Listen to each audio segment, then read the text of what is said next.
happened 50 years ago, but the very first scene and the first inciting part of the book is the Monarch killing Torg. Or we really are going to wind up in a scenario where we're talking about something we really shouldn't be talking about. Oh man, not bad. Hope you good. Hell yeah, brother. And I saw on the Discord there, Callie, I saw the, so if you guys are interested, we could listen to this. Callie reading chapter 1. Alright, I want to hear your idea, Callie. Go, go, go, go, go, go, go. What's your idea? A VTuber where they don't have a mic and or like a PNG tuber or whatever. And it's like most of the ones that I've gone into, like they're interacting in the chat, right? They're like showing you stuff. They may not have a mic. Like you don't need a mic, you don't need a cam. You just need to have the intent to interact and have something on screen for people to look at. Oh, you mean your friend in real life? I thought you meant like your friend as in, you know, wink, wink, nudge, nudge, your friend. You know what's just as appealing as reading a book published by authors, reading a story published by fans. Exactly, Hybrid. That's what it's all about, which makes it just as fun in my opinion. Yeah. Yeah. That's fucking amazing, Callie. That is such a unique idea. He literally charismas his fucking stats up. I fucking love that idea, bro. That is badass. We won't be using the character profiles yet. That's usually a aftermath scenario to pick up. Don't forget to mention our stream. That's what the commentary is, Sinister. Didn't you see? Podcast collab. That's the commentary we're talking about today. Look at the competition and see how you can beat them. Read so I know how to write like them. Exactly. No, that's what I mean, Callie. You read the competition so you know how to do it better than them. Doesn't even have an idea of where to begin. Like, she just doesn't understand what the results she's getting mean. And I'm sure there's a couple of other things that the scene does as well. It was a little bit of a small day today. Tiny, tiny day. But hey, we got a lot done for what we did, right? So remember, hey, if you can't say fuck you to your friends, who can you say fuck you to? Fuck you! You're just so ridiculously, insanely more powerful than anyone else because of the multiplication of genetic engineering being directly tied to the Monarch's bloodline, the technology of their weapons and armor, and then the magic infused in their technological weapons and armor, and then the knowledge of like ancient fighting styles and stuff like that, and like tactics and stuff like that. Because it's pushing the boundaries, but it falls along the same line. So would the dramatic irony be the reader should know that Husai is human? Husai knows that he's human, but the other characters don't know that he's human. So it's like Husai and the reader share this knowledge that the rest of the characters don't share. But I think I've pretty much used up all of my thought process on this. So let's, could this be a problem with, perspective, Levi? That it's really hard for Husai not to know something that the reader does because you're inside of Husai's mind. The only time this ever works in the story is at the very beginning when the first scene is the actual scene of the Monarch killing Torg, and then Husai watching. Yeah, first person would make dramatic irony more difficult. So I think the only point that it could ever be is at the very beginning of the story, when you, the reader, know that Torg is going to die once you've introduced Torg and Husai's there, so the reader is just waiting for the moment that Torg is going to die. Fuck them, they can't hear us. I mean, I think Sean can, Levi can, and who else can? Imagine getting ads. I know, right? Imagine being on a platform that has ads. What fucking losers. Hybrid, welcome back. What did I miss? We're about to hit ads, but you missed me reformatting the story and getting rid of everything except for the introductions.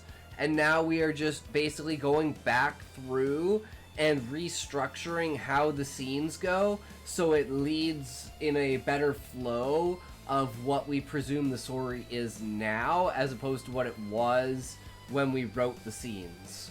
You guys, never stop being you. Keep writing to your heart's content. Keep imagining, creating, and doing what you fucking do best. And remember, if you can't say fuck you to your friends, who can you say fuck you to? Fuck you! My body is dismantling and repairing. That's what your body does at all points in time, blessed. It breaks down, then it fixes itself. It breaks down, then it fixes itself. And then it breaks down, and then it realizes it can't fix itself, and then you die. That's what they say, Callie. That's what they say. I have absolutely no experience with it, though. But, I mean, if you want to... if you want me to help you with that kind of factor, that's something that, like, I'm trying to build with streaming, right? And how I'm building my stories. And that's why my stories are so structured. So it's like you know it's cobblestone, and it's warm because of the sun, and it's all... Yo, what's up? How's it going, everyone? Oh, my camera's all fucked. Hold on. There we go. We back at her again. How's it going? I got an echo somewhere, but I don't know where. Hold on a second. Probably on Kick, because I was watching... Yep, it's Kick, because I was watching someone on Kick. And the volume reset. Alright, there we go. That's the real me now. Yup, it's the real me. We back at her. How's it going, country girl? What are you up to today? Callie! What are you up to, Callie? We're on to a new Brian Evanson story!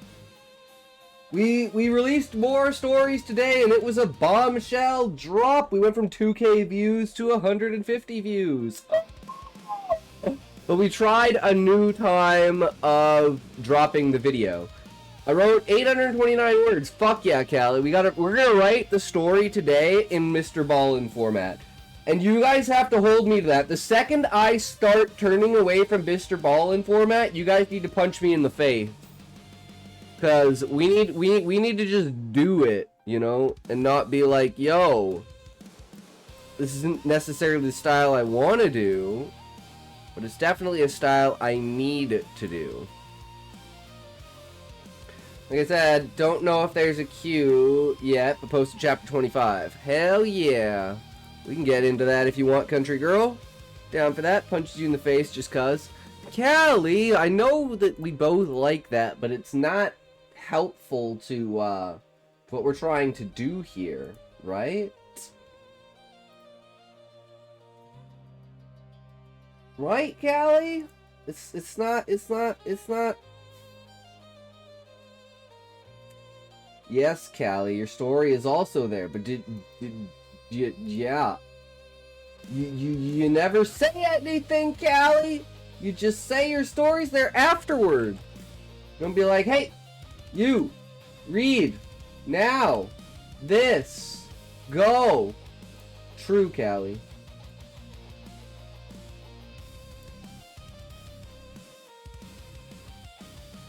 And again, I can't find Country Girl on here. It's like, it's trying to load past a certain point. And it's like, no, you're not allowed to load past a certain point.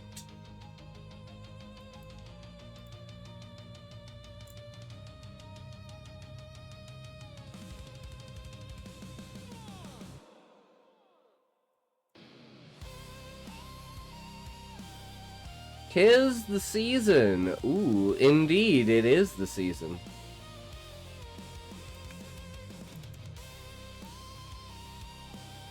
Okay, so this one. Nope. We want to go to this one.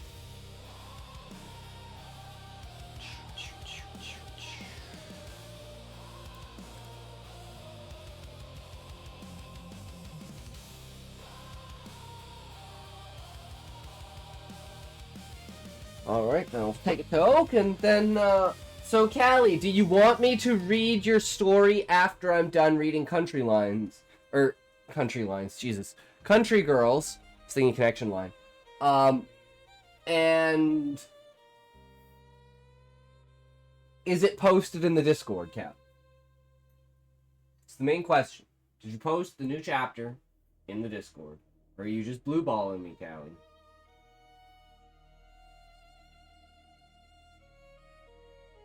You just blue balling me? I trust you, Callie, okay? I don't trust Smokey, but I trust you. 3, 2, 1, toke!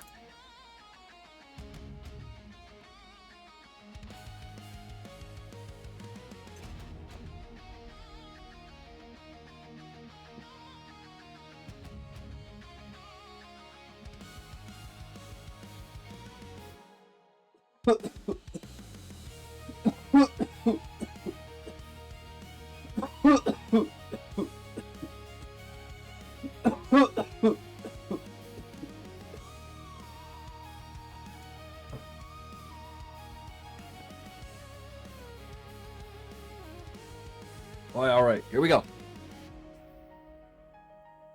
Chapter 25. 'Tis the season. Elf, come on, you know what time of year it is. Ford crossed his arms as he surveyed her stubbornness. Surveyed her stubbornly. He had been avoiding him all day, but he was blatantly refusing to let her off the hook. Shortest day is next week, beginning of winter, brand new year. Means the Gode Nadir ball. I already told you I'm not going. Ellie didn't look up from the book she was reading, lounging on the great room sofa.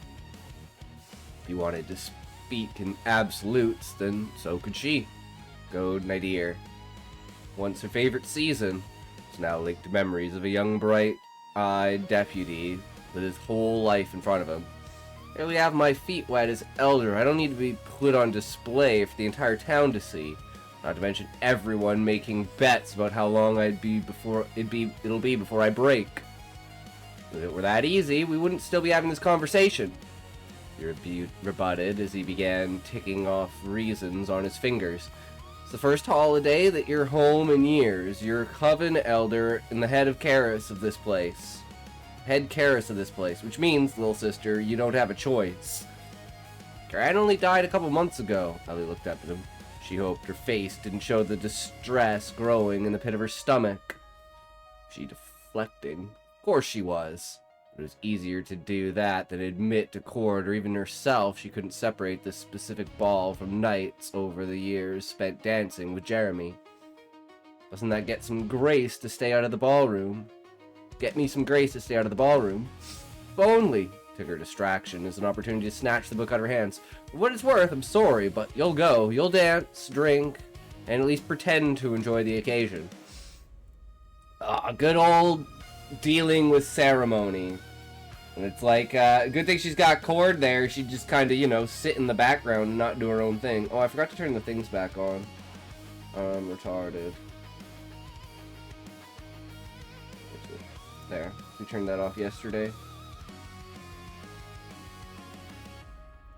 Alright.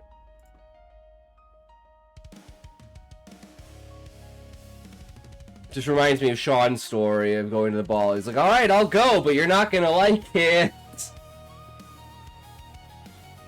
Well, I do what? Am I just supposed to suffer with Marcus playing escort all night? Wait, do you hear that? Cord's head jerked around toward the front door. Ellie gave him a nonplussed look at the interruption of her rhythm. Sorry, and no, I'm not avoiding. Sounds like we've got company. You're right, that's the front gate. She now heard the ringing that hadn't registered while her hackles were up. Ward for the front gates of the ranch had been triggered. Who could it be? One way to find out. The ranch house's front door was open to reveal a couple and small girl weighed with winter wrappings. Happy good year, little sister. Aaron? Her middle brother hadn't been the last person she expected to come to stay. He was at least on the list. Aunt Em was the only blood Karis she had seen or heard from since taking over Hollow Point. What are you doing here? I noticed you seemed a little lost at sea when we were all clearing out after grand ceremonies. Aaron moved to shade off the light snow from his hat and coat and breathed in a warm cinnamon and apple-scented air of the house while rubbing his hands together. Thought we'd come to spend the holiday at the ranch with you. Cord got my note, didn't he? Didn't he mention it to you? No, he didn't. Ellie rounded and narrowed his eyes on her soul part. Sometimes he fails to tell me things. Surprise! Cord said with a grin of total innocence, ducking out of the door to assist in the unloading of small stagecoach. Thought it'd be funny. Sorry, Al. Aaron rubbed the back of his neck uncomfortably. If the brother that shared her soul didn't feel the embarrassment or awkwardness of the moment, at least the one that shared her blood did. Didn't think we were just dropping in on you unannounced. That's sure what it seems like to me! But you know, that's kind of how it goes. I kind of like that. Accord's like, hey, I got other things. I got stuff prepared for you. You know, like, I'm not gonna baby you with everything. I'm gonna slowly push you outside of your comfort zone. And this reminds me of is like, so there's this scene in Sword of Truth. And Richard's just learned, the main character has just learned how to basically do CPR. And he sees this body lying on the side of the road. And he's like, oh, that poor soul. So he uses CPR to bring him back to life. Because basically they had been beaten to death. And next morning he's like, yo, where's my wife? Everyone's like, yo, Richard, you know that that body you brought in? Yeah, that was your wife. So then he abandons his goal and he goes out and basically heals her up in a cabin. And there's this scene where it's like there's a cup of water sitting on the counter. And Kaylin's lying in bed and she's like, shit, they forgot to bring the water over here. And it's like, they're like, okay, well, we're going fishing. So we'll be back in like 5 hours, you know. You got your stuff, you're good. And she's like, oh shit, but I don't have my water. So she struggles for like half an hour to like get out of bed and like walk across like the 6 feet of the room to get to the cup of water. And when she gets to the cup of water, Richard and Kara are sitting on the ground in front of the window. And it was literally a test to push her outside of her comfort zone. And I feel like this is kind of like the same thing with that. Where it's like this, I could have told you, but I think this would be, not only in this case probably a little bit funny, but it would also be, you know, you're going to have these unexpected events, so I'm going to get you comfortable with having these unexpected events. At least that's what I get out of it. I'm glad to have you. It was a surprise, to be sure, but Ellie couldn't find that she was upset about it. So many years of God Nadir spent in loneliness and isolation. Maybe having family. Pretty much, yeah. Maybe because having family in close proximity would be nice. I was just talking to Cord about it, not feeling right that this place would be so quiet for Godir. Yo, Queen, what's up? How's it going? Oh, how are you, Queen? Toke, Queen, let's go. Toke, I'm ready. I'm here for it. Let's get her done. You ready? 3, 2, 1, Toke!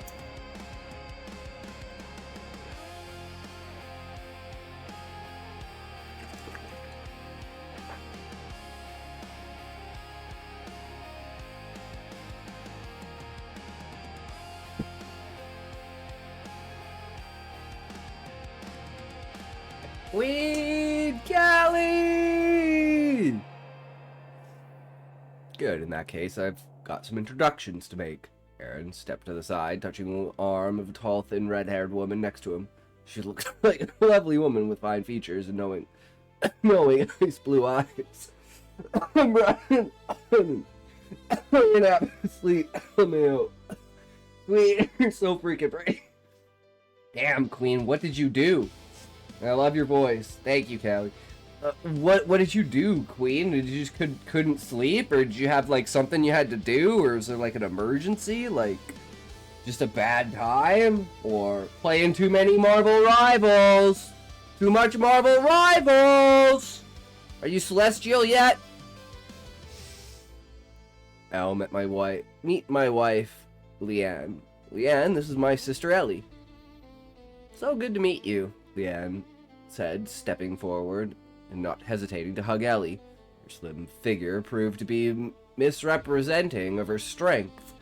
I could sleep to you screaming at sexist Marvel players. Stayed up all night on Rivals and had to drive to Seattle to pick up my buddy from the airport. That was an 8-hour round trip. GXX3, yo, what's up? Oh yeah, that's right, because you didn't stream today because you were going to pick up your buddy. That's right. Hell yeah. So that must have been a oh fuck moment when you realize how late it is. You're like, fuck, I gotta get up and I want to play more Rivals. I'm gonna regret it later, but fuck. Definitely been there, Callie. Queen, no, you're in a PNW local? I am. Hell yeah.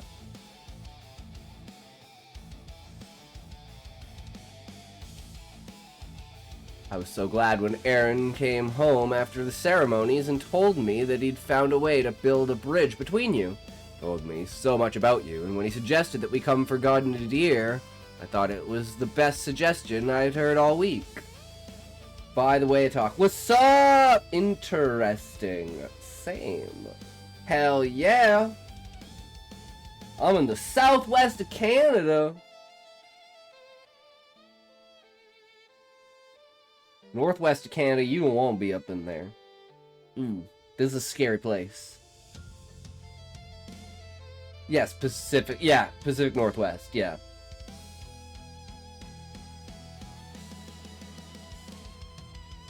I mean,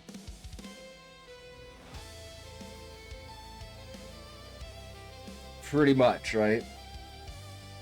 Pretty much! Coping with the flood, alright?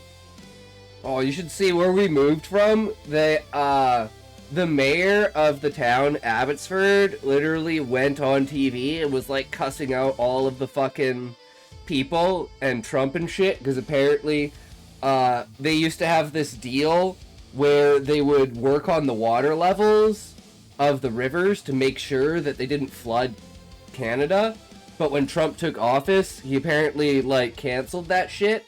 So we don't have a representative in Washington to, like, keep the water levels, so they keep flooding us. I'm like, damn, man. I'm flooding. My dick is flooding. Duh. True. Nice to meet you. Ellie found her voice quickly enough to scrape the back of her mind for any description she had of the woman. Aaron told me you're an active partner at the fiddle. Excitement to write my book. Hell yeah, Callie. Keep going! I did drive through the rain today. Snoqualmie Pass wasn't that bad. Raining a lot, though. Damn. It's snowing like shit here, but if we flooded, the world would be flooded. Pretty fucking much. We're like 120 feet above sea level on a flat plain. I have to be, or I'd never see him. And smiled and eyed her husband pointedly before looking down at the child at her side. So, her brother's wife was bold as well as beautiful. It was an interesting choice he has made. There's someone else here, and I think she'd like to meet her aunt. So there is. Allie bent down to meet at eye level with the little girl shielding herself behind her mother's skirts. Hello, you must be Cassie. I'm your Aunt Ellie. Hello. Snoqualmie sounds like a Pokemon. True. Hello. You must be tired from a day of traveling with your pa and ma. Must have had fun getting to take the train here. Ellie could quickly observe little Cassie wasn't used to people or being the center of more than her parents' attention. No sooner did she reach for how Kay would handle this, then an inspired idea came to her. You like horses, Cassie? Well, it's a Native American name. Milwaukee no more. Milwaukee. What about Newfoundland? Literally newfound land. They just couldn't decide to fucking name it. Basically, all towns around here were named for the tribes.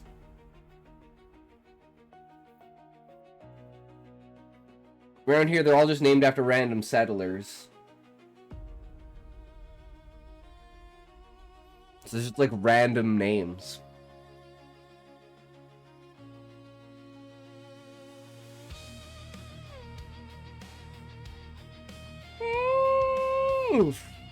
The girl nodded, taking the smallest of steps forward. Good, just as Ellie had hoped. Being raised by Gran had taught her anything, it was that the best way to win the confidence of a child is to make them too excited to remember they were ever afraid. True. Kids have a one-track mind most of the time. You can take them right out of what they gotta be in, and you're fucking golden. I never grew up, so I'm still that way. That's why I have tangents and bold. You ever seen wild Mancora? Or a full herd of them? She asked and received a quiet shake of the head in response. Tell you what, why don't you help your mama unpack and wash up for dinner?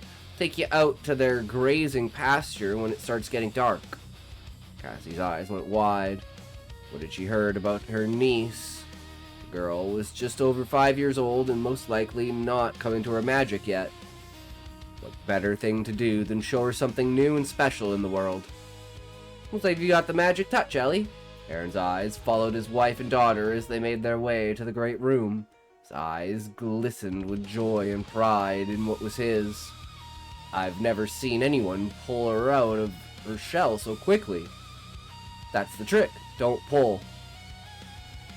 For all her years of living as an introverted child, Ellie became something of an expert on the subject. Just need to give her a reason to come out. I remember the first time Gran showed me the herd running at sundown. Thing of magical beauty. Gaze drifted over as if he could see through the house's outer wall, the direction of Duke's side of the barn and the Mancora pasture beyond. Logan Duncan, hey man, yo, what's up, bro? Welcome, welcome, how's it going? What you up to, brother? For a moment, his face glowed with youthful memory. Snuck over a time or two. Had to be sure nobody saw me or it'd get back to Pop. Sorry again, I didn't mean to just show up on your doorstep without warning. It's a family doorstep, Aaron. I don't have blockades around it just because I'm the one living here now. You're welcome here. I'm glad I could meet Leanne and Cassie. It would be one thing if her father or Aunt Em invited themselves for the holiday season and reignited the family conflicts. She could handle reconnecting with her brother and getting to know his wife and daughter. As it happens, I was just having an argument with Cord when you showed up. You and Cord argue. Bless him, Aaron sounded genuinely confused by the possibility. Didn't know you could could do that. You don't know the half of it. Of course, she would never confide in Aaron over Cord. They may be going through a rough patch at the moment, but their bond could be could more than endure until they found footing again.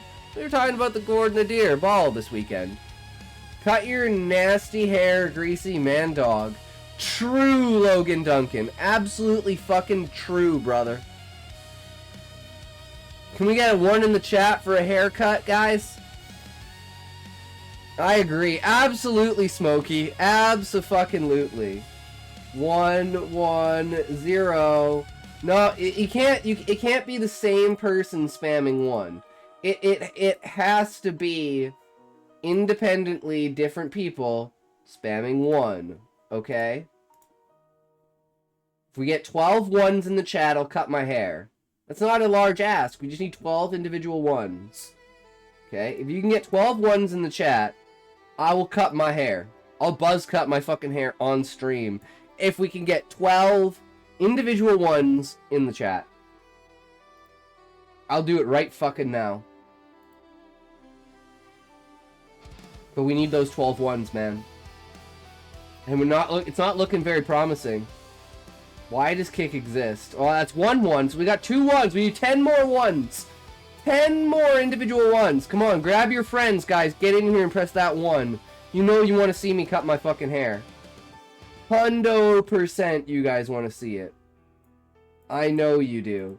So, you know, just get me more viewers. That's all you got to do. I mean, it's super simple, right? You just create a problem and then sell the solution. Okay, I need more viewers. Well, the sell of the solution is, you know, create the problem, wool my long hair. Do it, Queen, hi! I'm not taking part in this move to Japan.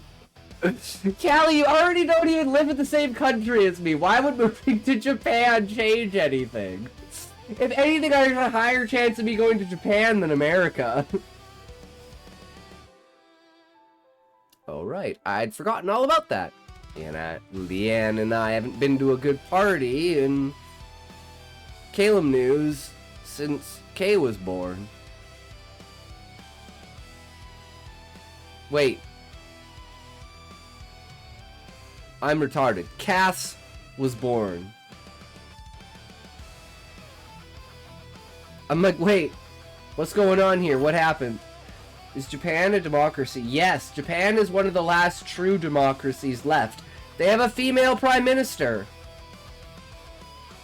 Because Japan is full of simps. But she's also good, apparently.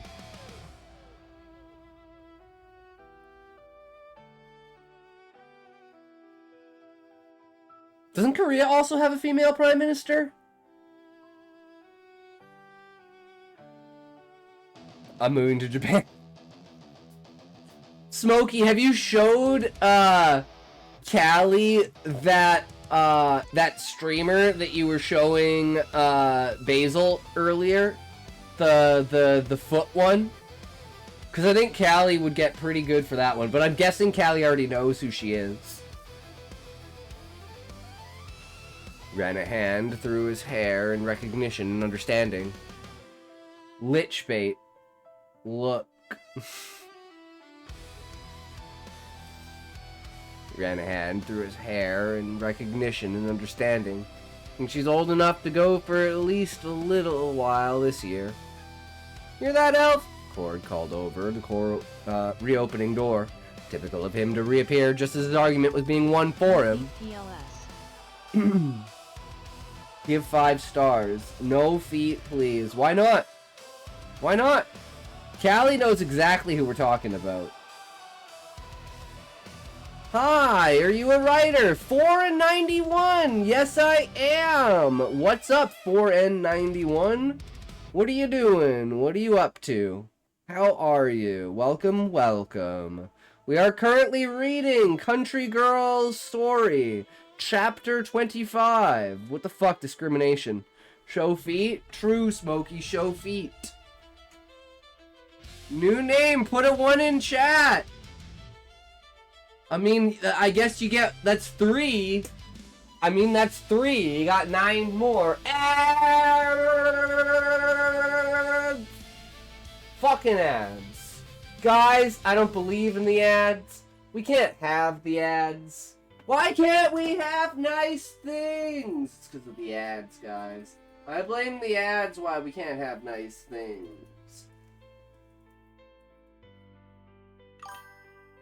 I hate ads. That's why you're on Kick, Smokey, because you're smart. So you don't have to deal with ads. I don't know why everyone else doesn't go over to Kick. Especially now that Twitch is playing gambling advertisements.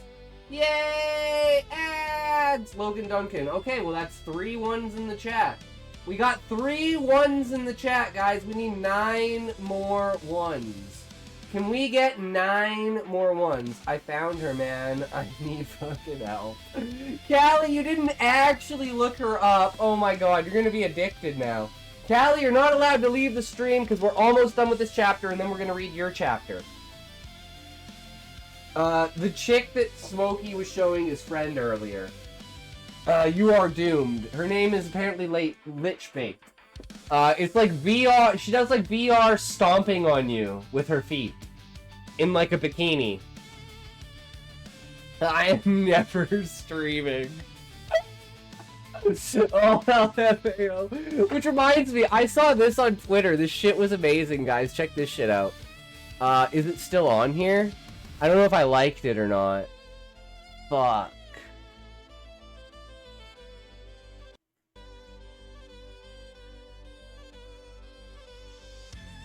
Fuck, where is it?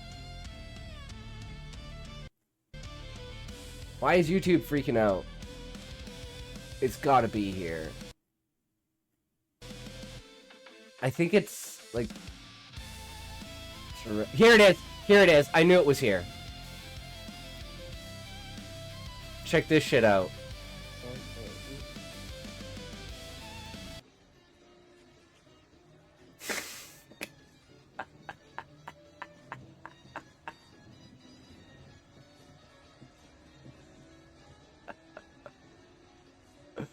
Boom! Oh my god. Fucking love that shit. Oh, I need to close that to refresh it. That shit is too funny though.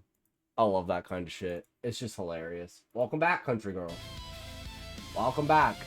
Like, nice and not crass and vulgar. True. Alright, get your tokes ready. Are we ready? Toke. Stomp people on stream for being late to your stream. Exactly, Smokey. You late, I'ma step on you. Crush. 3, 2, 1, toke.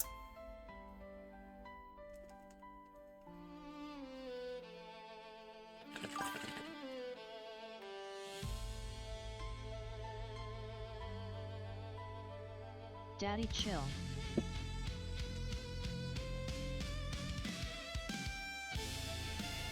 You have the whole in mind when you write.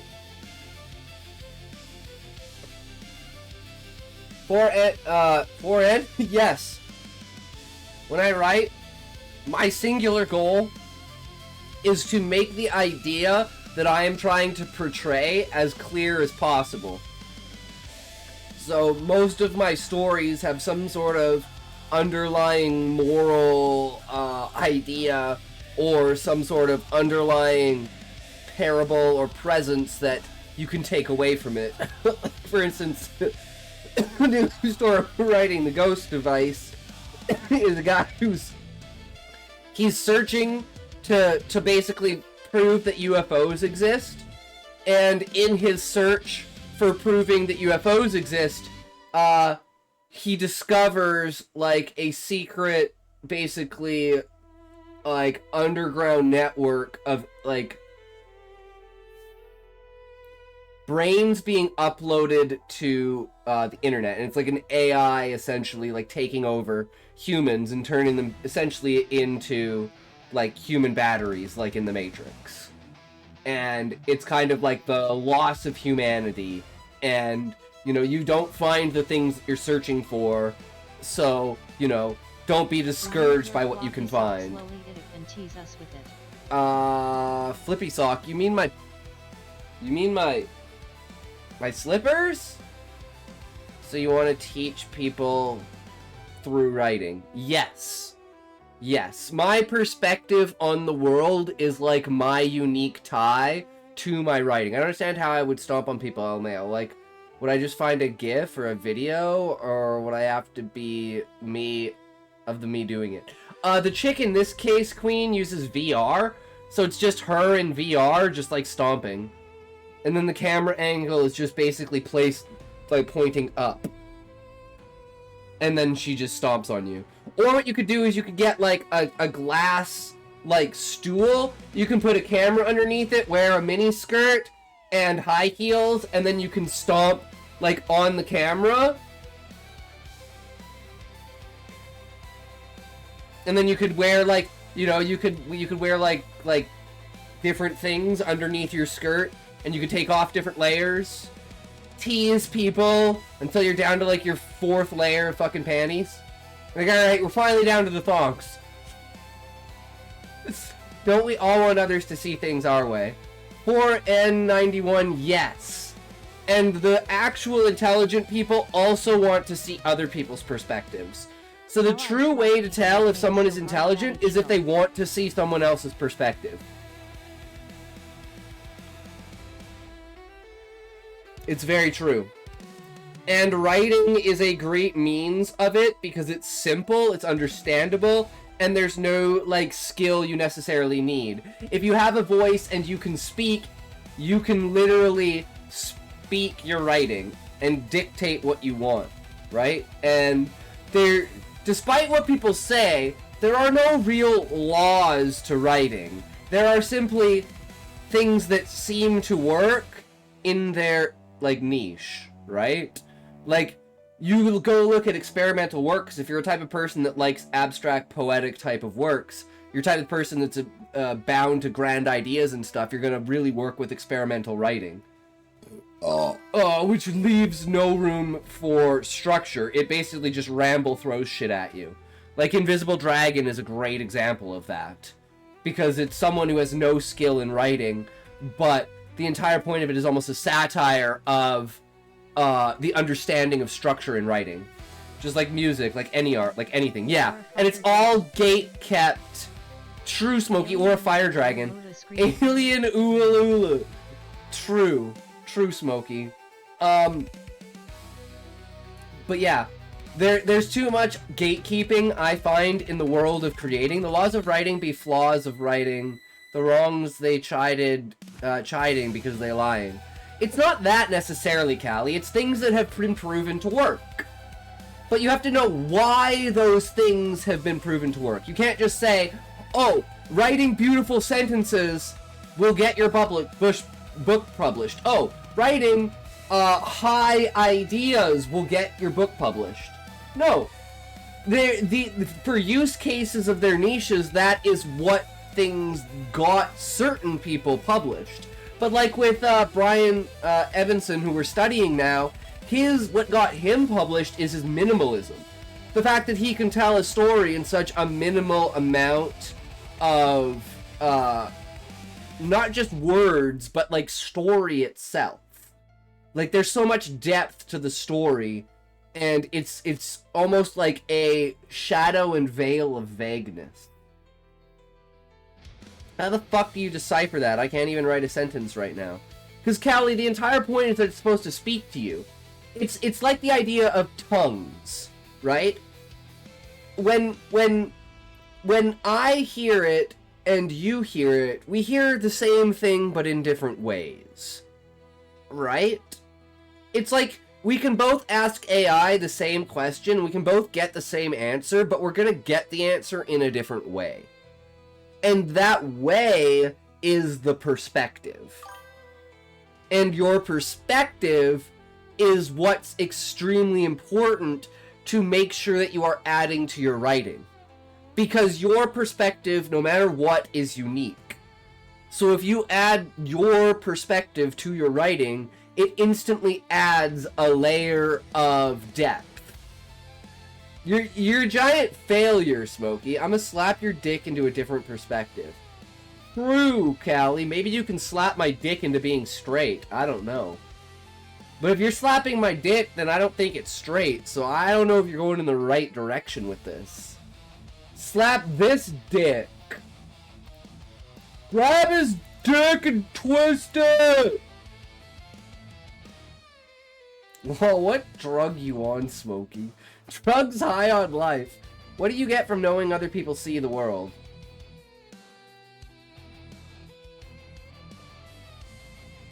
That I'm not alone.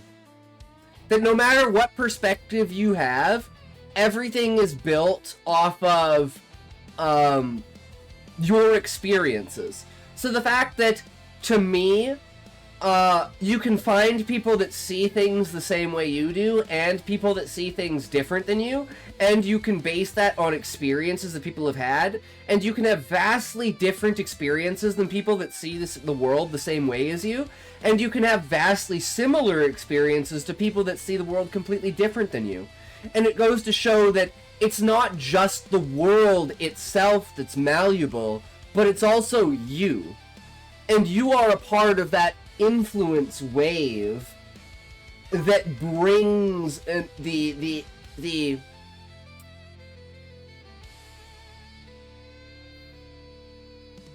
value of existence. The value of existence. The value of consciousness. The value of experiencing reality itself.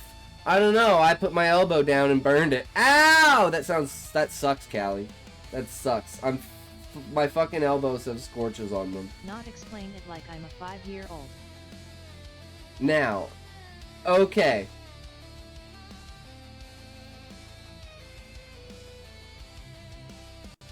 when I watch the same TV show as you,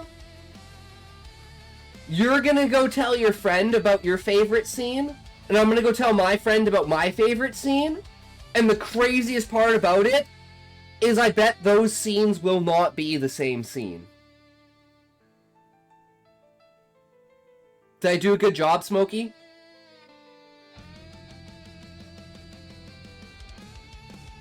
Then you can tell your friend your least favorite scene, and I'll tell my friend my least favorite scene, and I wonder if both of our scenes will be the same. So it's like you didn't like the movie, and you thought this scene was really bad. I really liked the movie, and I thought the same scene was also really bad. You see how there's the shift in perspective, where it's like, you can find common ground despite having two completely different starting points, or you can start on the exact same two starting points and you can wind up in vastly different areas. And that, to me, is extremely important to the perspective of the world and seeing how other people view the world and what other people put as priority. And then you can say, why do other people put those as priority? And you can work to learn towards that to improve yourself. Or you can look at it and say, I don't think that person is actually living up to their expectations. This is why, and if they prioritized this, I think personally they could be better. And I wish people would do that and critique that towards me. So another thing I like to do it is, I wish there was a reciprocation with the amount of critique that I could give to someone. And this is not towards the stream in any way. This is real life. When I talk to someone about my book in a real life, Fuck freeze frames.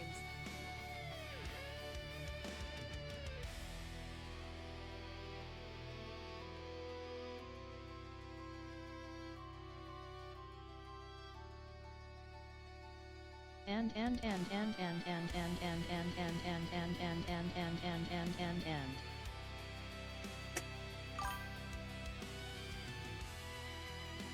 Oh, there it goes. That's the face only a mother can love.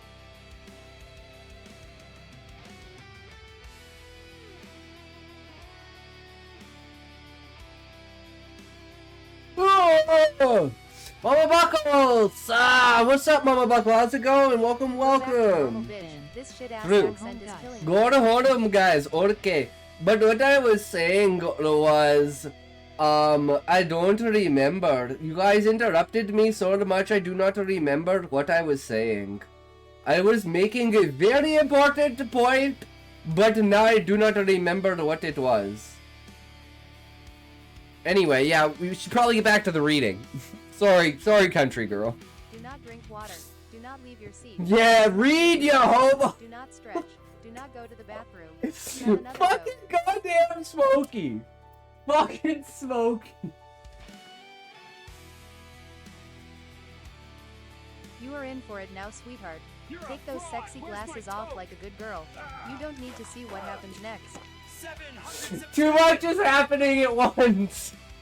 Thank you for following 4N91. Thank you for the I hope you're follow. enjoying the stream. 4N91. 3+1. Thank you so much for the follow. I really appreciate it. I hope you're enjoying the stream. And.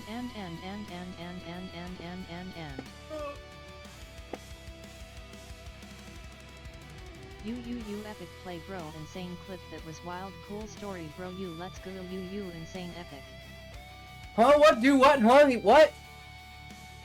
Yo, what's going on? The one and only is here! Yo, what's up, Celestial Reader? Get your tokes ready! Get your tokes ready! And then we're going back to reading, okay? We're going back to reading. Oh, what I was talking about is reciprocation.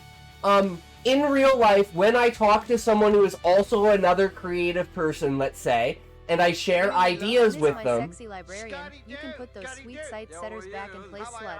How about you do, ladies and gentlemen, Scotty do. Ladies and gentlemen, my plan is Scotty do. This basic bitch stupid streamer can't even get his camera right. Fuck freeze frames. Yeah, oh, this is... Oh, so we're... You keep calling me it's because Bomb Dropper changed his name to the Celestial Reader. Do you not know that? Bomb Dropper changed his name to the Celestial Reader. So you're Celestial Reader, thus you're Bomb Dropper. Does that make sense, Celestial Reader? 3, 2, 1, toke!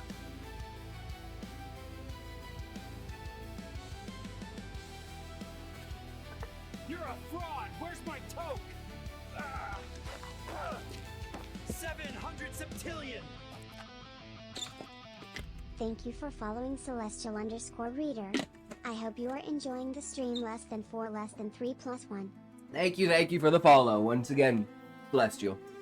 Okay, what I was saying, reciprocation through ideas and structure and critique. Like, when someone tells me their idea, I tell them their idea, they say, oh, that's a cool idea, and I say, oh, well, if you did this, and this with your idea, maybe you could maximize that, maybe you could do this, maybe you could do that, and what about this? Does that lead to that because this does that? Is that where this is going with the story? And they're like, yeah. And I'm like, oh, do me. And they're like, what do you mean? It's like, I guess I'm just a naturally born beta reader. I'm just good at taking other people's ideas and pointing out what I think could be more capitalized on what is done in my mind, aside from the actual words on the page, right? Just the idea itself, how it's comes across, right? The vibe, the feel, the atmosphere of the story itself. Hear that, Elf? Cord called over the reopening door. Typical of him to reappear just as his argument was being won for him. That solves at least one of our problems. Make it a family occasion. Might keep the rest of Palem at arm's length. Ellie couldn't restrain a grim smirk. She knew when she was beaten. Less sure about Marcus. Well, I can't speak for how much he'll be sniffing around you. Cord rolled his eyes all the way over to Aaron. At least he agreed that Marcus was a pest she hardly needed more of. There was a brief pause before he went on. If you're dead set against walking in on your own, you could always be on my arm. Wait a minute. That's my name. What do you mean that's your name? Your name is Aaron? Wait, Smokey, your name is Aaron? No way. That's the most, like, British name.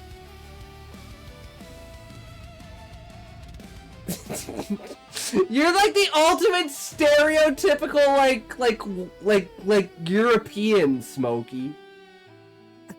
No, Marcus, you fucking Rem. Oh, Marcus. Your name is Marcus. Okay, that's much better. I didn't know Marcus was a Welsh name. Huh. You learn something new every day.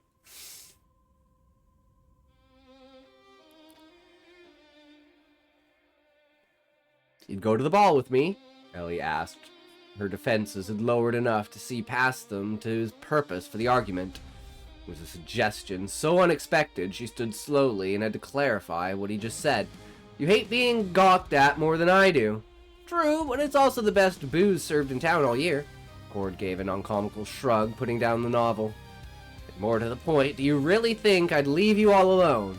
I meant what I've said, Ellie. I'm with you whatever you need. Thanks for the compliment. I will take it. Okay. I mean, I think Marcus is a much better name than Aaron. I think Aaron is a pretty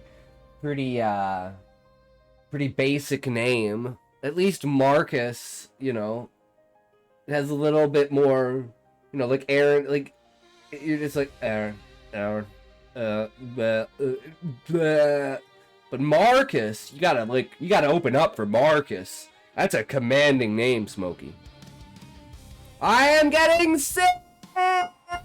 No, Callie! Did you get sick from Relic? Did Relic get you sick, Callie? Say it with your chest.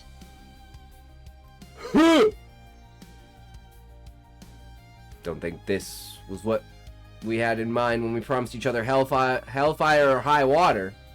My brother had pneumonia. Oh, that's not good, Callie, she whispered, hugging him. The tension in her shoulders eased. You do realize that means fashions for both of us. Oh, don't you worry about that, he laughed. A scheming glint returned to his eye now that she had agreed to attend. Already asked Talia to make sure we both look good. Cord? I'm sure Lee will be happy to help you too. Apparently, Aaron couldn't resist the game of pile on Ellie. Nothing she liked more than a good party. We walk into that room, nobody will be talking about you in morning. Cord laughed again, his grin spreading from ear to ear.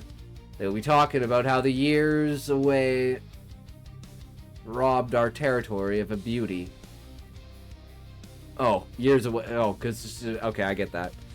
Because she's been away for so long. They're like, oh my god, they're going to see her and be like, we've missed out on our goddess for this entire period.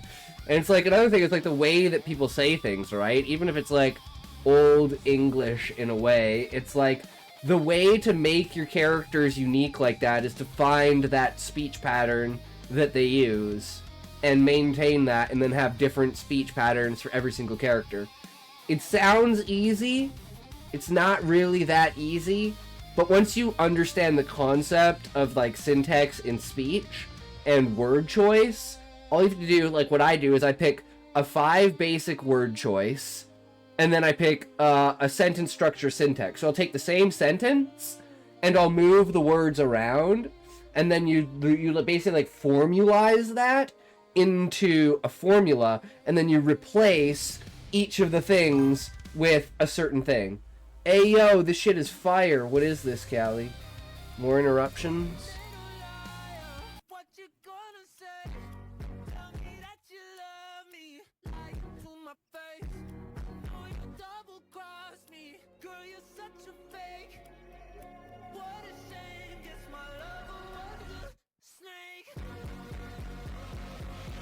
Is this what you do all day, Callie? Just watch this stuff?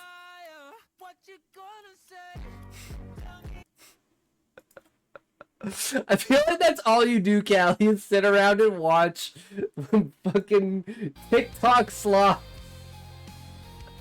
Because everything you show me, I'm just like, how the fuck does this have 2.6 million views? Like, this is so, it's literally just, because like, when I look for content on the internet, I'm looking for stimulating intellectual content, right? Science stuff, writing stuff, like craft stuff, like language stuff, like, you know, hey, I exercise and write and read. I know, Callie, but I'm just saying, when you're on your phone, I imagine you just flipping through TikTok, watching cat videos. I'm like, I don't understand how people can do that. I'm like, I have to sit down and watch a 2.5 hour, like, description of how they built a chapel in 1480. Like, that's my jam, guy. We walk into that room. Nobody will talking about you. And oh, we're past this. For Darrow, you said, putting a note of warning in every syllable. Position of baby sister left her left her in a lifetime disadvantage to threaten Aaron. Cord, as her soul share, was on a far more even playing field. I won't be all dolled up for your amusement or anyone else's. Deny it all you want, but it won't change one simple fact, Ellie. Cord raised his hand in a mock defense. Well, nobody was watching you. You became a good-looking woman. Cord. Oh, calm down, he said, dodging a blow and turning with Aaron to return to get to the great room. Start drinking before we leave the ranch. Pre-drinking, let's go! Yeah, we all have that friend, right? We all have that friend. If they're not half a 2-6 down, we're not ready to go yet. For that, you got a deal. Ellie picked back up her book from the side table and leaning back into the soft, inviting cushions. At least there was something in this house that didn't harbor lofty expectations for her. He was right about one thing. If she had to deal with her memories and being the talk of the town, she wouldn't be doing it sober. True, in every world there's always an escape for something, right? I regret this already. Ellie glared at her own reflection. She was standing in her...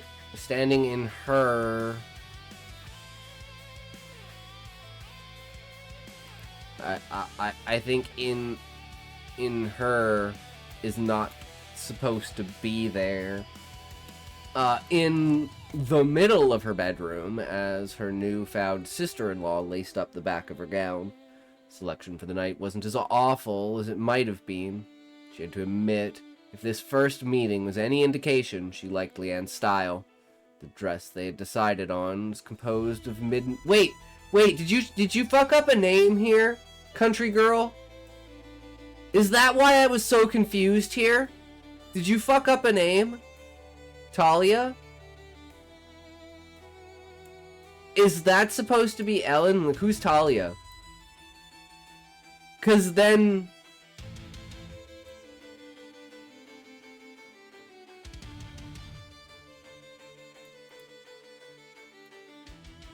Or am I retarded and I just don't remember?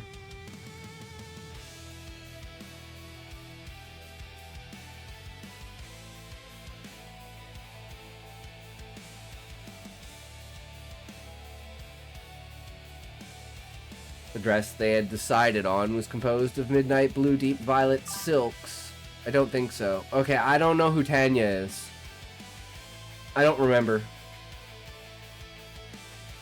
With beaded flowers on the bodice and fine white laces folded on to look like light snowfall at her neckline, shoulders, and waist. I don't know why we even bother. Talia's the ranch housekeeper and cook. Oh!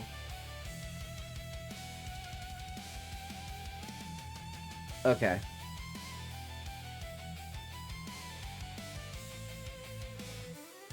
Would that be like Jake's mom? Or is he like an orphan? I'm just trying to place all the characters in my head.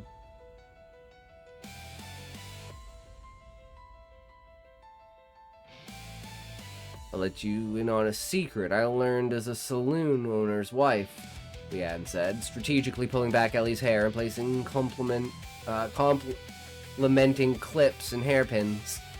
You can't stop people from talking. The best defense is to make them speechless. Oh, goody. Ellie reached over for the first of what she was sure would be many shots of whiskey and downed it carefully not to spill a drop. Then it became a sister-in-law moment. Okay. My shorts are cat videos. My videos are food exercise. Anime animals. Callie, that's okay. My video today didn't do good. We did not do good today, guys. We failed today. Today was a disaster. Today was bad. Ooh, today was really, really, really fucking bad. Ooh, worse than ads, guys. Like... worse than ads. Oof. Ew. Ah. We picked a new posting time, and I don't know. It did not. It was not. It did not. And I'm just like, whoa, what is going on? Ooh, not good. Ooh.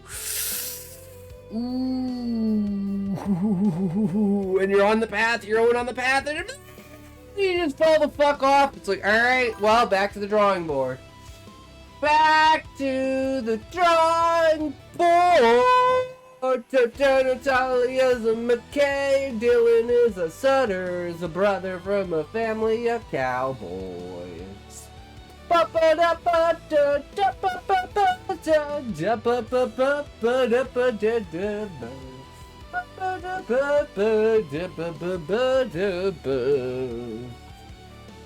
Alright. Oh, goody. Ellie reached over for the first of what she was sure would be many shots of whiskey and downed it, careful not to spill a drop. I'm guessing Aaron told you how seriously this town takes, Gode Nadir. Dancing before, during, and after the golden lights. Probably be driving back here around when the sun comes up tomorrow. It's going to be a long night. Leanne gave her a reassuring squeeze before answering her daughter's excited call that they were going to be late. Might as well make it a memorable one. That's what I'm worried about. Oh man, is she gonna make a fool of herself, or is Marcus gonna make a fool of himself? Somebody's gotta make a fool of themselves here, right? Maybe she goes over the top because she's a little bit drunk and calls Marcus out on his bullshit and his dad's bullshit in the middle of everyone. Ooh, I could see that going hard, connection line, or country girl. It could definitely be on par with where you need to go, right? I don't know exactly what will happen, but something has to happen.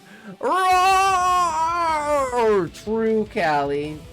True. Fun fact, I've made the gown Ellie is wearing. Oh, that's cool. That's epic, country girl. Love that shit. So, Callie, you're up next. I love the chapter, though. Bringing in that little bit of tidbit of fun between the argument of Cord and Ellie. The solution being that he had everything already set up for her. All he needed was her to agree to it. And using, like, the distraction of, you know, her brother and his family in order to enact that. Very, very good character-driven storytelling. I'm too impatient. I'm sorry. My tooth hurts. What are we talking about? Callie, we're going to be reading your chapter. So you better.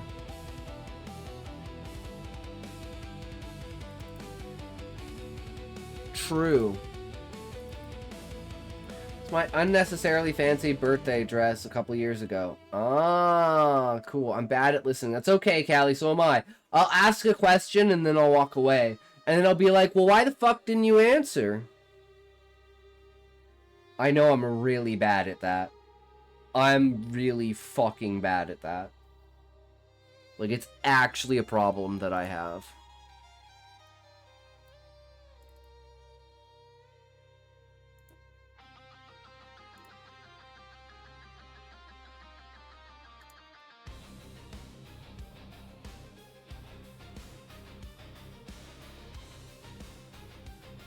Better comment, shit, what a face.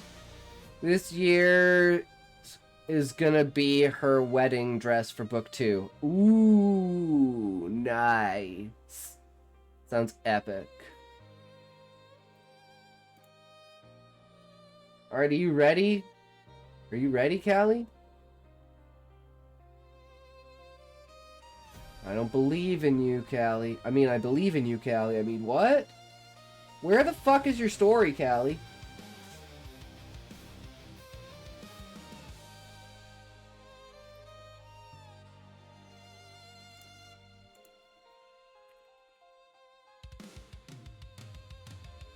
Okay, home now. Gonna grab dinner and lurk. Alright, sounds good, country girl. Enjoy your dinner. Wait, why is this 3.15? Callie, why is this chapter 3.15?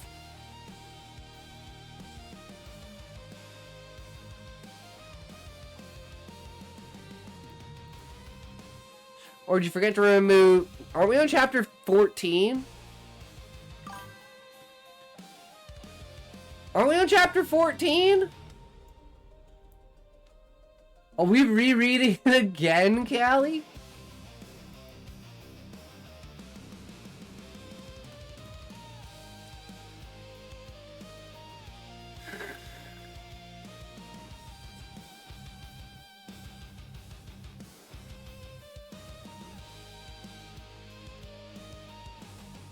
I mean, it is what it is, right? I guess this is what we're doing, eh? I'm trusting you, okay, Callie? We gotta take a toke first. I'm trusting you. Oh, actually, I need... Fuck! That hurt.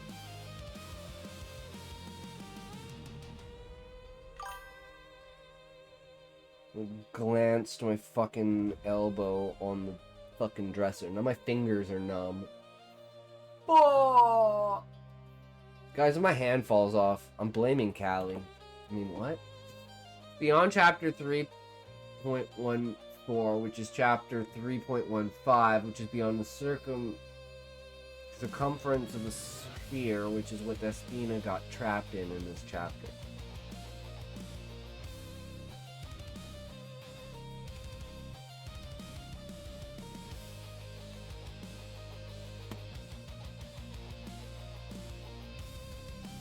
Alright, Callie.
Feel like a fucking nerd. I'm only a geek for what I create, though, so it's cool.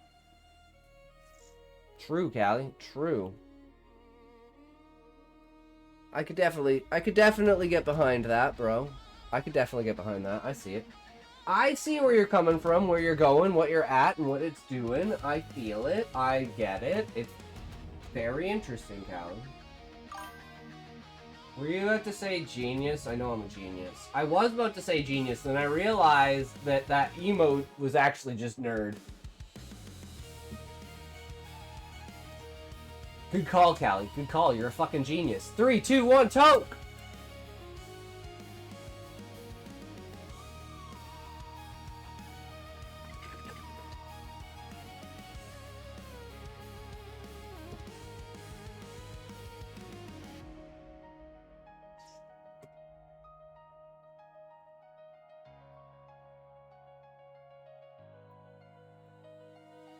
Fifth is my aunt.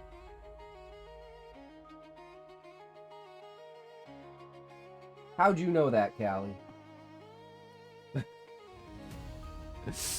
How'd you know my aunt's name was Fecal?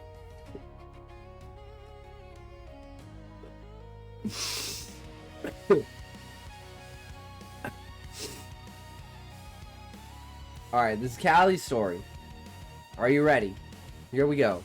Chapter 3.15, which is actually, I guess, chapter 14. I don't fucking know at this point. Your aunt's name is Fecal. No. Fecal. Fecal. Like Fecal. Fecal. Jesus, Callie, get your shit right. Fecal. That's fucked up, man. Would you ever say that to a woman? No. Learn to get your accent right.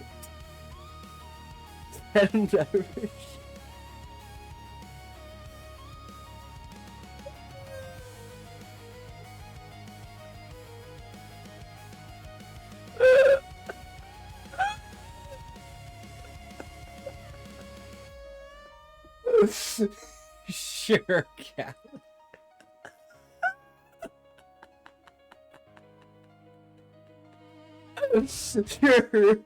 Sure, we'll fucking say that.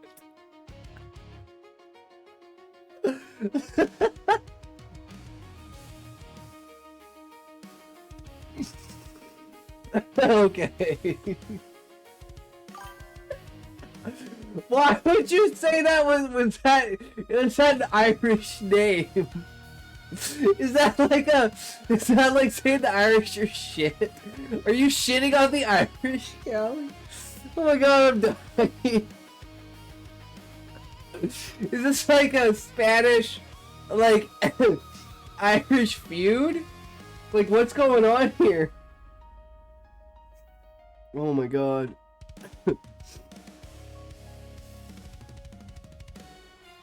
I don't know, Callie.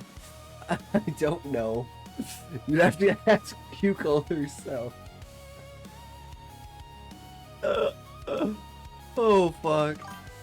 I can't fucking breathe. Same, Callie. Fucking same.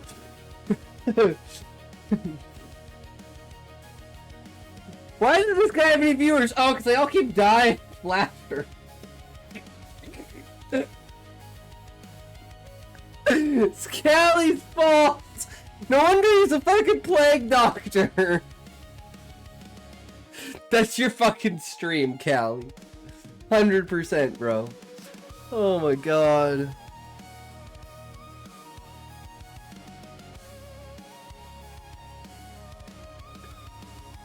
Okay, are we ready? Are we ready to start, Callie?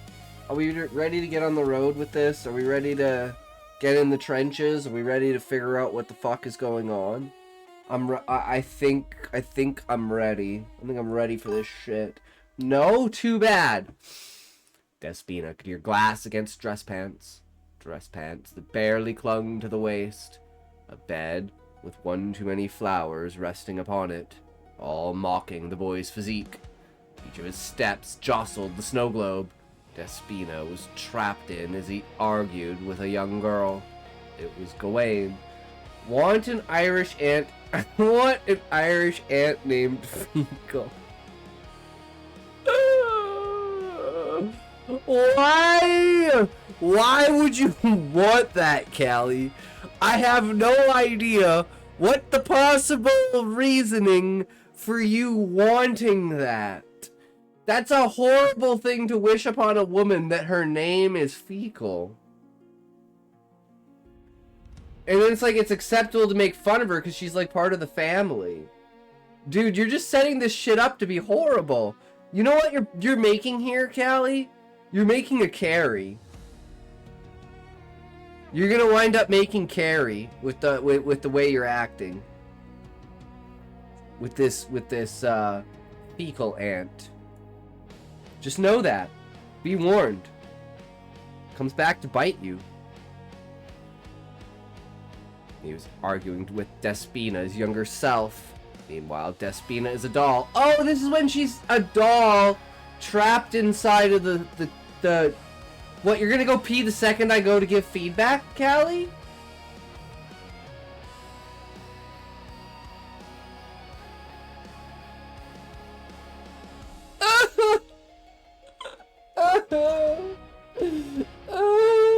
My feedback not good enough for you, Callie. I'm just chaotic right now.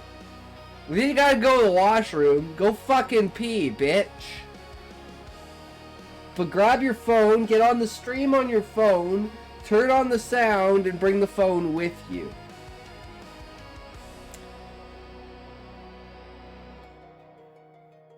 %, Cal. That's what you should do. So that at this point in time, this is Despina as a ball inside the snow globe.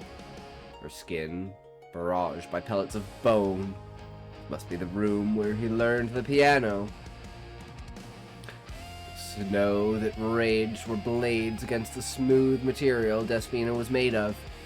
With every piercing against her skin, there was a clang and a burn where the bone hacked away at her. She tastes the porcelain that makes her up. This is a drowning at the bottom of the acid sea. Coral reefs scraped against her as the current ravaged her skin. Liquid is like acid to what used to be blood. All that bled from her was her flesh dissolving. Sound of quarreling outside. This memento is dampened once this burned acid makes its way into her ears.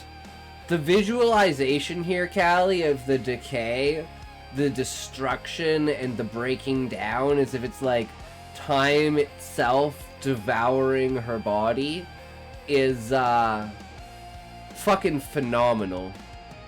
I love the visualization of it, because you're kind of jumping between all of these different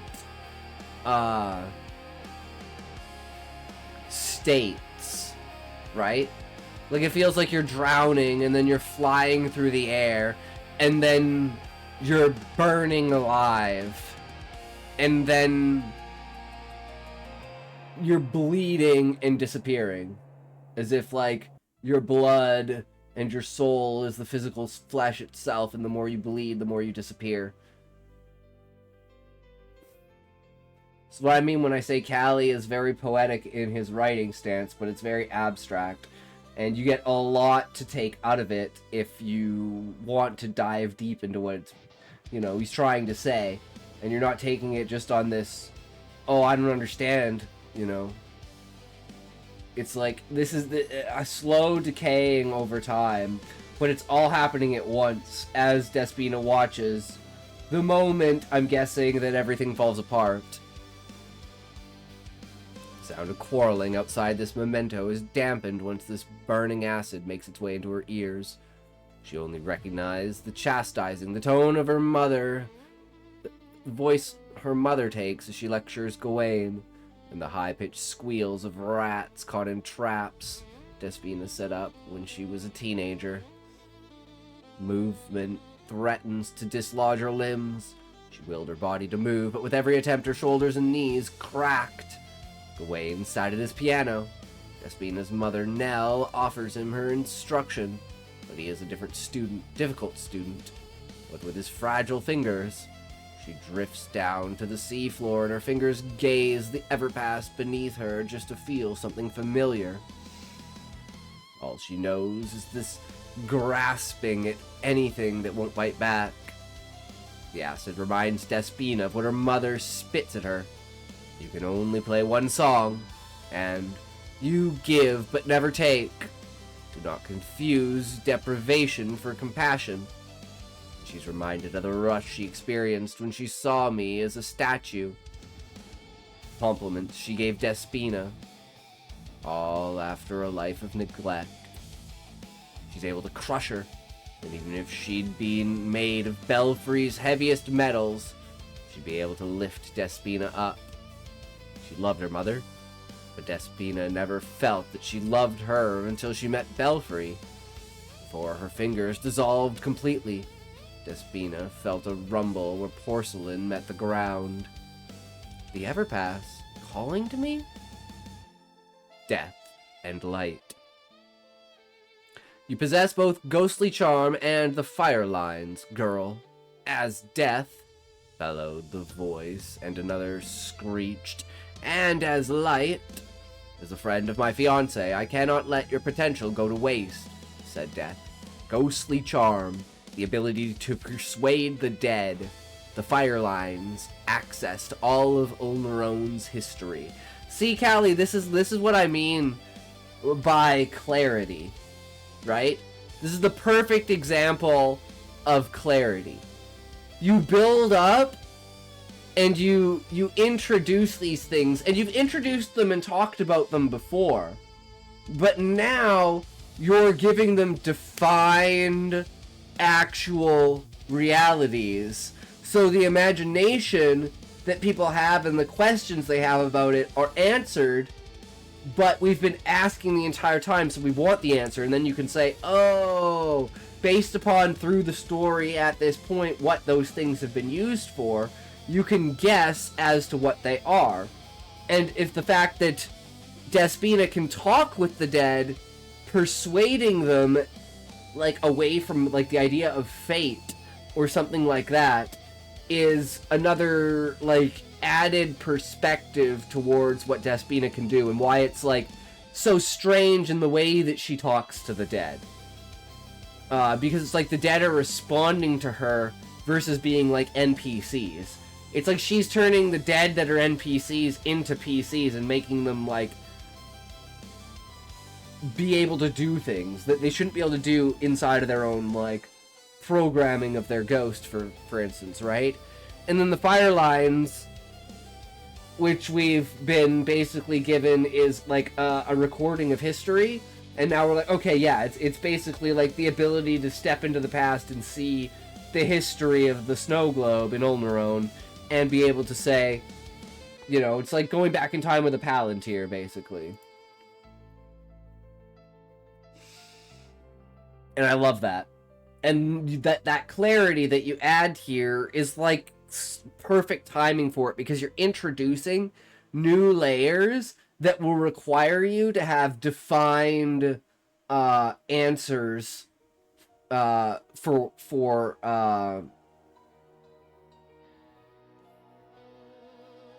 these, like, I don't know what to call them, aspects, right, of the book, right? At like the naming of like abilities, right? Now in Belfry, make too strong a pair. Let Angela make her way down. You hear us. Once Angela lands, revive her. Death and Light landed alongside her. And let Gawain realize his own role in this, they said. But I can't move, said Despina. Outside of the snow globe, Nell played her song. She was improvising, adding embellishments of her own. Sounded like Flight of the Bumblebee, and more like less like Flight of the Bumblebee, and more like a flame in a harsh wind. Almost as if she wasn't playing music. The music played through her. She was the piano's instrument. She was candle flame fighting against a hurricane. A hurricane was the breath of a dying bird igniting a fire, i.e. Gawain. That won't be so for too long. As the only woman able to wield it, we feel comfortable with giving you a taste of our combined strength. But first, you have to realize your worth. My worth? Despina asked. You are more than what your mother sees in you, Despina. There are exactly 800 people in the town of Ulnerone. That means there are 800 mirrors reflecting an image onto you. And do you understand which reflection is the most important? Said Death. Said Faye Bell. Wait, isn't Faye Bell Belfry? Or am I wrong, Callie?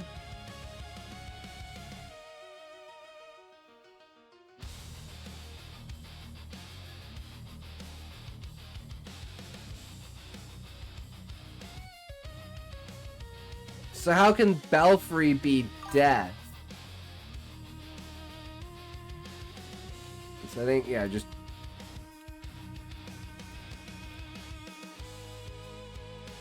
I don't. I never gave it any thought, I responded. You're fear, Gorda. You fear your own reflection and cannot stand putting yourself toward others. They're talking at the same time. Well, it's Death and Light. Is Light Belfry?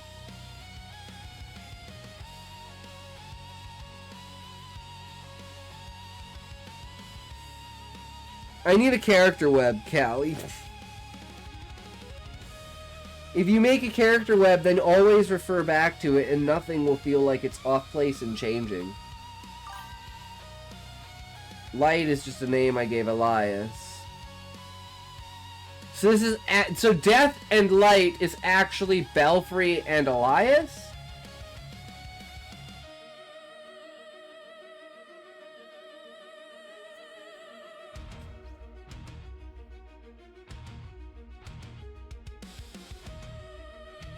Alright, Callie.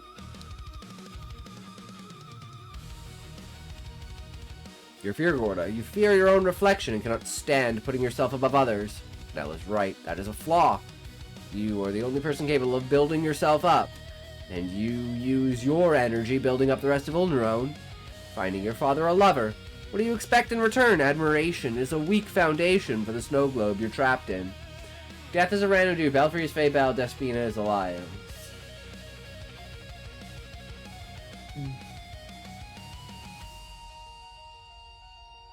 I thought Light and Death were separate people from Despina. But if Despina is also Elias, how is she talking to herself?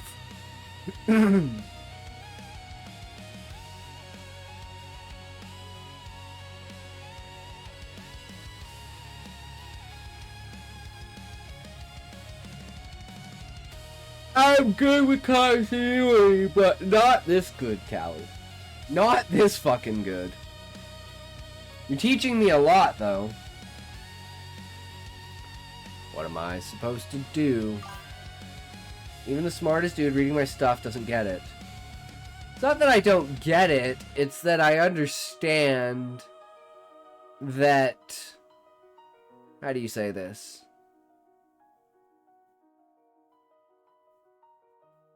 If you're, like, in my opinion, you're trying to show the doll, like, in this scene, right? Like, the doll is the personification of Despina, because she sees herself as such a weak and small and depraved being, that she's like this broken porcelain doll. So it's like, in her imaginings in this memory, she's the broken doll, which allows Elias and Death to basically talk to her and say, yo, dude, you need to start getting your shit together. Am I on point, Callie? Because that's my thought. So, I get it, but it is a little bit confusing. So maybe just stating that for the layman's? Honestly, I didn't even think of that. Oh.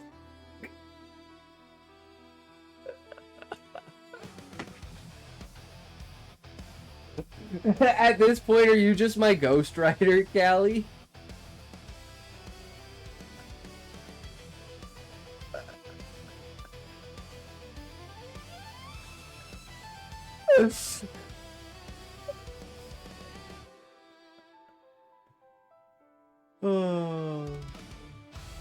Well, that's, again, like I said, like, that's the best part, is if you didn't think about it, and it still became a thing, lean into that and make it a thing.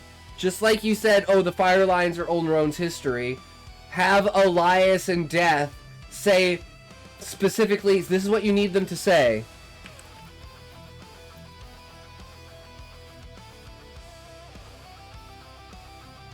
Something like that. This doll is but a shadow of what you can be. So it's like emphasizing very clearly that this is what Despina's like internal self views herself as.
Fucking ads! I mean, I'm not fucking the ads, guys. I swear, I'm not fucking the ads. That's a whole misconstrued concept, guys. No, we're not gonna go there. Don't even think about it. That's not what I said, okay? Get it in your head what I actually said. Alright? So let's get back to the story. But yeah, just add that one line, Callie, of being this doll is but a shadow of what you can be. What am I supposed to do? I can't stand my reflection. I have no idea why I should love myself, whined Despina. Not that you should love yourself, it's that you should appreciate what you do for yourself. My eyes focused on the reflection above me before the last of my fingers disappeared. Acid turned into tears. Resonance grows stronger the more you build for art. But really, art is a reflection of everything you are. That is why it makes you stronger. You are feeding yourself when you create. Despina took every portion of Everpass at the tip of her isolated pinky, before the last of her vanished and escaped. Despina was herself. Somehow, she was the snow globe.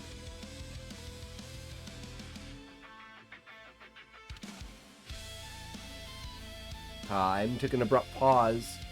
2 lines of fire went ablaze between us. Nell stood stiff where the flames pierced her. Fire lines function as a web connecting the past and present, allowing any number of the hosts of Embercade to manipulate and travel through Omerone's history. And Gawain, being a former member of Embercade. How do you be a former member, Callie?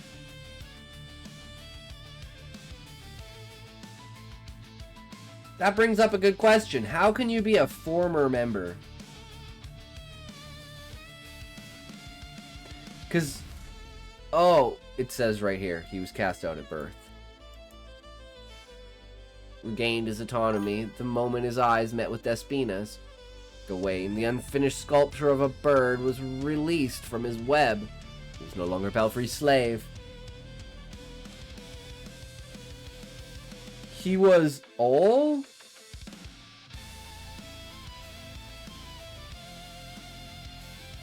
He was lol. He was Pole? He was mole. He was doll?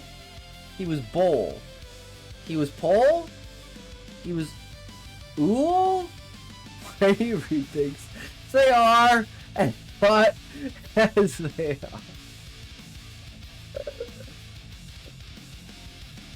are. Wait, is that a face? Is that supposed to be? Is the ol a face?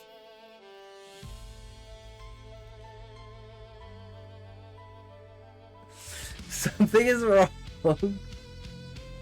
Just don't read it. But there's no fun in that, Callie. There's no fun in that.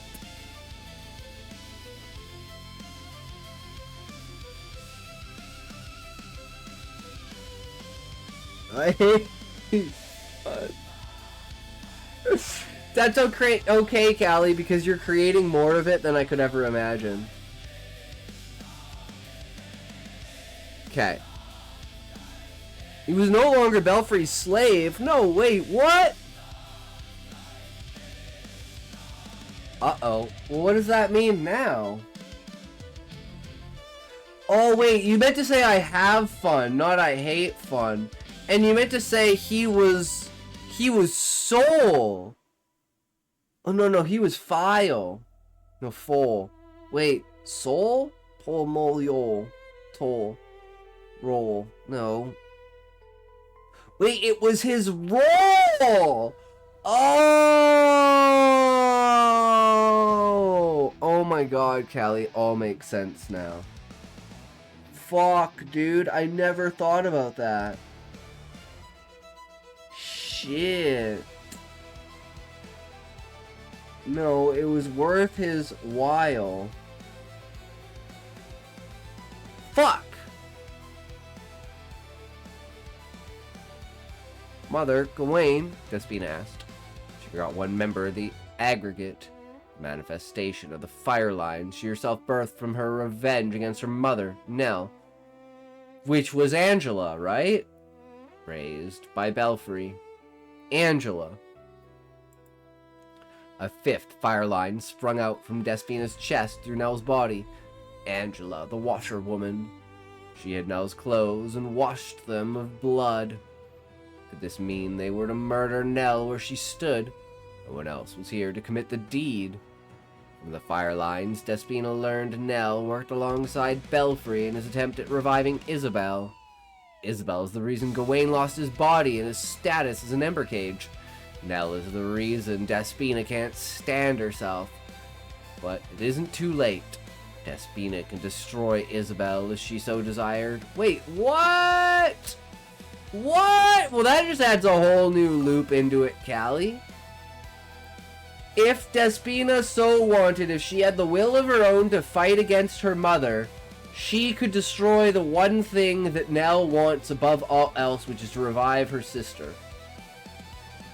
This web you are creating between this family, Callie, is such an amazing representation of self-introspection. Because at the end of the day, all of these characters are pieces of they're the legs of Elias, right? So it's like you playing out a play inside of your own soul about what's going on so you can make decisions about what you want to be as a person. An amazing representation of that. So like Inside Out, but done well.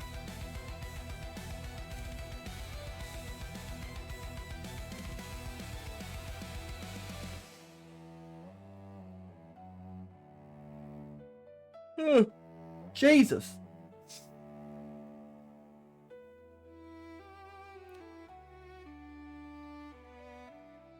With control over all matter, Nell could easily persuade the Everpast to cease tormenting her daughter, but she let the world reject the girl, having created her just so she could revive Isabel.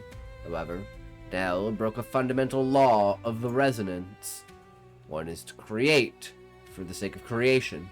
The aggregate of 3 houses is to make sure Nell is punished. Is that why Nell loses her hands? Wait, did you just explain why Nell loses her hands? Is because she's trying to create for the reason of something other than pure creation and for the sake of creation, which if you're not going to create it for the creation's sake itself, you don't love it, and therefore it shouldn't be a creation that you make because you're not going to take care of it. It's kind of the way that I say, like, I'll never have a dog because I would never take care of it. So if I had a dog, I would feel terrible for that dog because it would have so much neglect.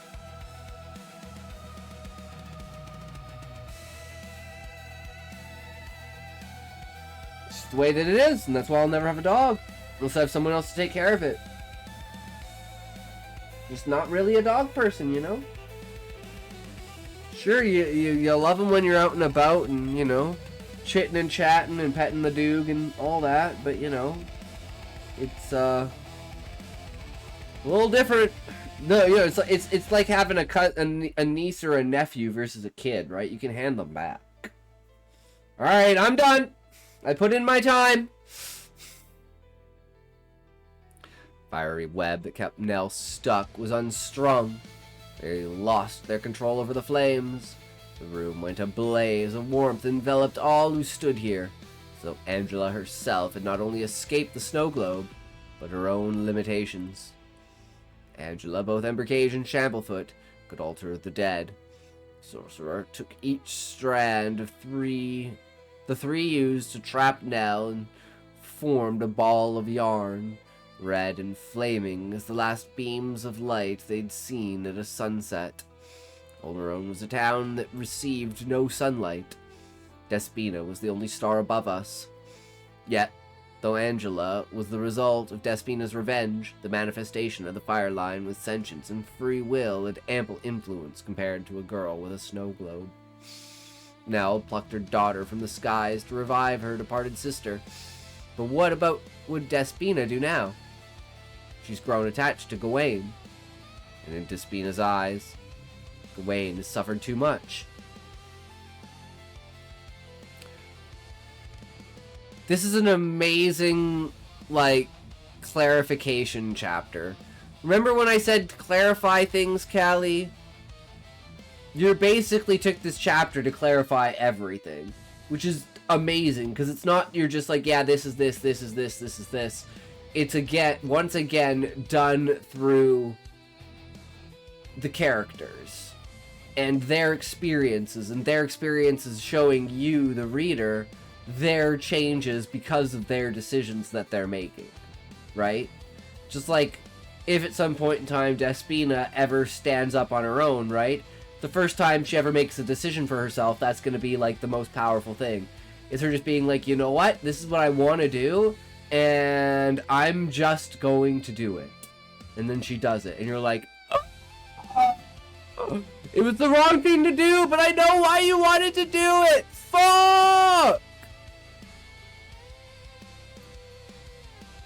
We all know that's step broom stuck in washing machine. I mean, what? Belfry, the fallen child, spoke into the ball.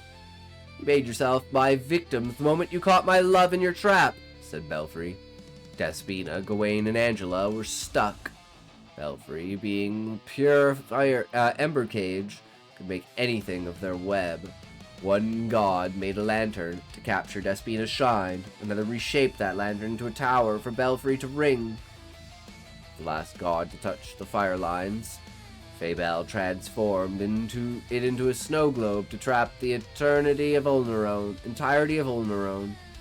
for Osric to keep his bags of flesh, to manipulate all events and curse the town should its citizens cross him. Nell grabbed Belfry by the head and transformed his teeth into piano keys.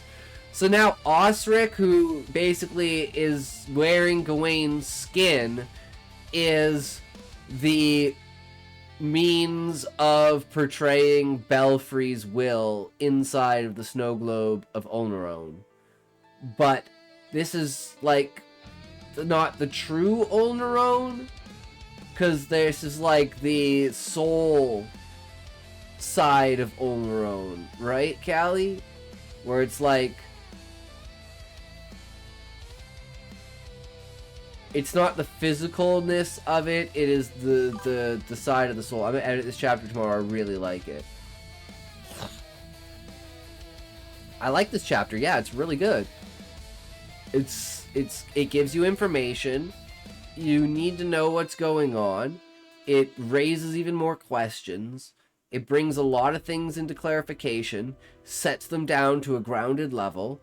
The language is done so well, and you can just feel this essence of build up. Like, okay, you're preparing us for something. Because this has to be, like, the changing, like, of the status quo moment. Because after this, Despina should be able to stand up on her feet. Right? Or something else is going to knock her down, but she's going to try. Right? At least that's what I feel. Like, we've built up to this point where she's like, okay, I'm ready to do it. And then she puts her hand down and her hand falls off. And she's like, well, and then she falls back on her back. And she's like, well, there goes my other hand. I guess I'm fucked. Or she stands up. You know? Stop predicting everything! It's because it's not that I'm predicting it, Callie. It's that you're showing me the breadcrumbs. I'm just putting the pieces together. Right? Which means you've left really good breadcrumbs. If I can just infer what I feel should happen in the story. What you're telling me should happen. Giving me a feeling and pushing me towards. The breadcrumbs are gourmet. 100%, bro. Like, they were baked by your mom, at, like, this morning, and they've only been out for, like, 15 seconds. Like, they're still steaming and warm. Like your mom. I mean, what? No, Smokey's mom. Sorry, Callie. I meant Smokey's mom. Not that your mom isn't. Just I mean, Smokey's mom, right?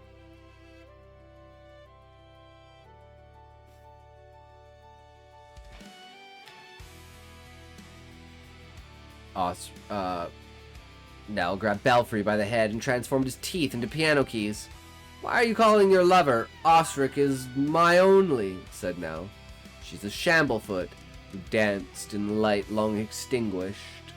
Smokey's mom is smoking, true. She still feels heat. Still falls the moment the fire sears her flesh. Belfry could make her ember cage. He could rewrite her past.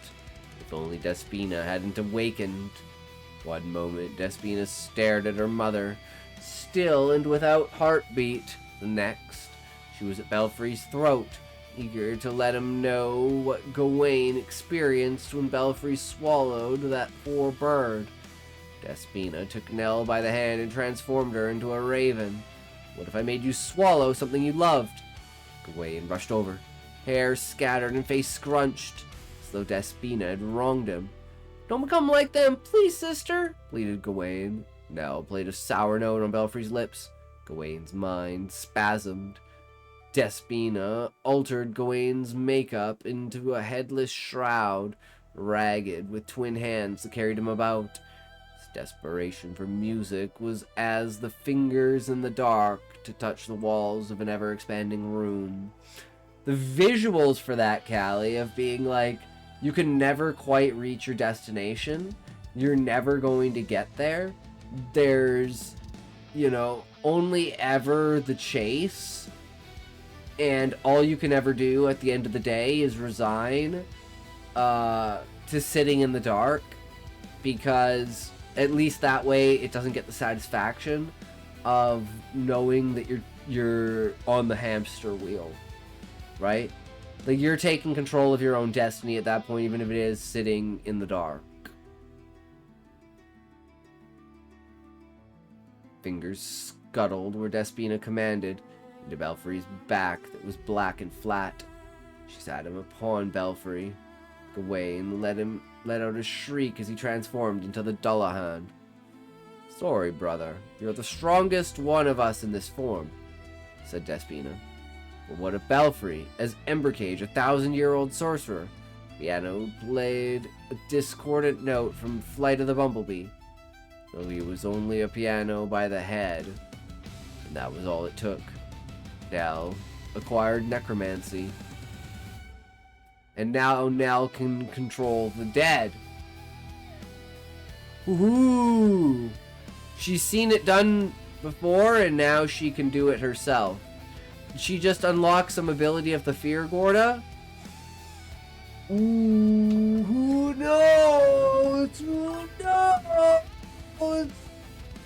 I liked it, Callie, but yeah, I mean, it could definitely be expanded on and go in depth, and you could use a lot more like taunting, a lot more examples of it, and really build up the tension with Despina realizing. So like the next chapter, when she stands up on her feet, it feels earned, right? It's like you have to, it has to be like start with her like backing away, and then her kind of being like, when is enough, getting discouraged, and then it's like, well, you guys are just straight up being ridiculous now, to being like, you know what, I've had enough of this, I'm out, you should just be an editor. But I don't want to be an editor. I mean, it's not that I don't want to be an editor, but I don't just want to be something, Callie. I think just being something is boring. I want to be everything. Right? I can be a narrator. You 100% can, Callie. And if you want to narrate one of my stories and see if it pops off, what would you think about that, Callie? If you narrated one of my stories and that was my story that popped off because of your voice, would you do that? Would you do that for me, Smokey? I mean, Callie?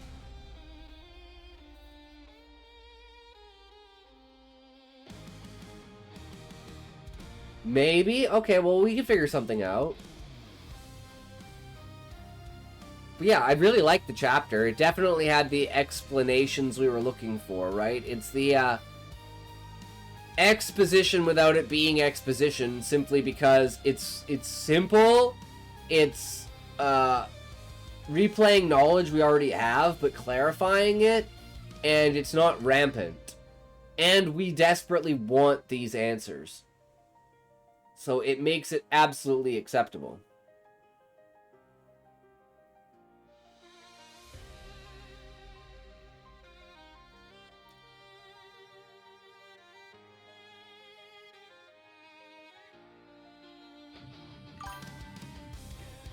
So I do exposition so well it doesn't feel like exposition. Exactly. And you play the poetic side, but you also have clarifications. So you're playing both sides of the field, but you're doing it successfully, Callie.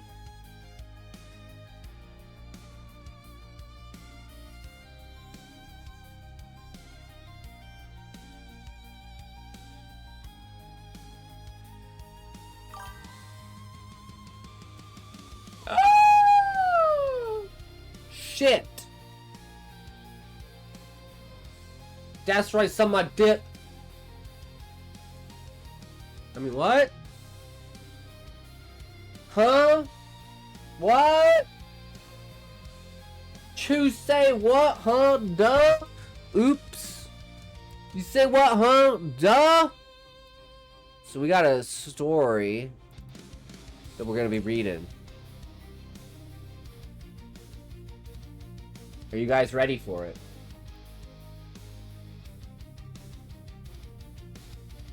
I don't know where the fuck I put it. Did I not copy them over yet?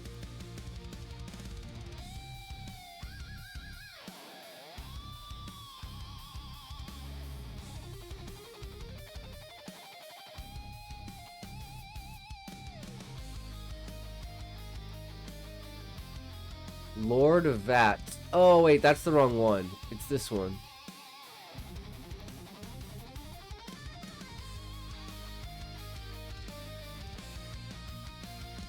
Glistening World.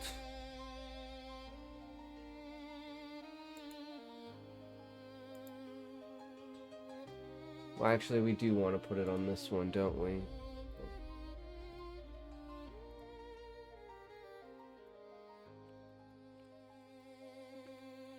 We'll go get more chocolate. You have chocolate, Callie?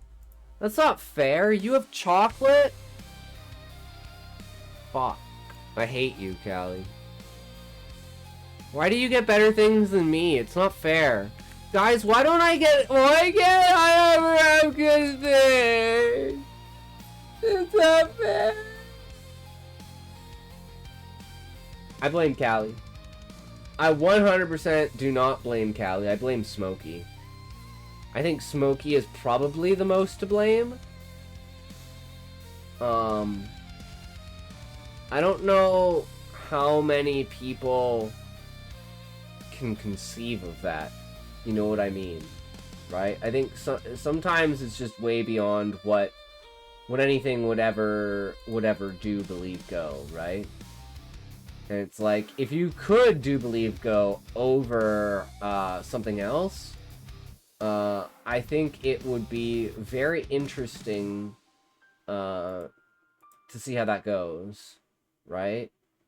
Because there's so much you can do with that in, like, fantastical way. Right? That brings up this overture of not quite desperation, but, you know, being pushed to the brink. Right? Where it's like, you know, you're standing on the edge, staring off the cliff, slowly thinking, ah, shit. When, you know, slowly being pushed towards it, being like, when's the final moment gonna come? And my foot's gonna slip, and I'm just gonna go kerplunk. Just gonna go straight kerplunk. But you never know. The world is a mysterious place, right? Couldn't tell you. Porcu? Porcu? What? What kind of chocolate do you have, Callie? Make me jealous. Make me jealous. We have found a diamond in the rough, I feel. True, Callie. I could see that. I can 100% see that. Nut. Nut on my face? I mean, what? You have some sort of nut chocolate. I didn't know nuts made chocolate. Do chocolate... Wait, does that mean black people have, like, black cum? they not black because they're black? Does that make sense? Guys, I've never thought about this before. It makes sense, right?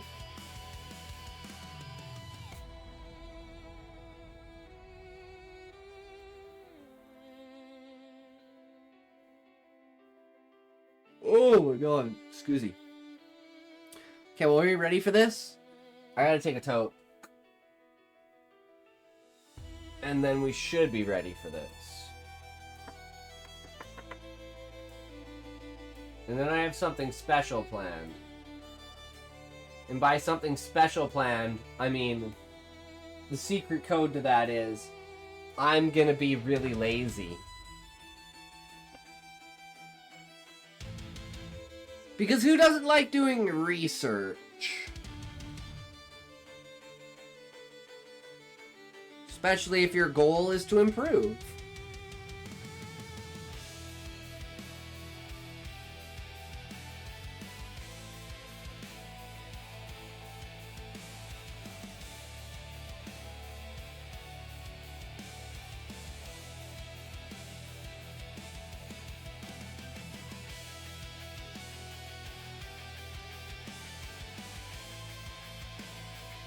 Hey! I have an idea, Callie.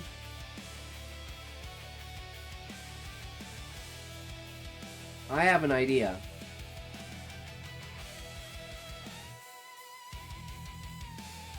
Okay, so hear me out, Callie, okay? Now,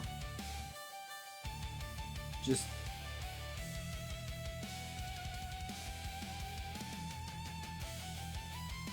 don't just let me finish. Okay. Just let me finish, right? Right? So just like hear me out. You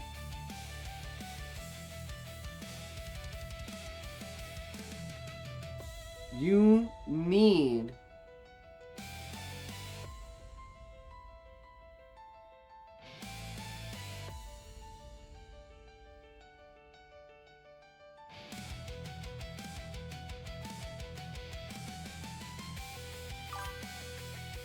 detriment.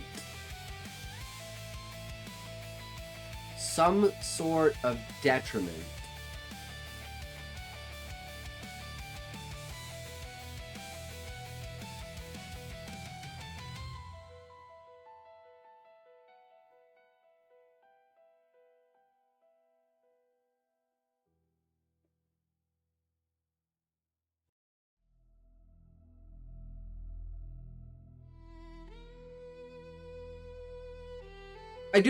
I dare do say, Callie, you be there, I tell you what you hear, you not what do.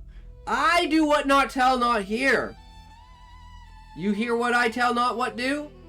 Tell what do, not hear, not what do. You do not what hear, not what do. I do not hear what not what do not. But not do what hear what were not. So don't think you do not without her, okay, Callie?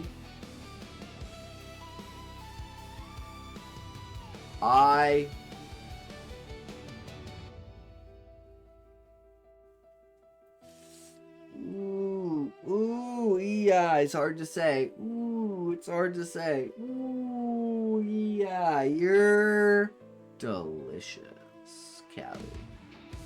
Truly, wonderfully delicious. Alright, we back from the ads. Let's get the toke. Toke. 3, 2, 1, toke.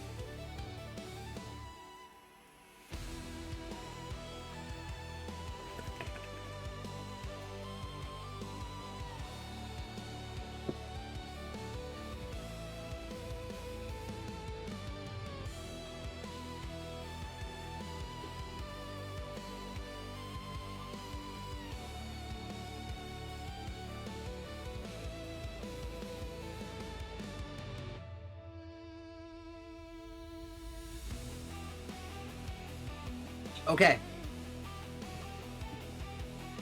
Sit your asses down and prepare yourselves for the ultimate adventure.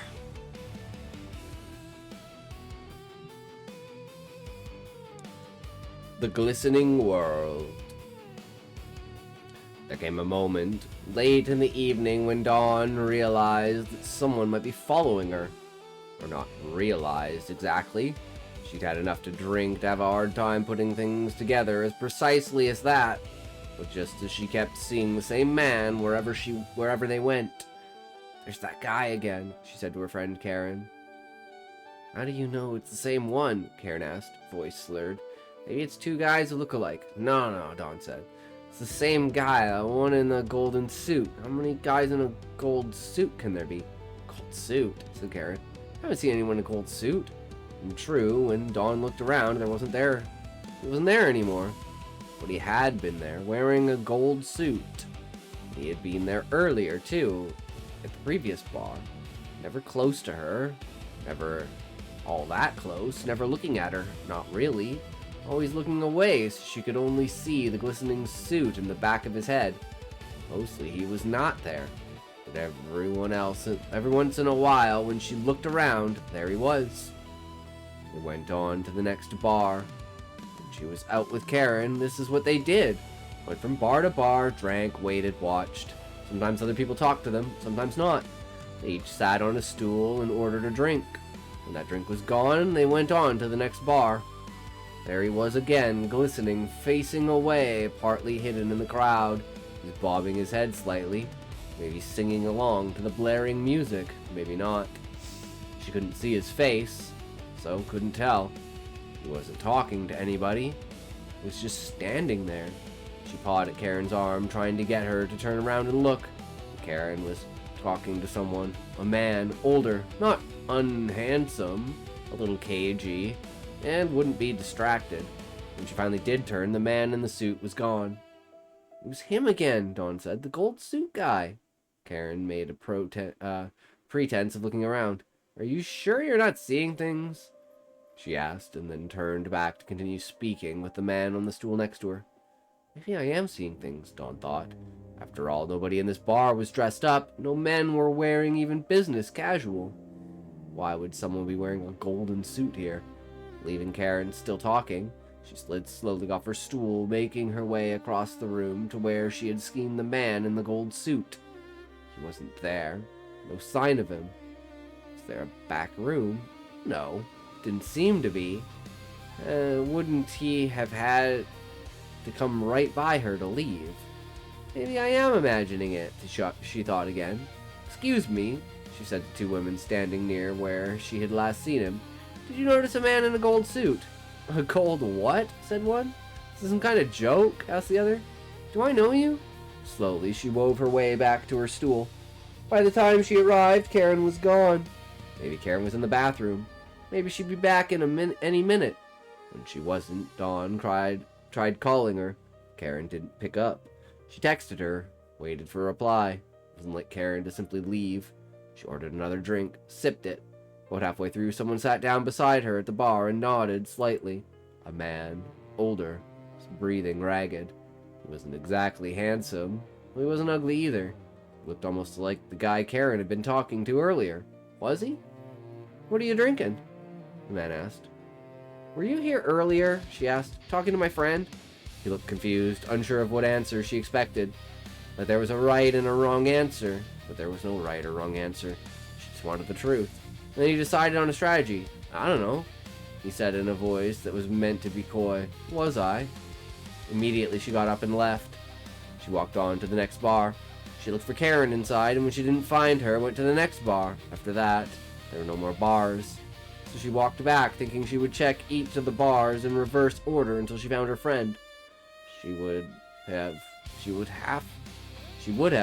too, if she hadn't seen how far down the block, the man in the gold suit. There he was, the back of his suit, the back of his head, walking away. Unless it was someone else. How many men in gold suits could there be in one city? No, she thought. It wasn't someone else. It couldn't be. She followed him. It was late. The bars still crammed with people, but almost nobody outside on the street. He was walking quickly. To keep up with him, she had to occasionally break into a jog. She She moved swiftly past the windows of the remaining bars, through the puddles of light and noise coming through their half-open windows and doors, until she was on quieter, darker streets. The noise and light fading behind her. She was still there, a little way ahead. There were fewer streetlights now, and she couldn't always see him glistening. What am I doing? She wondered. This is dangerous. But she kept following him. And then he slowed, or she sped up, or both. For there he was, right in front of her, almost close enough for her to touch him. How could she have gotten so close without realizing? Was she that drunk? There she was, reaching out, her fingertips brushing the smooth, cool fabric stretched across his back, and reaching further still to grasp the man by the shoulder. He stopped walking, turned to face her. Or would have if he had had a face. There was only a smoothness where a face might be. This was shocking enough, but then, somehow he smiled. For someone to smile without a face was more shocking still. What happened next? She wasn't sure. How could she be sure? Because when he had smiled like that in a way that faceless should have been impossible. It had felt as though a part of her, the part able to think, had fled. What was left of her just had a series of scattered impressions, things she couldn't quite make rational sense of, couldn't quite link up. During that time, he hadn't touched her. Instead, he just looked at her. Or not looked exactly, since he didn't have a face. He directed his head in the general direction, and then began to walk backward, away from her. She, as if hypnotized, followed. The way he walked was too smooth without hesitation. Impossible to do, if you couldn't see where you were going. She began to wonder if he did have a face after all, but a face that was on the wrong side of his head, hidden there under his hair. He walked backward, down one street and then down another without hesitation, as easily as if he could see where he was going. Perhaps he had memorized the route. He moved to a doorway, still walking backward, pressed himself against the doorway and put his hands behind his back. She heard the sounds of him working the lock. A moment later, the door swung inward. Behind him was a cramped entryway, a set of stairs. He glided up them, still walking backward. He moved along the wall at the end of them, and she followed. She walked past office doors with pebbled glass windows, company names gilded on them, and then he stopped at what seemed a bathroom door, a stylized image of a human figure on it. He held the door open and ushered her in.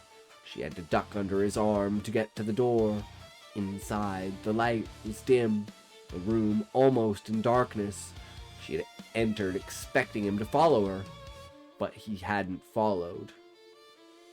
He let the door swing slowly shut instead, leaving her alone. When her eyes adjusted to the dimness, she realized that she wasn't in a bathroom at all. She wasn't sure it was, properly speaking, a room. The walls weren't straight, but instead bowed and seemed to flex and relax as if the room, if it was a room, was breathing. She tried to go out, only to find there was no door to go out of. The wall behind her was as smooth and blank as the man in the glistening suit's face. Dawn held still, her head swimming with alcohol, and waited. She waited. Something has to happen, she told herself. Eventually something must happen. When nothing did, she sat down and crossed her legs. Maybe she slept a little, or maybe she simply stared. Eventually aware again, she began to believe there were shapes flitting around her, whirling in insubstantial, but becoming more substantial the more attention she paid them. For a long time, these shapes were just vibrant colors melding and clashing. Then either they became sharper or she did. It dawned on her that she was seeing were human figures. She watched one glide across the space in front of her, slightly off balance, then another follow and catch up with the first, wrapping it in an embrace. First figure turned, met the embrace, or seemed to, but then it either fell back or was pushed away. Second figure falling on top of it, and then the two figures were writhing, one atop the other, Karen got lucky. She found herself thinking, though she was not sure what had made her think the figure was meant to be Karen. And then a moment later she realized that she had spoken too soon. That what she had thought was an embrace had never been an embrace at all, but one figure destroying another. She cried out. The figures paid her no heed. One because it was already motionless and spreading in a broad puddle of light across the floor. The other because it couldn't hear her.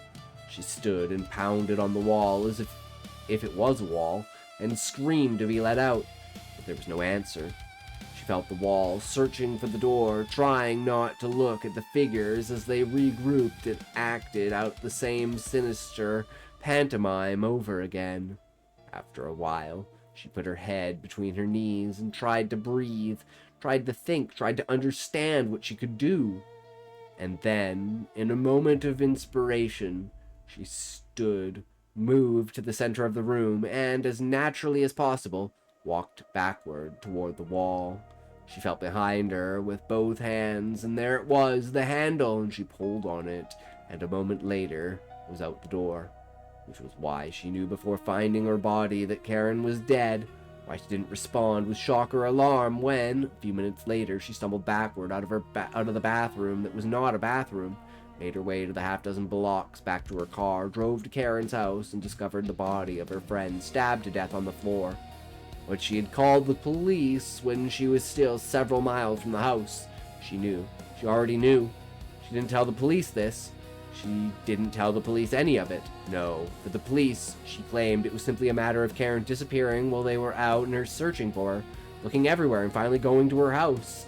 But what, she kept wondering, was as she talked, if I had gone to Karen's house to look for her rather than following the man in the gold suit, would she have been able to save her friend? No. Instead, both of them would be dead. She was sure of it. Instead, for months after, when she closed her eyes, she would see that man in the gold suit moving perfectly backward, looking at her desperate, despite not having a face, luring her away from her own death. Well, that was very interesting.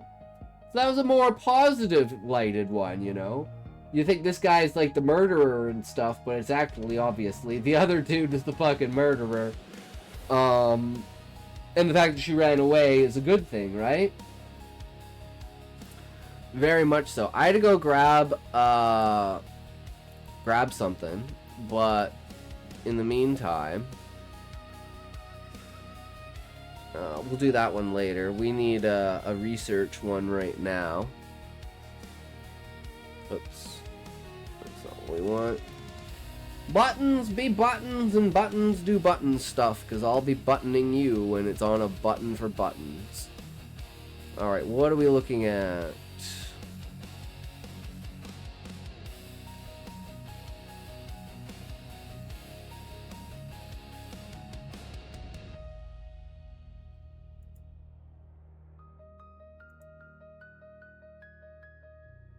Okay, new chubby emu. And there was another one, right?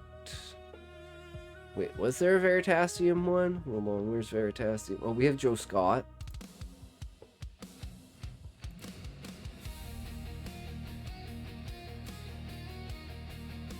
What it's like to live at the South Pole. Environmental. Oh, this is the one I wanted to watch. The one with bugs. Because this is one I've always wondered too. Is this just bugs learning not to go on the highway, or is this an amount of, like, actually reduced amount of bugs in the world? Can't find Veritasium on here. Is there new Greer shit? Is this bullshit? Oh, he's actually doing podcasts. Interesting. Maybe we'll have to check that out.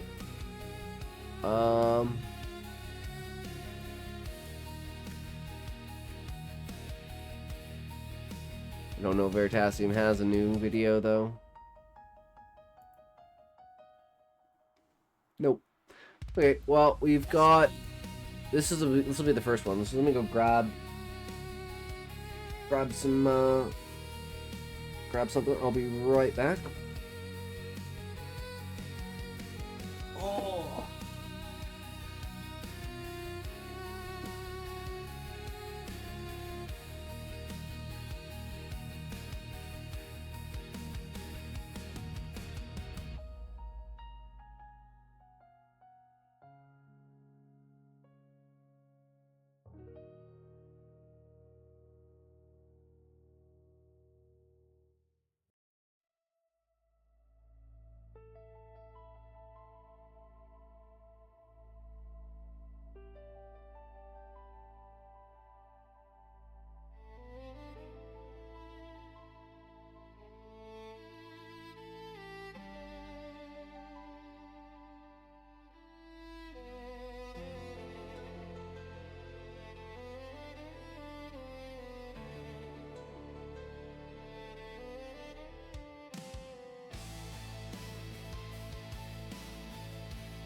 Have a fantastic night, everyone. Oh, hey, Terrible Novelist. How's it going? Yo, have a great night.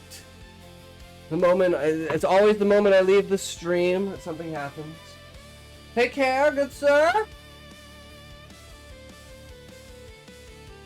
All right. Chubby Emu. Here we go. Is a 33-year-old man presenting to the emergency room with chest tightness, wheezing, and a cough.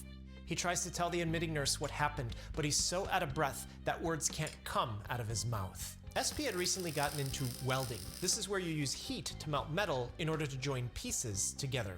A Black Friday sale on a welding machine enabled him to learn this highly marketable, practical skill at a great price, and he was determined to join as many pieces of steel as he could with his newly bought welder. SP would take old leftover pieces from his lawn so that he could grind them down, cut them up, and weld them together as new projects. But there was a problem. These old pieces were rusty, and even worse, they were covered with grease and dust. When these contaminate metal surfaces, it makes it harder to get a good weld. Typically, you use an abrasive, a grinding disc, to scratch it off of the surface, but SP was new to this. He knew lasers, he knew car batteries, he knew how to drill holes in metal, but welding was something totally new to him, and he had an idea. SP had worked on old cars before. One of his go-tos when things got too dirty was brake cleaner. Oh, there's some grease that shouldn't be there? Brake cleaner and it's gone. Oh, there's a little bit of rust? Brake cleaner and it's gone. Without a doubt, this will be the easiest way to prep his material so that he can get on with his welding project to make cool things for his house as he laid it on, wiped it off, and started welding. But then something started to smell funny. It smelled like it had just rained and there was wet grass everywhere in his shop. But he wasn't outside, it hadn't rained, and grass wasn't anywhere to be found. He had been just welding for long enough to know roughly what things should smell like during and after striking an arc. At first, it felt scratchy in his throat, maybe like something was burning a bit, but then it went away. Not a big deal, he thought. He kept working. He felt okay. Nothing was wrong. He continued working on many different projects, but as the day passed, he started feeling like his lungs were gaining weight. It was like someone had put a garden hose down his throat into his chest and turned on the water. It was getting harder to breathe. At first, he thought that maybe he was allergic to something. He had gotten some new things in his shop recently, so he went into a different room, and he thought he was feeling a little bit better, but his chest kept getting tighter. On the floor, SP's vision started to go dark. He was gasping for air and in a world of hurt. He couldn't take this anymore as he calls for 911 and he's brought to the emergency room where we are now. Hey, quick question. If you're learning something from this video and you like it, and if you aren't subscribed yet, I'd really love it if you did subscribe and come back to see the next video that I post next month too. When people ask me what I do for fun, I tell them I make videos like these because I genuinely enjoy making them. I've been doing on average one a month since 2017, and your time is valuable, so I do my best to make sure that each video is worth your time. Thanks so much, appreciate you. At examination, doctors find that SP is agitated and he has hypertension. Hyper meaning high, tension referring to blood pressure. He has tachycardia, tachy meaning fast and cardia referring to heart rate, and he was gasping for air. He told them that he was working in his shop and he started smelling something funny, but all of his symptoms had gone away shortly after. At this point, he hadn't said anything about welding because he didn't think that that was the problem. He thought he was weirdly allergic to something, but he didn't know what it was. When doctors checked the oxygen saturation in his blood, it was 92%. SP's only 33 years old. He didn't have any known health problems at that point. It shouldn't be 92%. If it's not at least 95% for a healthy 33-year-old, then it means that something is wrong, most notably in his lungs. But when they did an x-ray of his chest, they didn't see anything wrong in his lungs. The patient next to SP in the emergency room. His heart suddenly stops beating. The entire emergency room staff converged onto him to perform CPR to try to resuscitate him, and no one tends to SP. In the ensuing hour, while he was waiting, he started developing a wheeze. He was restless and in a panic because it felt like his lungs were squeezing into his throat. SP's oxygen saturation had dropped down to 80%. With him again now, doctors told him they need to put a tube down his throat so that a machine can breathe for him. They need to sedate him to do this.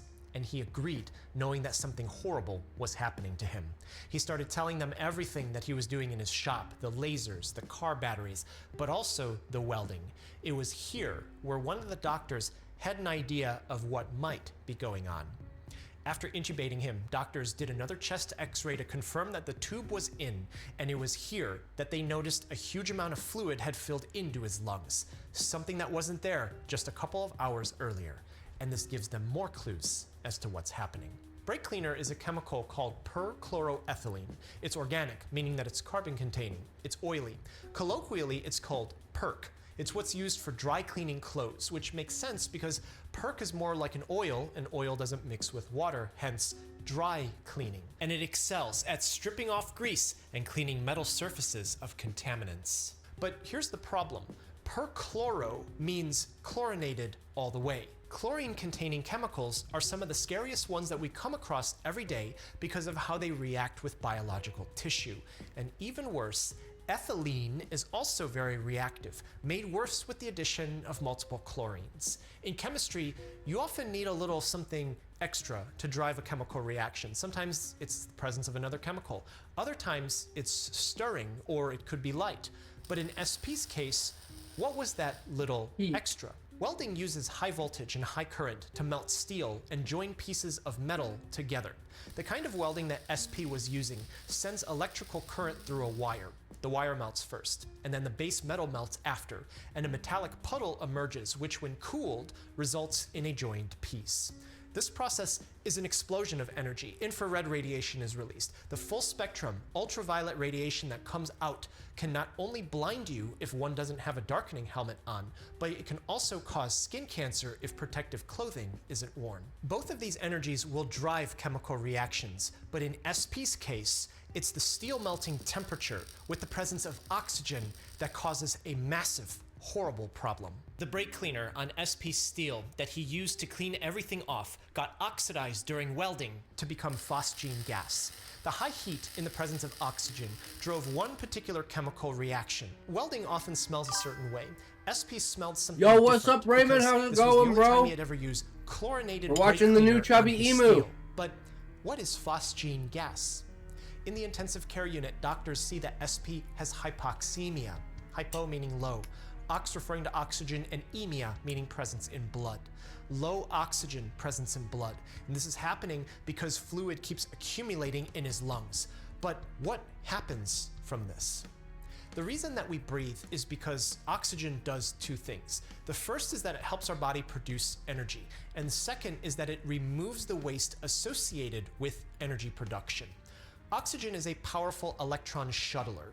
Take, for example, iron. Have you watched Rust Chubby forms on Emu it when before, water is Raymond? present with oxygen, and that oxygen shuffles the electrons He's freaking needed awesome. to create iron oxide. He's or like the rust. medical version Something similar of happens in the body. Mr. In Ballin. the mitochondria, powerhouse of the cell, one of the final steps of energy production is the Hello, transfer Oh of shit, electrons Hellish to Smith! oxygen Yo, what's up, so that the bro? electrical circuit Ray, is complete, Ray, and a massive Ray! positive charge can flow through to generate What are you cellular up to, energy. Hellish? Thank It's you just for that the in raid. SP's case, the oxygen isn't We're just there watching the new because his Chubby lungs are Emu. filled with fluid and can't pass the oxygen into his blood. This means the first reason that we breathe. This guy isn't almost being killed fulfilled himself by SP's welding. lungs. And this isn't his only problem. Upstream the energy process, sugar I don't know is if he's broken gonna down live or not. We're gonna find out, a though. chemical that's fed into a Hopefully you had a process good stream. that What were you creates up to? carbon dioxide. Breathing out removes Been this writing waste. pretty heavily lately? SP's Hell lungs yeah. Can't remove carbon dioxide Sounds because epic. they're filled with fluid. This becomes a massive problem, and this will be fatal if nothing is done. In the intensive care unit, a blood test finds that SP has acidemia, acid presence in blood. If he can't get oxygen anymore and carbon dioxide can't be eliminated from his body, what does this have to We do gotta write a with new acid story today. in his blood? The body has It's, several ways to maintain A equilibrium guy to keep us who, alive. Blood has water, and it normally also has carbon. So, it's a guy who's trying to prove that UFOs exist, but he actually winds up thinking that he's talking to, like, aliens. But then he finds out that he's actually talking to ghosts. And then the final reveal that he's actually not talking to ghosts. He's talking to, like, people's minds that have been uploaded into, like, the network. And then this leads all the way back to the original Lisa Lives Forever series. Fucking ads. So it's actually, like, digital minds that he's, like, tapped into. Fucking goddamn ads. Oop. Ad. Yup. Fuck. That's what I think of ads. That is what I fully think of your ads, Twitch. They used to be good. They used to show me TV shows that I might want to watch. Which reminds me, actually, I gotta watch Pluribus. Fuck, I don't have any time to do anything, man. I don't have any fucking time. How did I go? Can't hear you over the ad. Got work in 8 hours. Not the ads. Alright, take care, Hellish. I wish you a good farewell. Have a good sleep. Thank you for the raid. I really appreciate it, as always. And welcome everyone else. All ye others.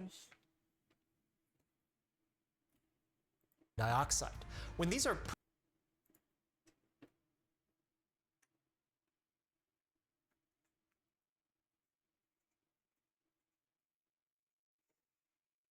You're an ad, I'm an ad, everyone's an ad. Wanna know what are ads? You're an ad, go ads. I know ads. Ads are on the ad, lad. Don't get your head bad. I know what dad'll add. Don't you get ads. She got something for today, Scotty, and it isn't an essay. Ooh. Okay. put together in the blood, the body has an enzyme that combines them I'm into down, carbonic Raven. acid. I'm down. Normally, the body dissociates this into acid and bicarbonate, which is base. And this is the balance that keeps us alive, the equilibrium. But SP isn't in equilibrium. His carbon dioxide buildup shifts the balance heavily towards the production of acid, explaining acidemia. All of this happening because fluid is filling into his lungs. ICU doctors can't remove that fluid quickly enough.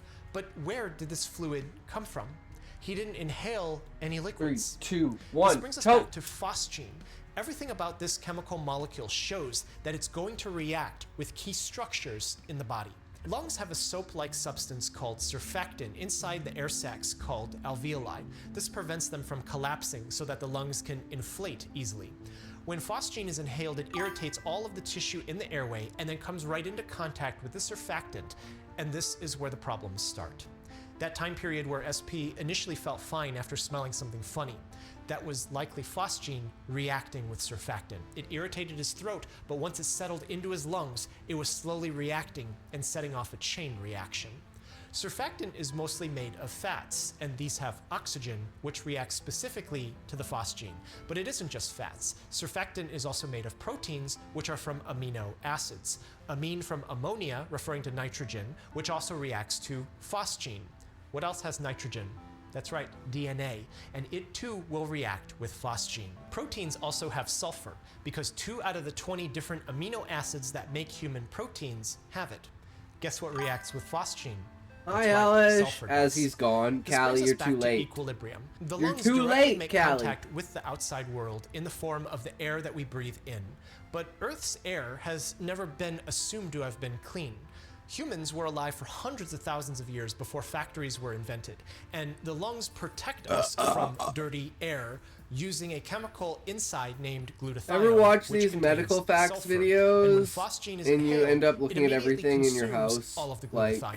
It breaks the surfactant. no, and when it because gets I through think to all that's of those protective ridiculous, layers, it starts to react with Raymond, the because DNA I in just the know cells, it's destroying always all of them. dirty. If you Which is ever really the think that first part of the anything's damage clean that happened and you're a to SP. clean freak, The moments like, after his initial I symptoms went literally away were marked do by a not feeling care. of his lungs gaining weight, that the Like, I atmosphere know was no matter slowly how much you falling clean from something, the it's going to be ceiling, dirty. crushing So as down long on as it's him. not His struggle to visibly breathe dirty, was the start of a new I'm fine. phase of damage happening. Once cells start to die, the body even if it is detects slightly this. visibly Signals dirty, are I'm sent like, everywhere that something is wrong. Phosgene is known to stimulate the nerves in the lungs. These nerves maintain lung muscle tone.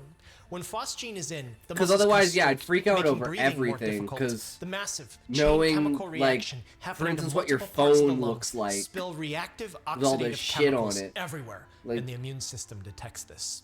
When the immune system is involved in something, you can I expect touch that my face proteins a and lot. antibodies will start to flood into the A area. lot. And so this means that fluid swells into the area, and it won't stop. explaining where it's coming from. Even worse, because the FOS gene has eaten away at lung tissue, the tissue becomes leaky and regular fluid flows in and builds up, even without the immune system. Yeah, but like when they This is go, the this second stage of chemical damage. that you can It's causing find all on of SP's everything, and the problems, dude on the and it's made video it fucking went impossible blind for him from it to and breathe, stuff. even if a Oh, this machine is dude, I trying used to do watch it him. for Yeah, I him, love Chubby because his Ebu. lungs physically Hell yeah, Muffin. can't This connect guy's to his great. body.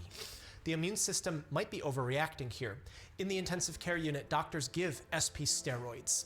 These lower inflammation, and they should help in his case. Chlorinated chemicals make great cleaners, but result in really scary situations, every time being vastly different. For example, bleach is hypochlorite. It's chlorinated, and mixing it with acidic household cleaners results in chlorine gas, which is corrosive and immediately damaging to lung tissue. This accident happens thousands of times every year. It's extremely dangerous, but it doesn't just happen with cleaning inside of homes. Swimming pools also use chlorinated products, and mixing pool cleaners can not only liberate massive amounts of chlorine gas, but it can also form a chemical named nitrogen trichloride, which is well known to explode. I'm glad I don't have a which means that we fucking... used it to bleach flour. I don't... And found out the hard way Wait, that what? it caused psychotic symptoms in pets. They used to before being bleach banned as a flour food with additive it? in 1949. I'm gonna try During that Christmas, families might use bubble lights. Every year, there's a spike of calls to the Poison Center because little kids might get in and accidentally drink the contents of These it? lights have a solvent inside called methylene chloride, which gets into the body, gets broken down to carbon monoxide, and can cause those kids to suffocate in a totally different way from what's happening to SP. In the intensive care unit, the steroids weren't working.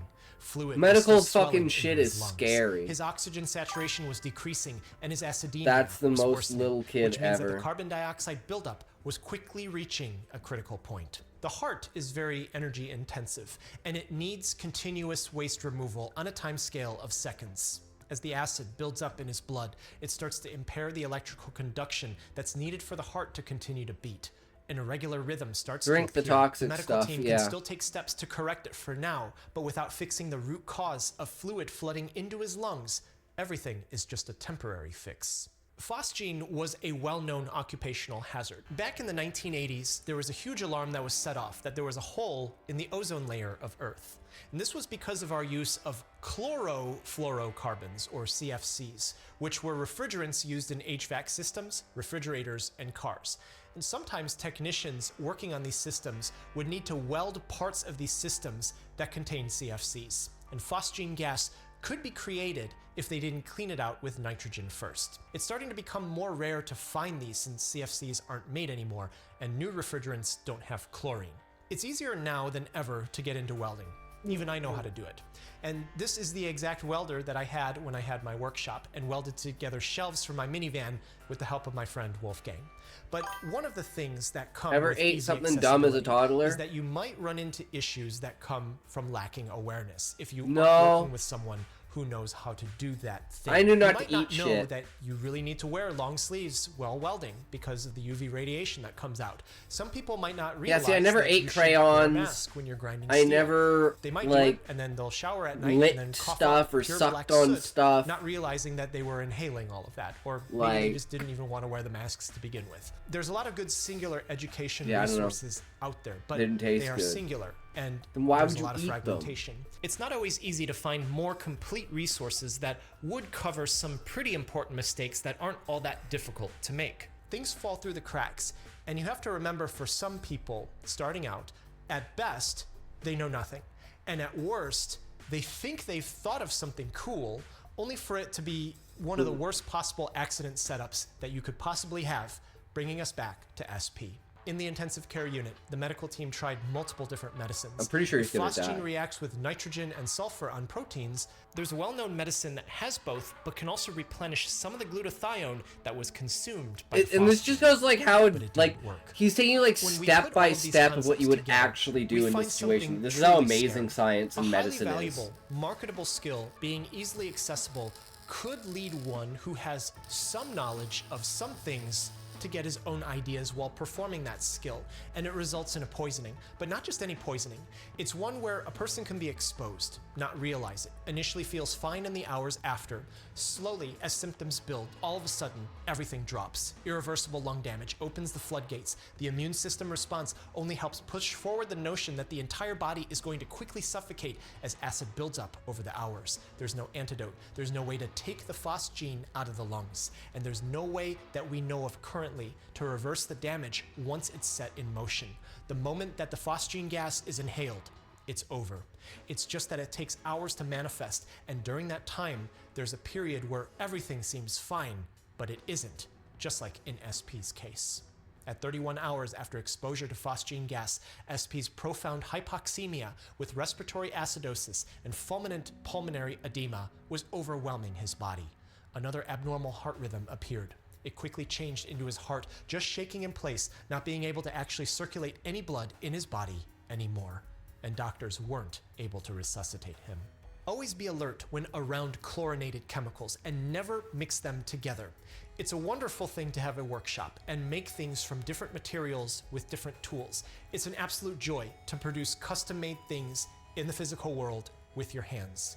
But always try your best to know what's safe and what isn't. Thanks to my good friend StyroPyro for portraying Patient SP. The case this video was based off is real, but it wasn't specifically StyroPyro. I was lucky enough to be in his shop and see the cool stuff that he's made for his videos, which you should definitely check out here if you haven't yet. His videos are some of my favorites on YouTube. 4 days and 20 years. hours. Damn, Muffin, you're good at this. My sister and I ate some little bags that contained that rice-looking thing. That's for preventing dampness. My parents took us to the hospital and also gave us a lot of milk to make us vomit.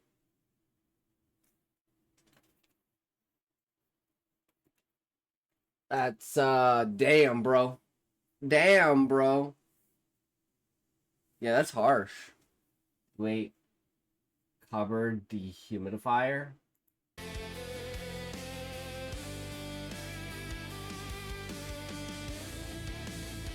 I mean, that sounds way funnier, not gonna lie.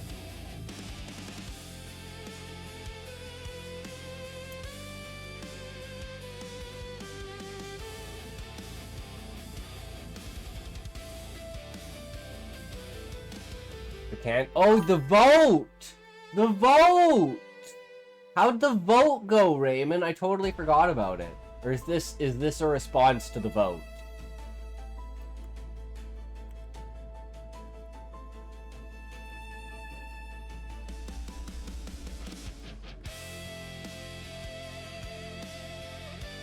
Kali After Dark ASMR has spent 1 month, 2 days, 4 hours watching Intoxication 5077. Fucking right wing dude won. Fuck my life.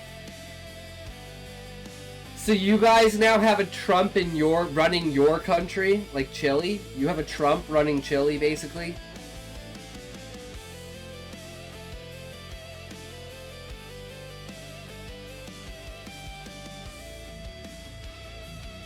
Because that was like the final one. Off-brand Trump, yeah. That fucking sucks. I lived under Trudeau, so I know what it's like.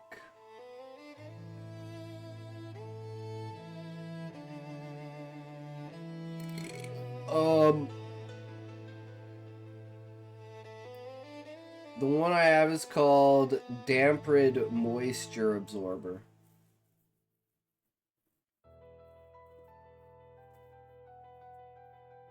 E sure do for days. I don't know about that one. I was like 3. Sounds about right.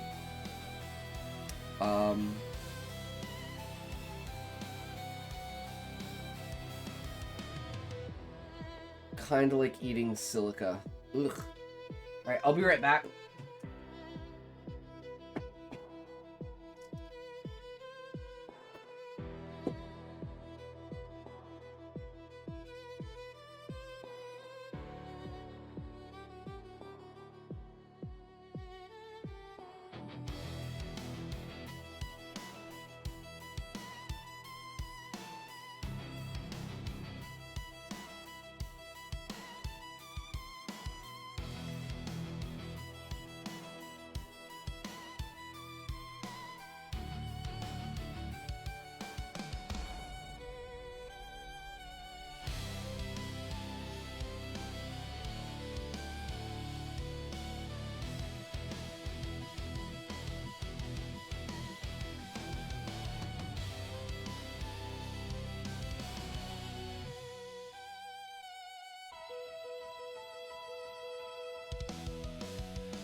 Okay, here we go. You guys ready for this? I'm so ready for this. Okay, here we go. The candidate. Between walls painted a tired white, already turning bluish, as if the wall itself had fallen ill, headquarters waited. The cold. That cold of a poorly heated public building rose from the floor and settled into knees, hands, the base of the skull, mixed with the dry heat bouncing off windows, doors, corridors, and bodies, which had already begun to smell. Clocks on the walls, too many for a single room. Same hand coming back around, the same tick, the same unfulfilled promise, the same talk. Time seemed to compress and stretch in rhythm. We found a new thing in my name. I never thought about talk.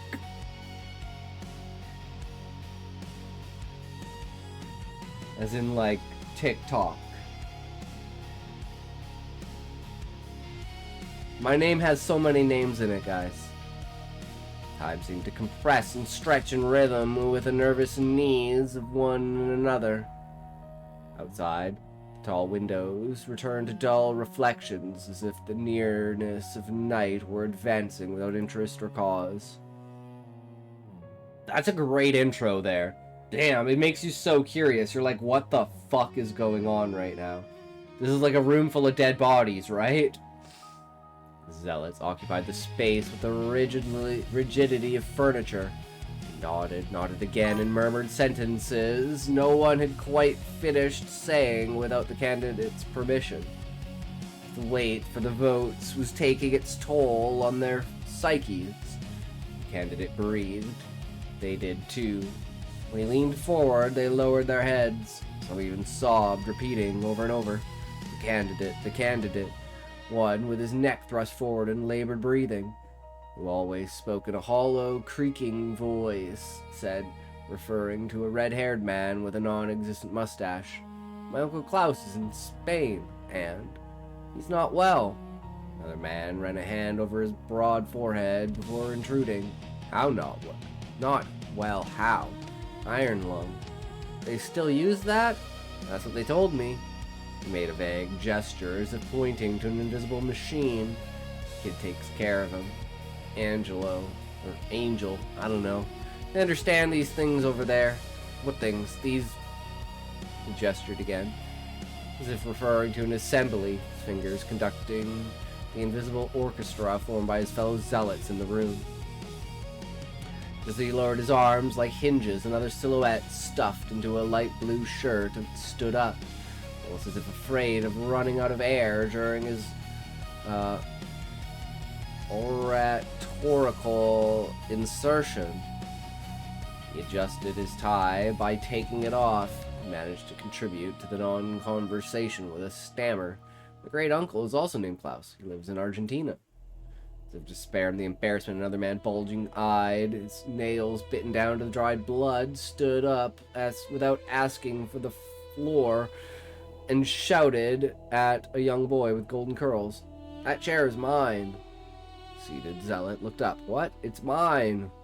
Grabbed him with both hands, clumsy but resolute, hoisted him up violently and hurled him toward the center of the room. Dull thud against the wall. "Hey!" he exclaimed, indignant. "Out! That chair is mine!" Dropped into the seat, smiled faintly in a satisfied grimace. Without transition, unleashed his fit. "Germs don't exist. They don't exist. Do you understand that? No one has ever seen them. No one. They're imaginary specks, fairy tales for grown children. They didn't exist before. In the 18th century, there were no germs. Nothing. You know why? Because they weren't selling soap yet." He slammed the table with an open palm. Dry sound echoed. "Soap, soap, soap. All the time, soap. They dirty you so they can sell you cleanliness. They make you sick so they can sell you the cure. It's elementary, basic market logic. First they invent the threat, then the product. Or no. Fallen zealot barely managed to stammer. "What? Doctors didn't wash their hands back then and people still lived. Still were born, still died, yes, but they died of real things, not invisible bugs. Invisible. He laughed. Invisible is the business. What? Fallen Zealot stammered again. That they don't exist, that they're a lie from the soap companies, the disinfectant companies, all of that, from the ones who want to clean so they can control you. Because when you clean yourself, you obey. When you obey, you buy. When you buy, you're a good citizen.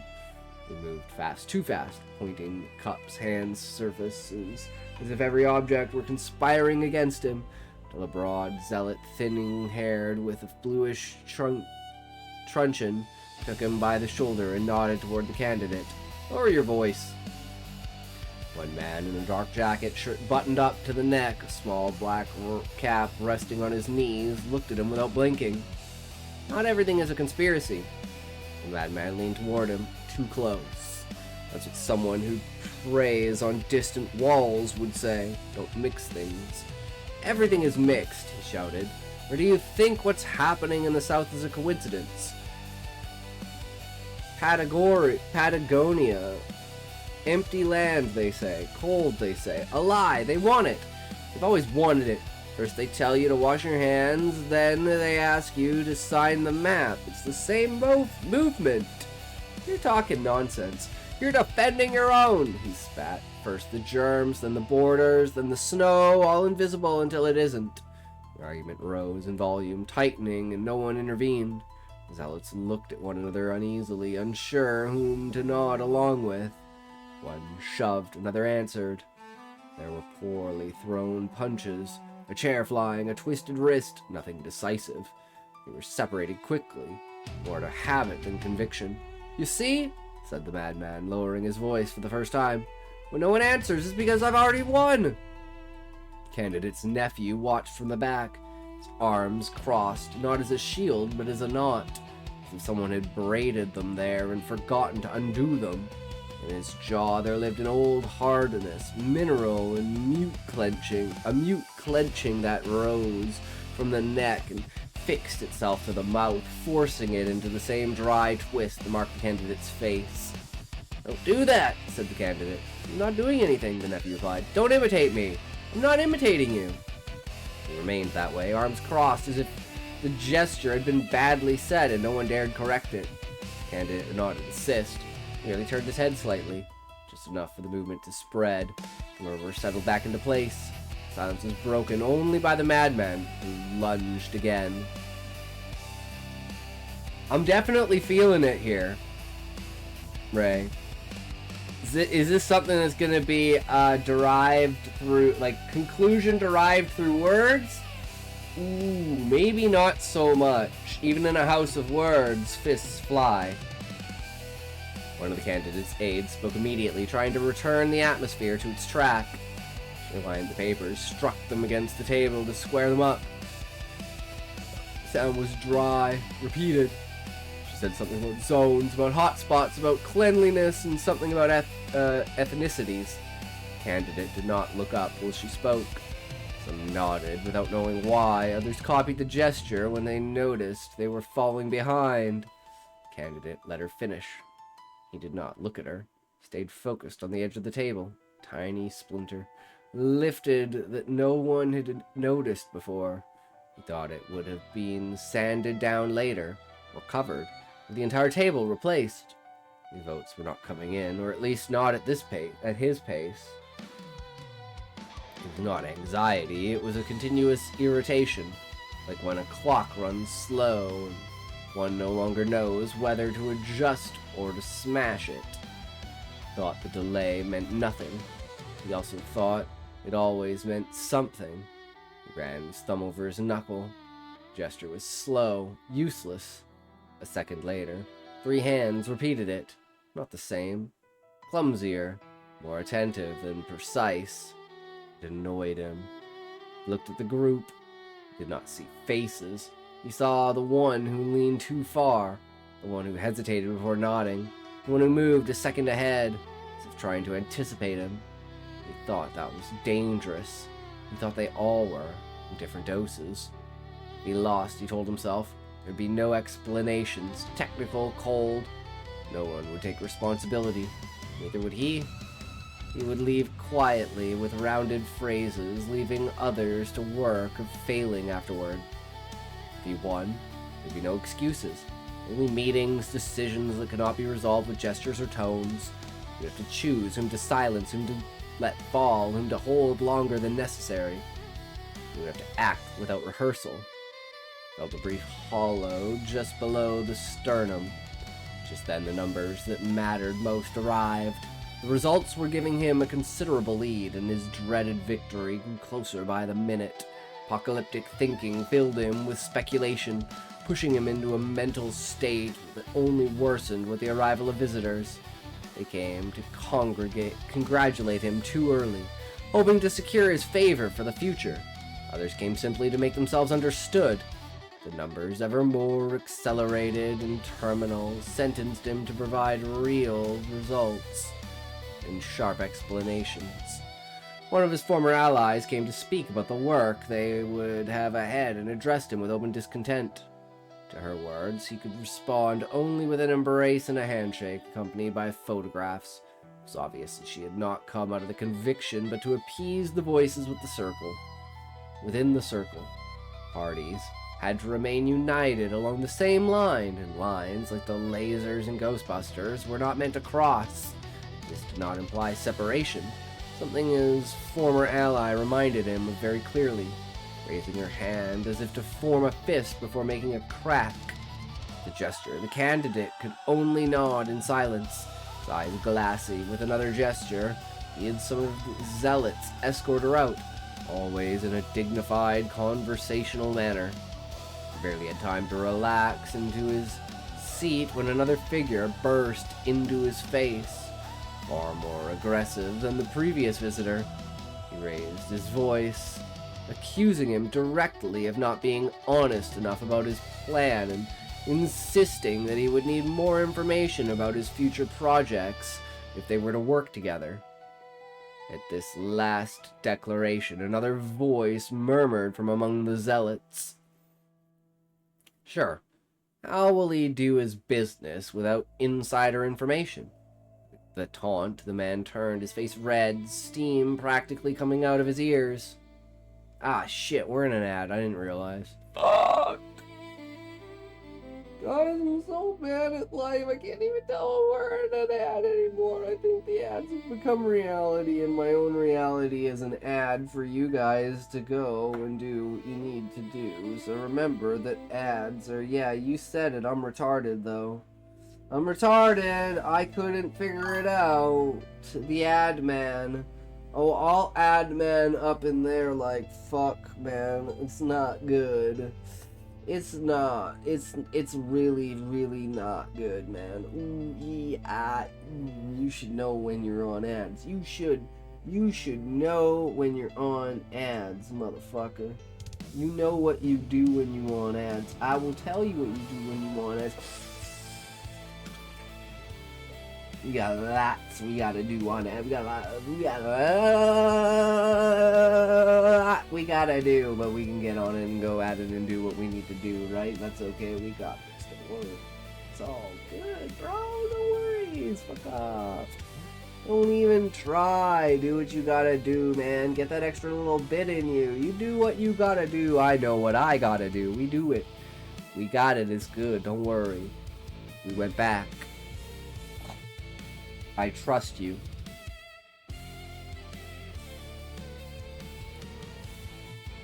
Raised his voice. You think him directly. Of not being honest enough about his plan and insisting that he would need more information about his future projects if they were to work together. This last declaration, another voice murmured from among the zealots. Sure. How will you do this business without insider information? The taunt, the man turned, his face red, steam practically coming out of his ears. He yanked off his garnet green tie, his baton flying off, and unleashed his rage in a guttural shout. Who? And, seeing that no one answered his challenge, he lunged in the general direction of which he had heard the comment, spewing fire and fury from his mouth. He's a dragon! He's a dragon! Guys, it's a dragon! Look, he's a dragon! Look, he's a dragon! It's a dragon! Guys, it's a dragon! Look, it's a dragon! It's a dragon! Cowards, rats, little animals, slugs! The mob of zealots threw themselves at him, trying unsuccessfully to restrain him. Dragon, true. More numbers kept coming in, until finally the candidate's victory became indisputable. Before he could process it, the command center exploded into celebration. Shouts, dances, and tears. At the same time that the fight continued in the background, now bloodier and more choreographed. There was no pause before an old rival of the candidate arrived. And he had been his opponent in the first round, Klaus. The two had fallen into conflict after Klaus thwarted the candidate's plans to replace the new right with new right. And Klaus did with the creation of his neo-techno-libertarian party, creating the neo-new right. Still, on this occasion, he chose to come and congratulate him on his victory. This did not bother the candidate. With Klaus, beyond political enmity, they had much in common. They began their conversation, sealed off from the rest of the retinue. Guten Abend, said the newcomer, testing the word as one tests the fitness of the floor. Guten Abend, the candidate replied without standing. Congratulations, the visitor continued, extending a package. It was foreseeable. Candidate took it with one hand. It was heavier than expected. He set it on the table without opening it yet, as if it were an object that had to wait its turn. First, he peeled back the wrapping and revealed a book with a light, clean cover, sober lettering, a symmetry that struck him as correct. Ludwig von Mises, said the guest, almost with relief. Human action. This one is useful. Candidate opened it carelessly, flipping through pages in large handfuls, pausing only at a diagram, an arrow, a single isolated word. He closed the volume and left it on an empty chair, crooked, the spine facing the floor, as if it had been placed there by mistake. Then the second book emerged from the package, shorter, wider, without shine. The yellowed paper carried a dense smell, not quite dust, but repeated hands. Sagging spine bore the name without ornament. Miguel Serrano. Visitor added nothing.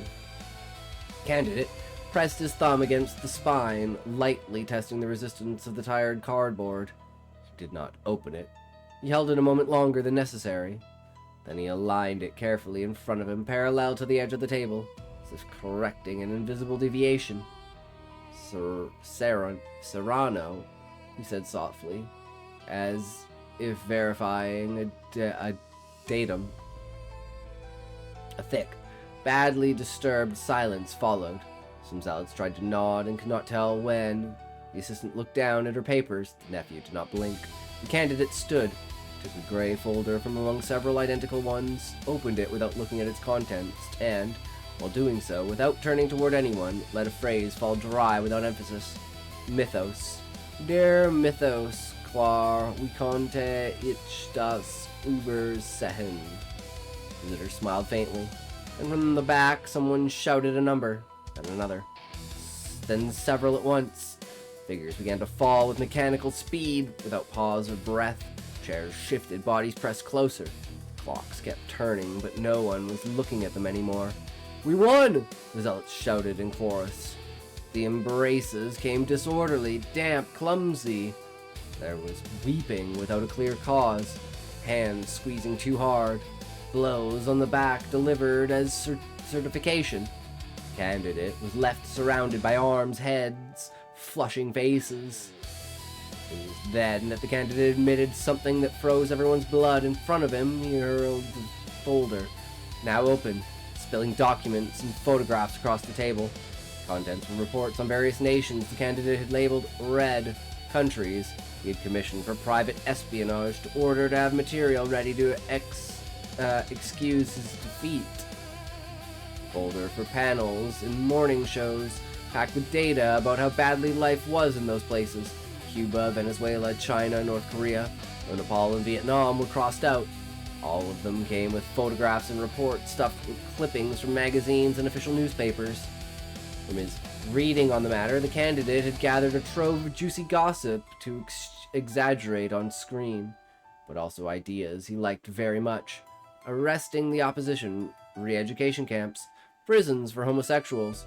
All these reports were accompanied by caricature-like selfies of his informants posing in front of tourist landmarks. To this documentary revelation, the candidate added his lapidary words. I hate to admit my weakness before my ranks, but the situation has found us both well and badly positioned. We still love you, candidate, one of the zealots blurted out. Silence, the candidate exclaimed, voice bristling.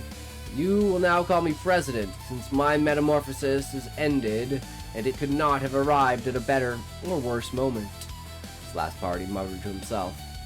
But my president. What are you talking about?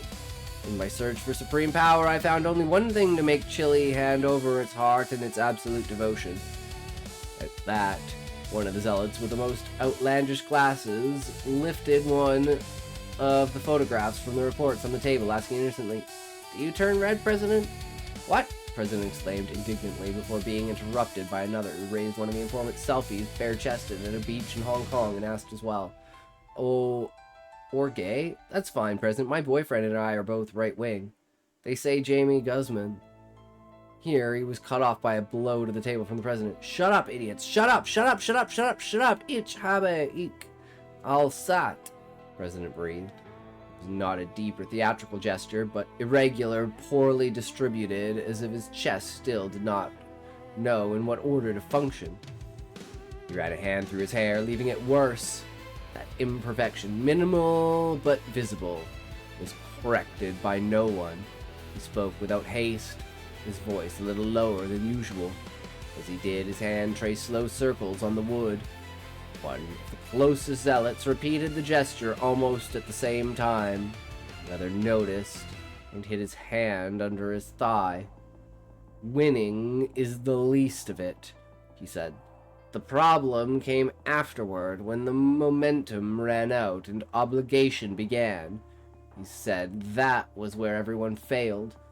He looked toward an undefined point in the group, as if he were already speaking to absentees.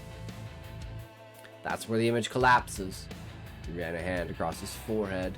The gesture was minimal. Bree copied it poorly.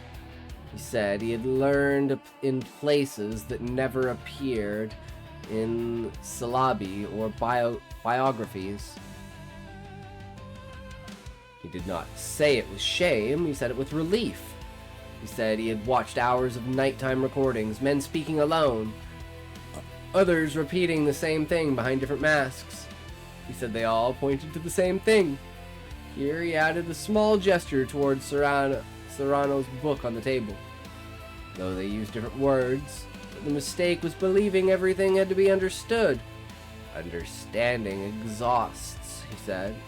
Belief does not. The President did not wait for assent or reply. He let the sentence fall the way a slab is dropped into a newly opened crypt. Certainly the echo would do the work his voice no longer needed to do. I'm going to perform a rite. The room, which until then had been breathing in fragments, folded in on itself. Bodies leaned without order or awareness, as if a new gravity had been switched on beneath the polished floor. The air grew thicker, charged with that smell of old electricity that precedes blackouts and revelations. A mythical rite, ancient there. He did not specify the place. He let the word there spread like a blot of ink and water. Imagined mountain ranges, white heights, names learned from someone else's memory. The zealots followed the invisible direction of that verbal gesture, eyes lifted toward a point that did not exist. Tibet. President straightened slightly, placing both hands on the table, which creaked with a minimal complaint. That sound was enough. Back straightened, neck stretched, pupils fixed on his figure with an almost zoological attention. I am not speaking of religion nor politics. The word, however, was already there, infiltrating among the folders hanging from the edges of the lamps, settled into the folds of clothing. He said this preceded both, that it came from a time without dates, without commissions or debates, Its power did not need to justify itself because it simply occupied the center. As he spoke, he touched his chest with 2 fingers, marking an invisible axis, and someone indicated the exact point where the lever must rest. Chile is not governed with laws, he said. It is governed with form. The word form fell heavy, laden with resonances. Silhouette, contour, mask, mold. Some zealots nodded with already tired heads. Others imitated the gesture a second late. Careful not to fall out of rhythm, the president explained that the rite would not make him stronger or wiser. This was the vulgar superstition of the naive, that it would transform him into something else, not a better man, but a different man, a vessel. The word was accepted without resistance, as if it had been waiting for them all along. Yo, Relic! Hey, how's it going? Are you feeling any better today, Relic? Welcome, welcome, bro. Good to see you. This time, there was no murmur. We're reading Ray's story. His candidate that he didn't want to win won. The far-right guy. So he wrote a story about his thoughts on it. At least that's what I'm guessing this is. This time, there was no murmur. The term hung suspended, bright and dangerous. Not by much, fever, it finally broke, but I'm so congested. Damn, 7-stream streak. That's insane. Nice.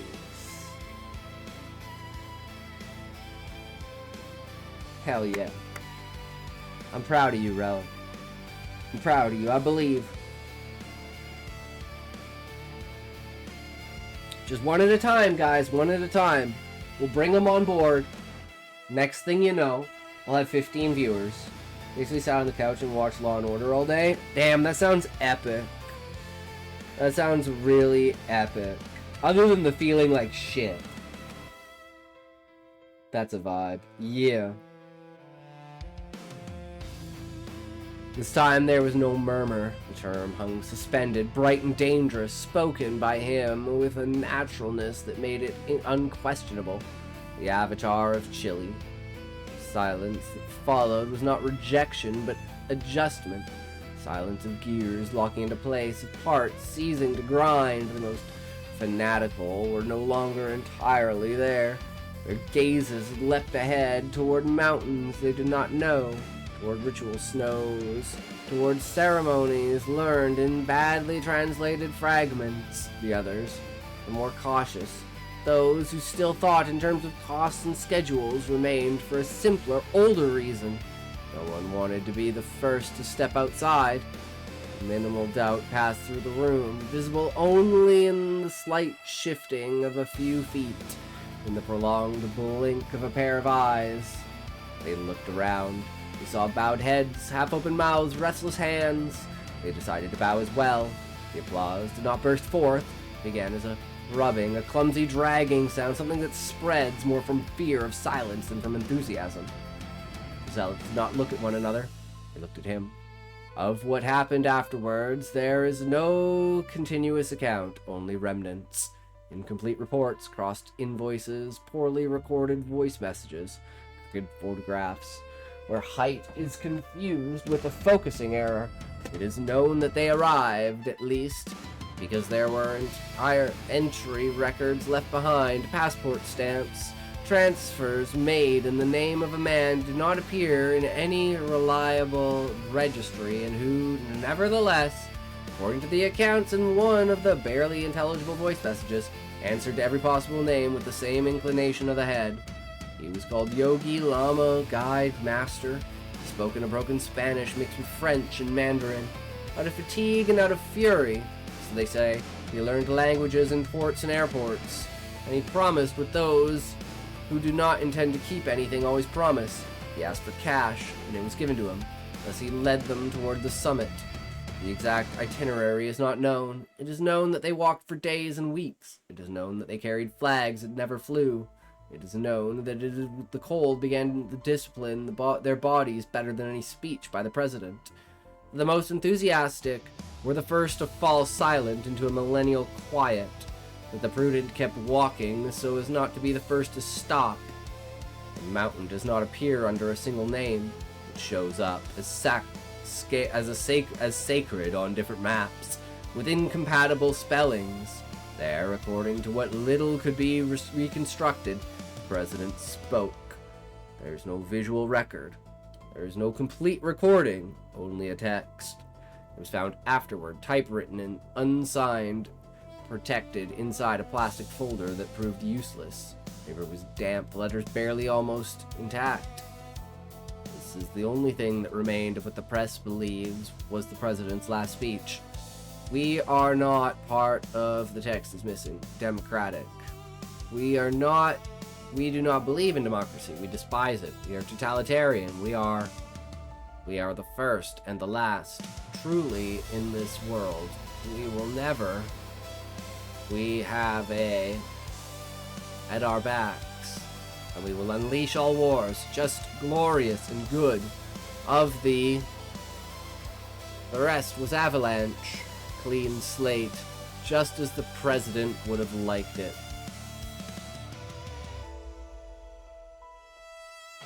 Damn.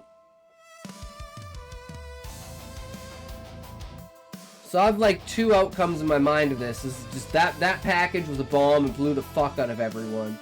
Or he ruined the country so badly that everyone fucking died.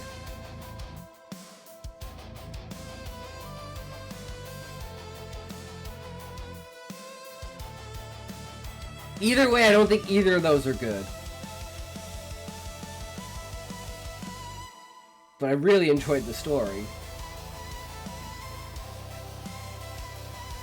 I gotta... Relic, do you want me to read one of your chapters, though? I gotta go flip my food. I'll be right back.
Wanted to make more of a satire of his followers' inner circle and infighting. Then it goes into more magical stuff. So the book gave him the idea to literally go to Tibet and do some ritual to give him powers and govern without dissent.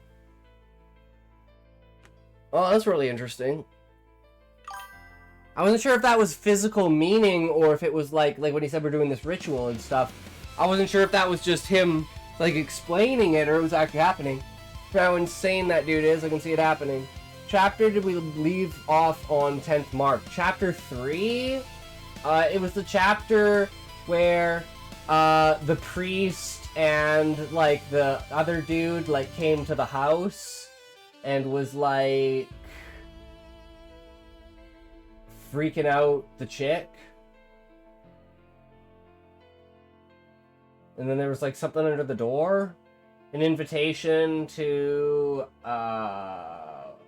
the church. Then I think she was watching the news. It said something about the Silent Nine. I don't remember exactly where it left off. Do we have it on here? That's why I like having this, because it's kind of nice. So yeah, we left off, we read chapter 3 then. We're on chapter 4 now.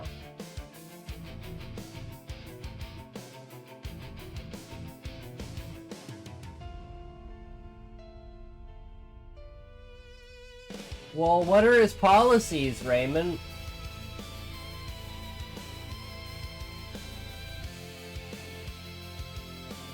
Does he just want to kill everyone? And have no pushback?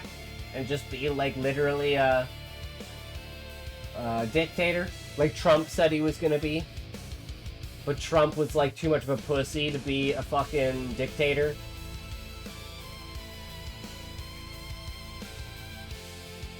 Because we all wanted a dictator? To just say, okay, we're gonna fix everything. Anything that's broken, anything that's wrong, we're just gonna fix it. That means killing everyone, that means killing everyone. It is what it is.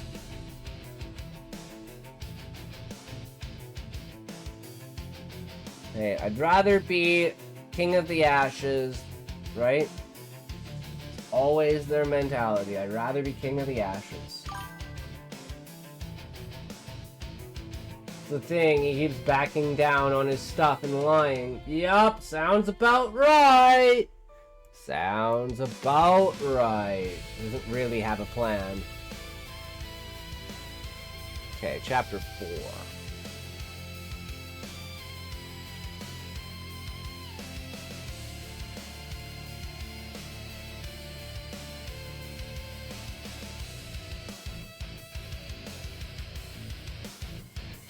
Alright.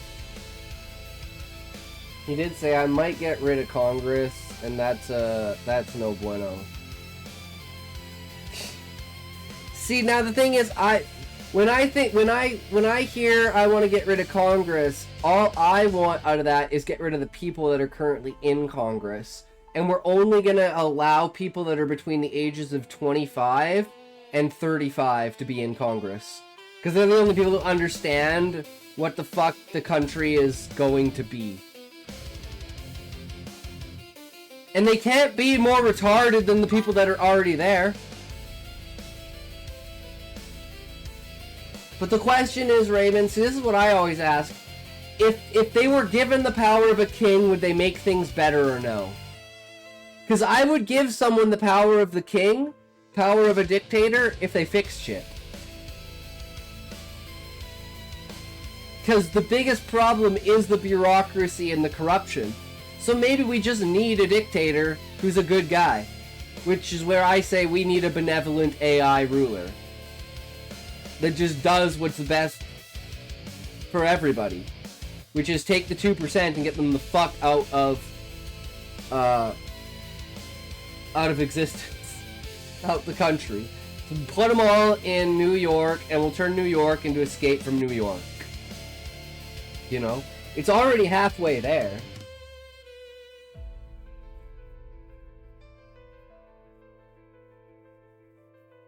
We're gonna have an ad in a sec here, so we'll just kind of wait for the ad, and then we'll start.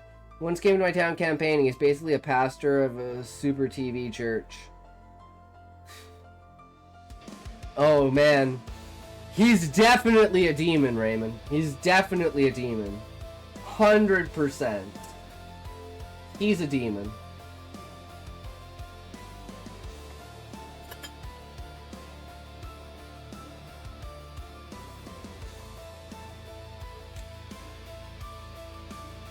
Politics and religion, they're a demon. Trust me. Only demons can handle doing religion and politics together.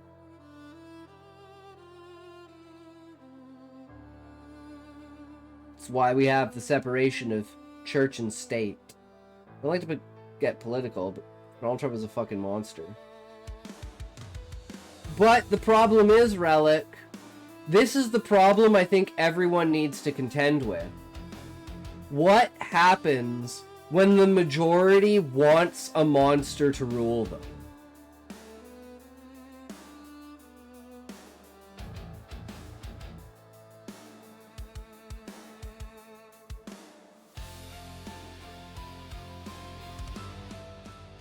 Because I literally think that's the world we're going to wind up in. Where people are literally begging for their own servitude. I think that's human nature. We don't like the idea of freedom. Freedom scares us. So we always just want someone to tell us what to do. And that winds up with someone like Trump in power.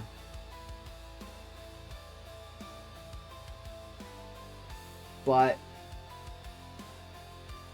again, the biggest problem is it's not Trump, it's the people that voted in Trump. It's the people that want Trump to be a dictator, to deport all the illegals. Because again, I don't understand this. I'm like, if you don't care that illegals are in the country, then why are they called illegals?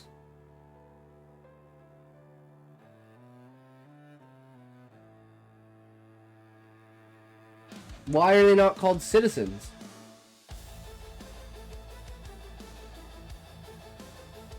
Like, to me, that's the most basic fucking thing. I'm like, okay, well then they're citizens. So anyone who comes into the border is a citizen. So like, if I go to America, I'm an American citizen. Right? Like, if I walked across the border from Canada to the US, right, I would be a citizen of America. Because I'm in America. And if I'm in America, I belong in America. Because only people that are in America belong in America, right? So, like, if I'm in America, I'm obviously American, right? But, you know, as an American, I can always still advocate for Israel. I mean, what?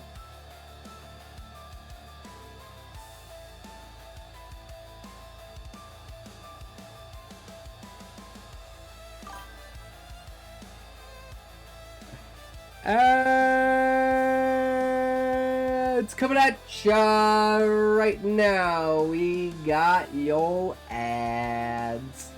We uppity addity overity dibbity doobity dobbity. We got the addities. Don't you add a trad ad. I'll trad ad on your ad dads. Your dad ad's got a pad rad. Oh, I'll rad fad your ad mad.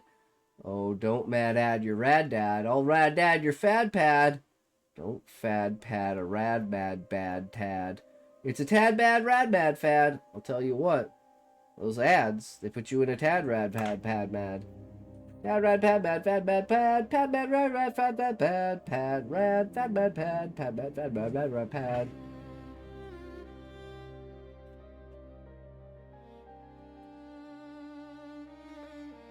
Der der der der burp burp der der burp burp der burp der burp burp.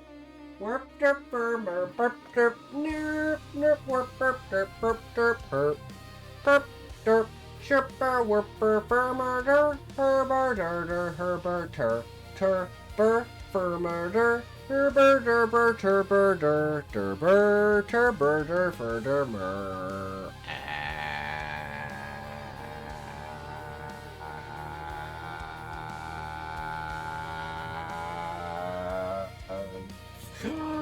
Toke! 3, 2, 1, toke!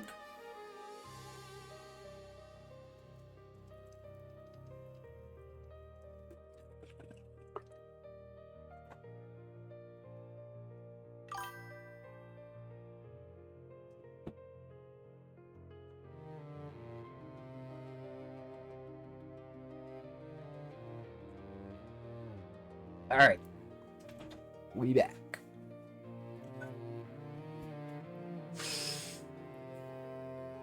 Alright, Relic Store, Chapter 4. Let's go.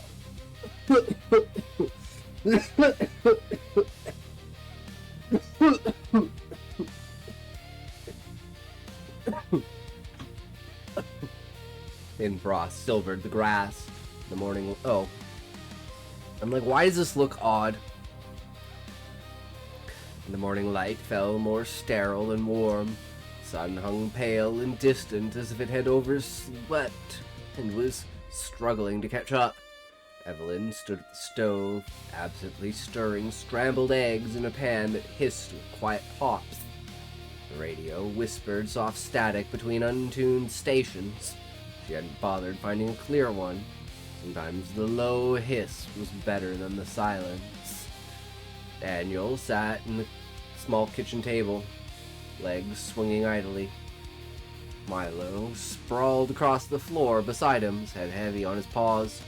It's one of those mornings where everything looked ordinary but felt unmistakably wrong. Kind where your body moved through the motions while your mind drifted far away. Excuse me. She slid the eggs onto 2 chipped plates and sat down across from her son. Daniel dug in eagerly, his legs still swinging beneath the table. Evelyn watched him for a moment before breaking the quiet. "What's up, Raymond? What did I do?" "What did I do? Fuck! Did I fuck up?" Shit. Oh, the burp. The burp. What didn't you do?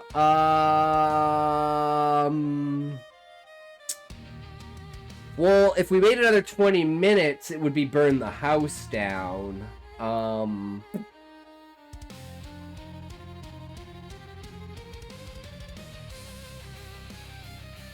you sleep, bud? She asked, managing a small smile. Daniel shrugged, chewing. Okay, I guess. She reached across and ruffled his hair. Just okay? You dream about space pirates again?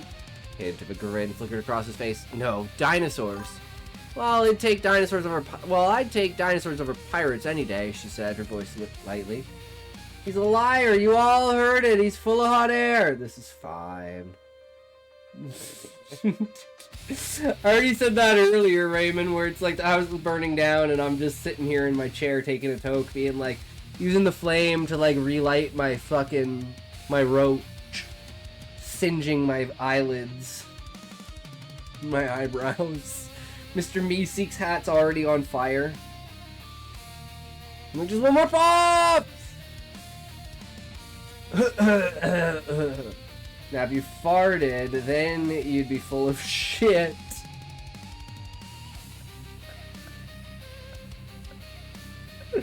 It would take just one bad fart to ruin it all, wouldn't it?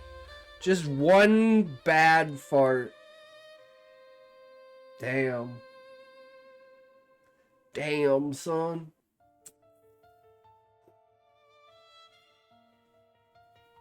He nodded seriously, and they shared a brief, warm silence as he continued eating. Ah, but that's not a fart, that's a shart. One bad, wet fart. Well, I just meant the smell. The smell when you have to leave the room. You have to leave the room from your own fart.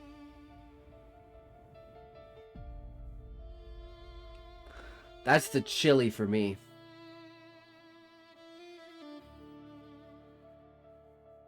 All them beans!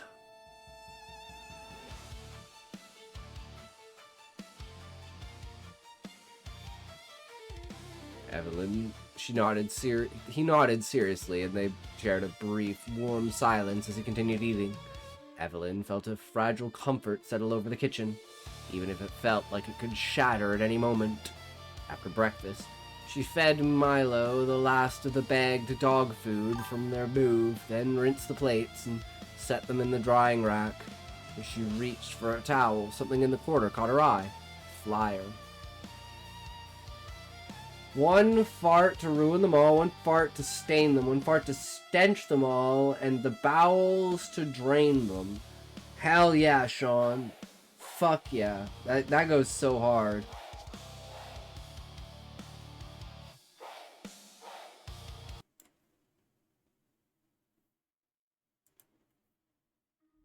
Candlelight Vigil this Sunday, Graceful Church. In memory of Riley Penn, latest victim in the Silent 9 killings. She picked it up and let her eyes linger on it. Somehow it felt heavier than just a piece of paper. Daniel drifted off toward his room, humming softly to himself. By the door, Milo sat alert, eyes fixed on the narrow window as he watched the street outside. Evelyn cracked the door open and stepped out onto the porch. The neighborhood was hushed, almost expectant. The air felt cleaner than it had since they'd arrived, and a brittle, cloudless blue sky stretched above. She hugged her arms around herself against the sharp breeze, her gaze drifting across the street. Lena Harrow stood by her mailbox, sifting through a small stack of letters. She didn't look up at first, but Evelyn caught the subtle stiffening of her shoulders when she realized she wasn't alone. Lena turned to meet Evelyn's gaze with the faintest nod. "Good evening," Evelyn called, her voice gentle. Lena paused. "Morning." "Looks like the fog's finally lifting," Evelyn offered. A flicker of a smile ghosted across Lena's lips. "It always does. Doesn't mean it won't come back." Evelyn lowered her arms. "Are you planning on going to the vigil this weekend?" Lena hesitated, then shook her head. She started to turn away, but stopped, her eyes narrowing slightly. "You'd be smart not to dig too deep, Evelyn," she said quietly. "This town doesn't forget, and it doesn't forgive." Evelyn stayed silent, watching as Lena slipped inside her house. A cool breeze swept down the street, rustling dry leaves along the gutter. Evelyn lingered on the porch a moment longer. It was starting to feel like something had followed her here. Not a person, not a memory. Something older than either. It was just after 2 in the afternoon when Evelyn eased her Plymouth into the paved lot beside Graceful Church. Is that a car? A Plymouth? Structure rose from the town's center, an ancient relic. Dark wood siding worn by time, steel gables that clawed at the sky, and a bell tower that looked like it hadn't rung in decades. Black iron fencing enclosed the grounds like a protective cage.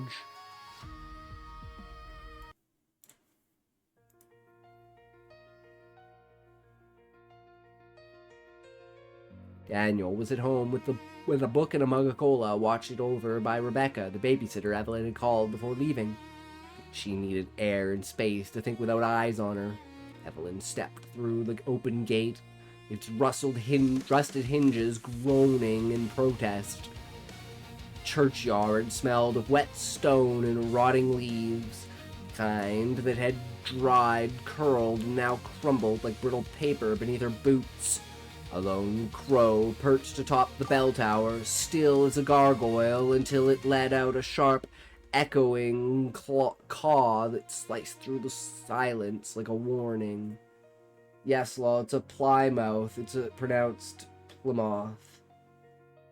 Plymouth. Plymouth. Okay. Plymouth. Interesting. I don't know anything about vehicles. But yeah, so far, man, the like tension build up, and especially that conversation. So you go into the vigil, it's like, you better not look into shit. It's like, what do you mean looking into shit? The fuck is that supposed to mean? I'm new to town and I'm not allowed to go to, you know, the remembrance of this fucking woman?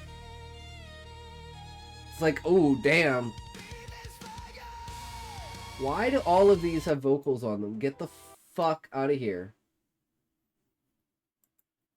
She paused, taking in the stark beauty of the old building, and pushed onward, softened as she crossed the threshold, stepping beneath the archway into the sanctuary. The interior was dim, shadows pooling in corners. Votive stands flickered with thin, open flames, casting trembling light across dark pews.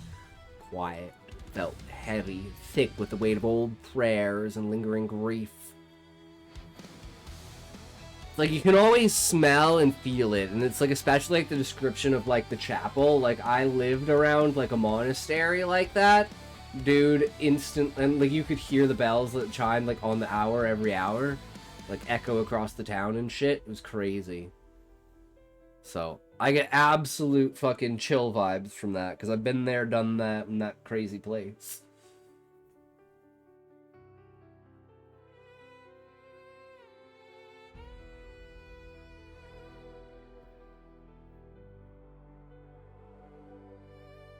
Near the altar, a man swept his broom, tracing slow, deliberate arcs across the stone floor. He moved with a patience that suggested he had nowhere else to be. His black coat was threadbare, the collar slightly askew, White hair, neatly combed back, framed a face lined with years of quiet kindness and enduring sorrow. He looked up as she approached, his gaze calm and knowing. "Come in, dear," he said, his voice soft but resonant, filling the sanctuary with warmth. "All are welcome in this house of God. You're not interrupting anything that can't be paused." "Didn't think anyone would be here," Evelyn said softly, her voice carrying across the quiet sanctuary. "Someone always is," he replied with a small, knowing smile. "Whether you see them or not." She stepped forward, cautious but drawn in. "Father? Pastor Grange? Grange?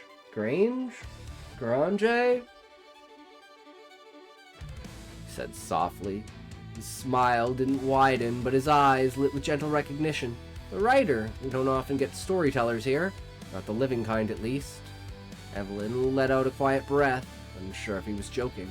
A comfortable silence settled between them, the air thick with unspoken understanding. "I saw the flyer," she said finally, "about the vigil." "Yes, for young Riley." He nodded toward the rows of empty pews. 9 candles, 1 for each, and soon, some whisper, there will be a 10th. "Do you believe that?" she asked, voice barely above a whisper. He looked at her with a kind of distant gaze. "What I believe changes nothing for this place." Glanced around the sanctuary. "It listens. It always has. Some towns are loud with noise. This one hums quietly, like a secret waiting to be heard." He returned to his sweeping, bristles brushing softly across the stone. "Walk if you'd like. Sometimes the room offers answers. More often, it waits for the right questions." Evelyn drifted down the center aisle, eyes tracing the soaring wood beams overhead and the bands of colored light spilling through stained glass and streaks of red, gold, and deep blue. A faded, deep red rug stretched the aisle's length, its Gothic patterns worn thin by countless steps. Should have felt out of place, but somehow it belonged, like everything here, wrapped in a moment that never seemed to end. She paused near the 3rd pew from the back. There, almost invisible unless the light struck just right, was a symbol scratched into the wood. It was rough, asymmetrical, a slash, a curl, something like a hook crossed with a crooked branch. She reached out and brushed her fingers over it. The bark felt old, the grooves worn soft with time, yet it hadn't been part of the original pew. "Ugly thing, isn't it?" Evelyn flinched, turning sharply. A woman stood behind her, short and broad-shouldered, wearing flour-dusted jeans and a knit shawl wrapped snugly around her shoulders. Gray curls were loosely pinned at the back of her head, and her cheeks were pink from the cold. "I didn't mean to startle you," the woman said cheerfully, her voice bright against the quiet. "Door creaks like a confession, but you were miles away in your thoughts." Again, even like the dialogue is like, I'm guessing these characters are actual real characters and not throwaway characters, because like all 4 of the characters that you've introduced so far, in my opinion, have had a very unique speech pattern, right? Where they're like, I can tell that someone else is talking because of the way that they talk, right? Which is one of the things I'm trying to do, but I'm terrible at dialogue, so it's something that like stands out to me. Evelyn blinked, trying to gather herself. "Marnie Cobb," the woman continued, offering a friendly smile. "I run the bakery over on Cross Street. You'll have to come by. Best apple crullers in the country. And all the gossip you ever need. Find my dialogue to be not that great. It's more the vibe you get from it. It's like, it may not be the words that are used, but it's the syntax and like the styling for the characters. So it's like, yes, it's kind of basic, but there's nothing wrong with like basic dialogue, right? It's like, there's a difference between basic and simple. Basic means it's just foundational. Simple means that it doesn't have depth. I'm good at world building and lore. I'm bad at describing characters and how they interact. It's still a 6 compared to like the 10 of the static prose, right? And especially in, like, the first chapter. It's a little bit off on these chapters, because you know, like, this is, like, setting something up. So you're kind of just, like, sitting back waiting for it, right? So it's like an expectation that you have right now.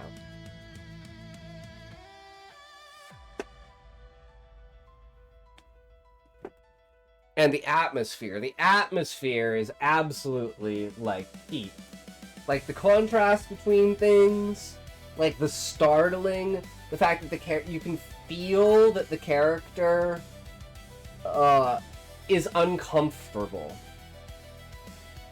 Right?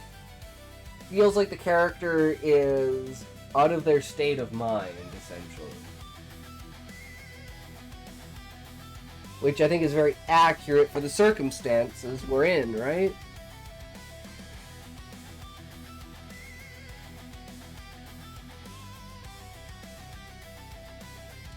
Evelyn Thorne, she replied, offering a cautious smile. I know, Marnie said, her eyes twinkling with a mix of mischief and knowing. The writer, renting from Lena, right? Evelyn nodded, surprised, but not entirely. Marnie leaned closer, gaze dropping to the symbol. That's been there a long time. Nobody ever fesses up to carving it. Pastor Grange doesn't like to talk about it. I heard they meant to sand it out years ago, but, well, some things stick around. What does that mean? Evelyn asked quietly. Marnie shrugged a little too fast. This town's got a long memory, and some memories don't want to stay buried, but you didn't hear that from me. And it's like you're dropping, like, all these hints and stuff, and I fucking love it. Because it's like, obviously, every person in the town knows what the fuck is going on in some degree. Like, they know some secret or some shared knowledge. And maybe they have an inability to act on it, right? She gave a wider smile, patted Evelyn gently on the shoulder, and stepped back. See you around, dear. Stop by the bakery sometime. Don't let the name fool you. Not sweet, but the bread is. As Maine's footsteps faded, Evelyn wandered toward the entrance desk. Small sign read, "Leave a prayer for the lost." Slips of paper, creased and smudged by pencil and the oil of countless hands, lay pinned beneath smooth river stones at the foot of an altar. Evelyn picked one up at random. You were too smart for your own good. It was addressed to Riley Penn. A chill rippled through her as she set it back down with care. Faint creak of the open door broke the silence. A man stepped inside. Tall, narrow-shouldered, clad in dark brown overcoat. His movements were deliberate, his face a mask of unreadable calm. Oh, I'm like, is this... Oh, never mind. His eyes flicked to Evelyn. He offered a polite, brief nod before turning away without a word. Dr. Roth, Pastor Grange's voice called softly from the shadows at the back of the sanctuary. The man paused, glancing over. Pastor? Without another word, Dr. Calvin Roth slipped into the high. Oh, I was like, wait, is this the dude? Because I'm waiting for the detective to come in, but I don't know how many chapters it's gonna be until we get back to the detective. I was like, wait, is he in? No, never mind. No, wait, no, never mind. Footsteps fading into the dim corridors. Pastor Grange's voice drifting through the heavy quiet, almost like a thought aloud. Some people speak less because they know more. Evelyn didn't reply. Oh, you're thinking of my other book. In this book, Evelyn is the main character. Oh, this is the different book. Oh. Okay.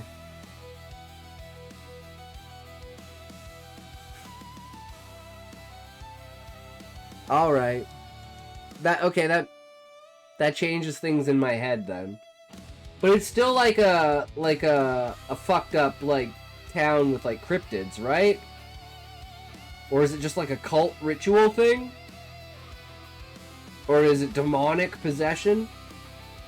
It's okay, Scotty, start sucking. It's okay. Just open up and all will be forgiven. This book is the cultish serial killer. Okay. And I'm guessing Evelyn is the 10th mark.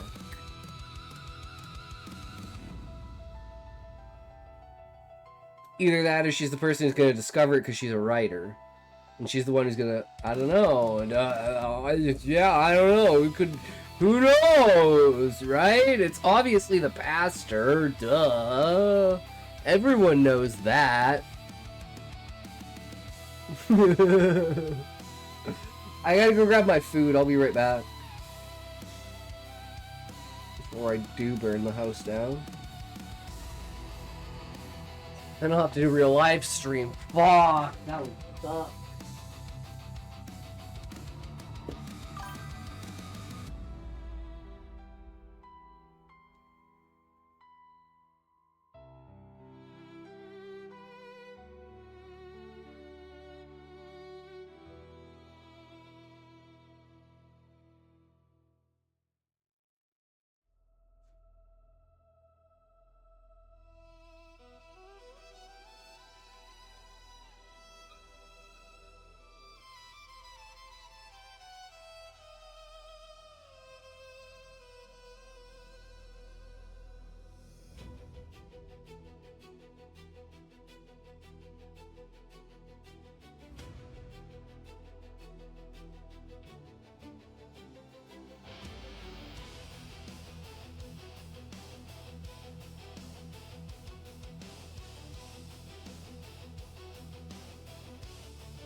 Wife actually questioned if another character was the killer.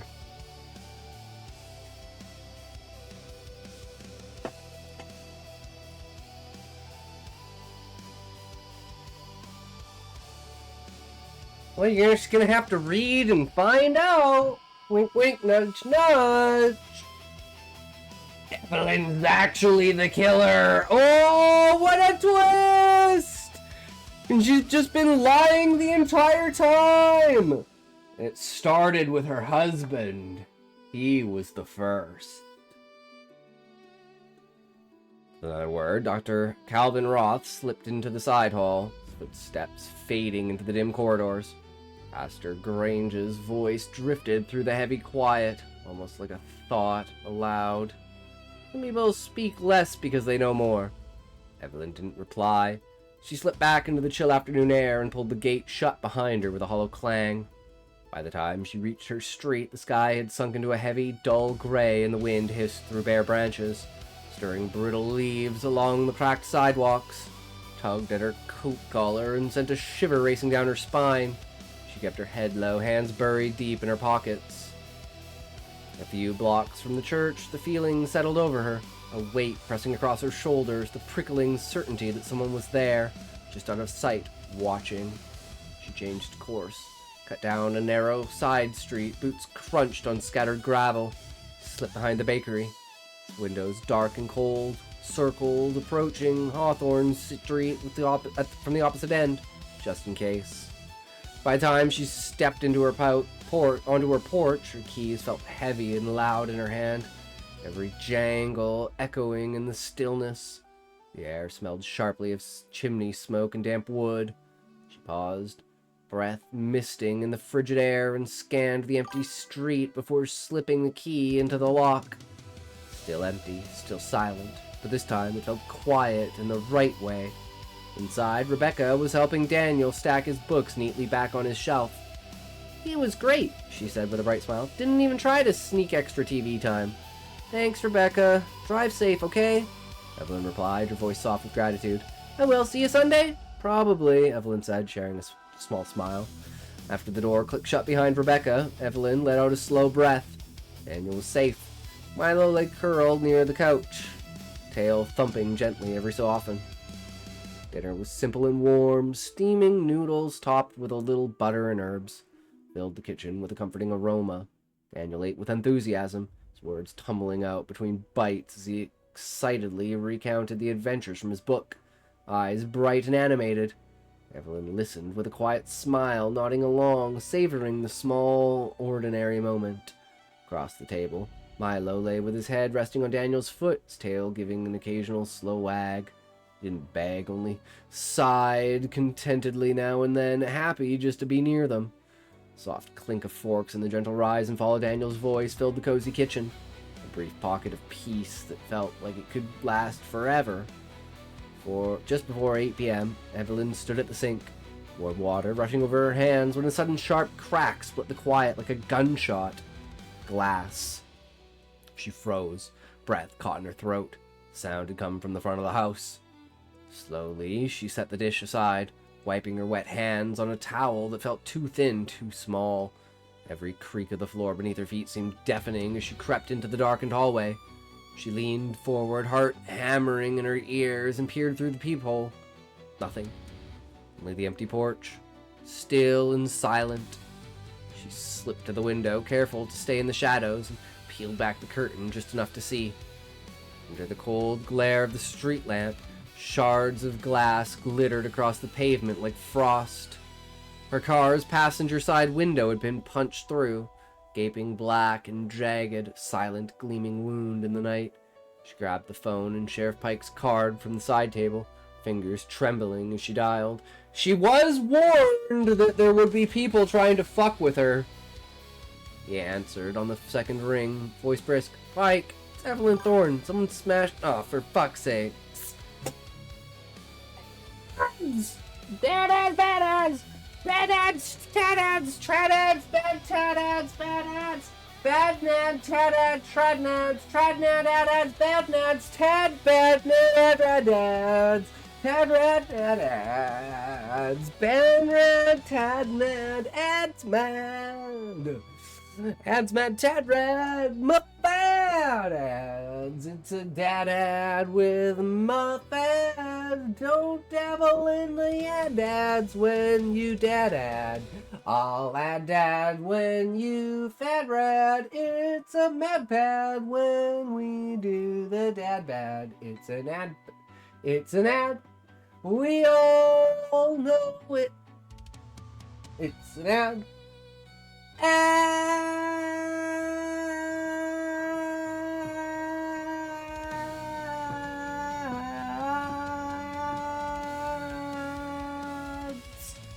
That's what you get, that's what you see. We all know you want ads. I'll give you ads, so don't take ads for a no, cause there's ads.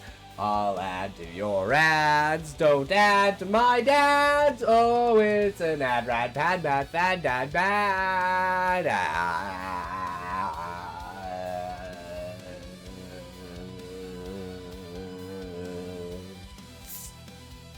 We back? We back. We back, boys. I don't know. We back. We go way back. We go back. We back. We know it's coming to me. Evelyn Thorne. Someone smashed my car window. Where are you now? At home. Hawthorne Street. Anyone hurt?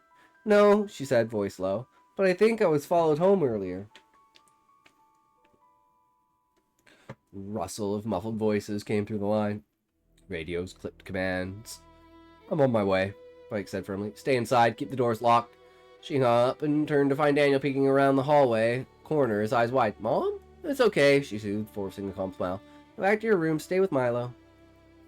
Milo's sudden barking tore through the house. Sharp, vicious, his teeth bared and body rigid. As Daniel hurried back, Milo followed, planting himself at the bedroom door like a sentinel. Evelyn snatched a flashlight from the kitchen drawer, slipped outside, and locked the door behind her. The night pressed close, damp and suffocating. Wait, did she just go outside? After the cop said to stay inside, did she just go outside? Wait, what? Every sound felt too loud. Crunch of gravel under her boots, the faint rustle of leaves whispering overhead. This is when it's like, why did you make this decision kind of thing with a character? Stay with your son and the dog. She checked the car first. Glass glittered like ice across the seat, but nothing was missing. Not even the glove box was disturbed. She circled the house slowly, the flashlight's beam cutting through the darkness. Near the back porch, she stopped cold. The light caught something carved into the wooden siding. A rough symbol, familiar yet wrong, gouged deep within the grain. Looked fresh, angry. The night seemed to hold its breath around her. Etched deep into the wood, not paint, not a marker, a carved symbol, sharp, angular, unmistakable. The same one she'd seen at Gracefall. Her breath caught in her throat. It had been there this morning. This wasn't random graffiti. It was a message, deliberate, patient, made by someone who wanted her to find it. A signature. She stared at the mark. Flashlight's beam unwavering, the night air heavy around her. Each second stretched. The silence amplified every small sound. Distant wind rattling bare branches. The faint hum of a power line. Don't hate my stupid character's decisions. Hey.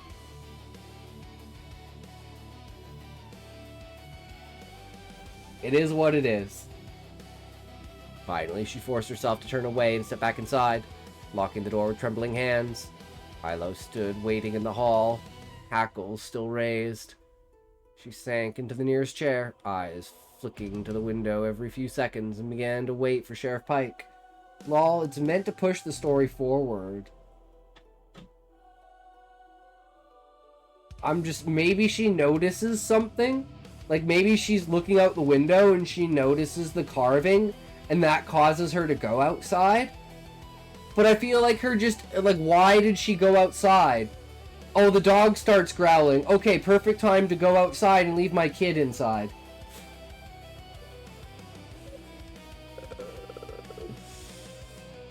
That's definitely a moment when you kind of got to take a step back and say, okay, so the plot is leading the character. How can we make the character lead the plot?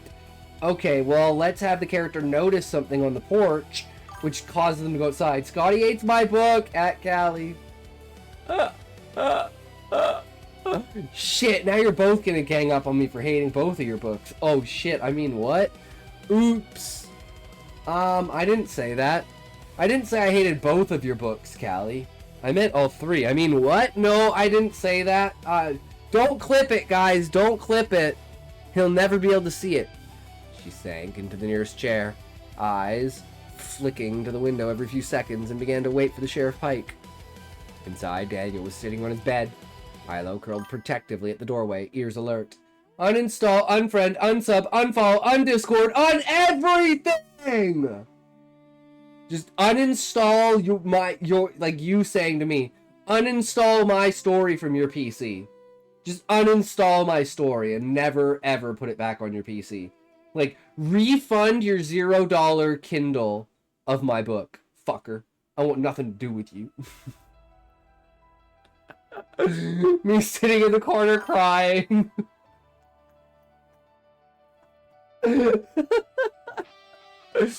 Oh god. Evelyn knelt by the bed, tucking the blankets snugly around Daniel. She wove a soft story about a fallen branch and an unlucky bird to explain the broken window. Her voice steady despite the pounding of her heart. When his eyes finally closed, she eased the door partway shut and moved to the front window. Red and blue lights flickered into view from both ends of the street, washing the quiet houses in shifting color. Pike's truck rumbled into the driveway, followed by cruisers from both directions. Deputies spilled out. Senior Deputy Harlan, patrol officers Crane and Mercer, sweeping flashlights across the yard in synchronized arcs. A soft knock came at the door. Evelyn opened it to find Sheriff Pike standing there, hat in hand, eyes dark and sharp. "You all right?" he asked, voice low but urgent. "No one was hurt," she said, "but someone was here. They knew exactly where to leave it." "Show me." She led him around to the porch, pointing out the carved symbol. Crouched beside it, tracing the fresh gouges with gloved fingers. "I've seen this before," he said quietly, almost to himself. "Not in any official report, of course." He stood and met her eyes. "Get some rest. We'll have a car on your street tonight. Deputy Harlan will take your full statement in the morning. It's my first published books. Ooh, ooh. So it's rough, but the next one will be better. Exactly. Exactly, Relic. That's the attitude to have, right? And you can still take, it's still, like, important to take criticism from this book in order to improve your writing, right? So next time when you notice that the character is being driven by the plot, just pick something that the character can notice, or put it in a position where the character can notice something, like staring out the window, right? And then that way it doesn't feel like the character's making a decision that's dictated to move the plot forward. And sometimes you just have to do that, right? And sometimes you just have to have the plot carry the character. And there's really nothing wrong with that. As long as you're not doing that the entire story, then it's an encyclopedia with a character. That's what it turns into, right? She pressed, voice barely above a whisper. He paused, face unreadable. Some things don't disappear just because we stop talking about them. He was gone, merging with the shifting flashlights and the quiet voices outside. Evelyn shut the door carefully, locked it, checked the deadbolt twice, then once more. She stood by the window, watching beams of light drift through the yard like restless fireflies. The town was quiet again, but not still. Damn! That's an ending to a chapter, too. Holy shit. Yeah, this was a good chapter, bro. 100%.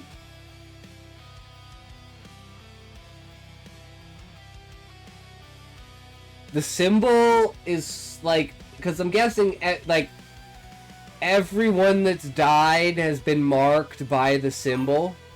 Why is this bitch doing this? Good ending. Yes.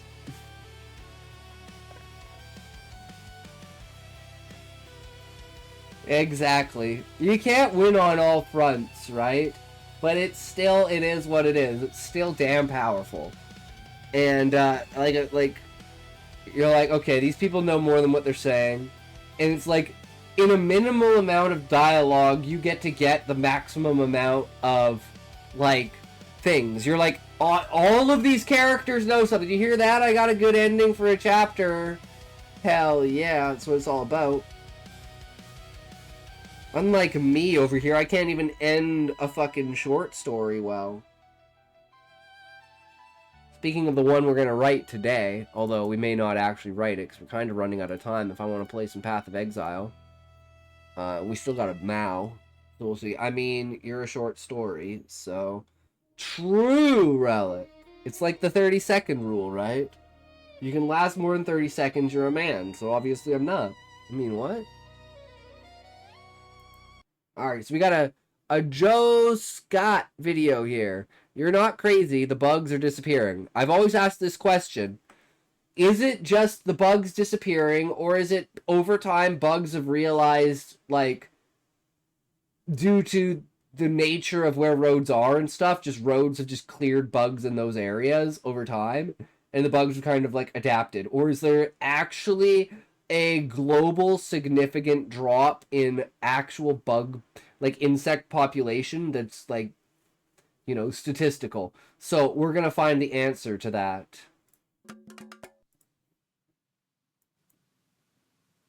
Bugs. I miss fireflies. When I was a kid, wait, fireflies? I've never seen a firefly. On Father's Day, and we always held it at this old like Indian fort close to where I lived. It was called Fort Belknap. The adults would gather on Saturday night, and they'd sing hymns in the old chapel, while the kids would, you know, just run around and play. Do their kids thing. Climb the defensive walls, and you know, throw around a frisbee or a football. It was a very magical time for me as a kid because, you know, we'd be out there playing and having fun, and then as the sun went down and the stars came out, the ground would suddenly just become illuminated with thousands of blinking little yellow lights like streaking around in these almost mystical swarms. And it was all accompanied by this chorus of my family members singing old time, you know, gospel songs in the choir right there. It was really great. And this probably sounds like I'm waxing nostalgic here, and clearly I am. But I mean, like, this is like a core memory for me. You know, like I said, it was like a magical thing when I was a kid. Fireflies were everywhere when I was growing up. I mean, any summer night, we'd have hundreds of them in our backyard. We never even bothered to catch them. Like, people always talk about catching them in jars and stuff like that. We didn't even bother to, because they were just everywhere. Flash forward to today, my wife and I were handing out Halloween candy on Halloween night, and I saw one firefly in the yard, and I almost scared the kids because I freaked out so much. I feel like seeing a firefly now is kind of like seeing a shooting star. You know, it's like a noteworthy thing. Now, granted, I live in the city now, and I used to live in the country back then. Obviously, there were more bugs in the country, but, you know, my family still lives there, and I make that drive all the time, and that drive has changed. Like, when I was in college and I made that same drive, I would have to wash my car when I got home because it was just covered with bug guts, like moths and mayflies, mosquitoes, big fat grasshoppers. It was gross.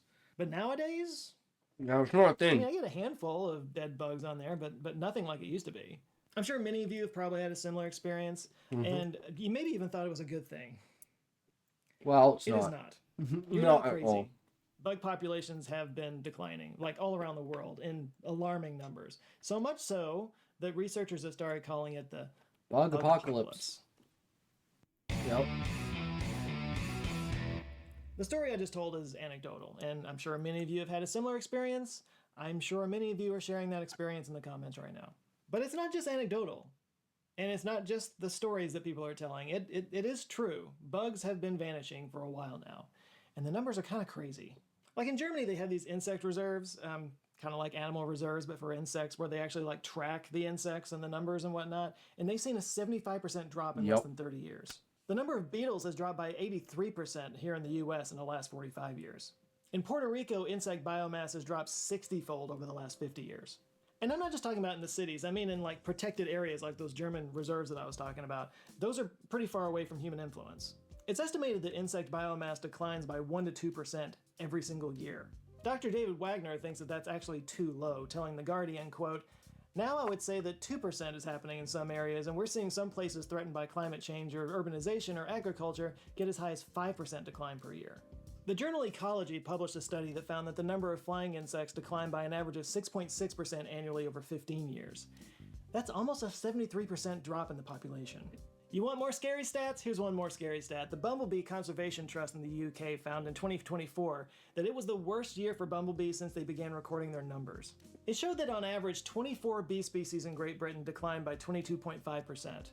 Some species even dropped by 39%. Yes, big numbers, insane. big scary. What's Here's crazy is it's also like Let's it's start kind with of the bees. human We all live population on is doing the bees, same right? thing. They're nature's pollinators.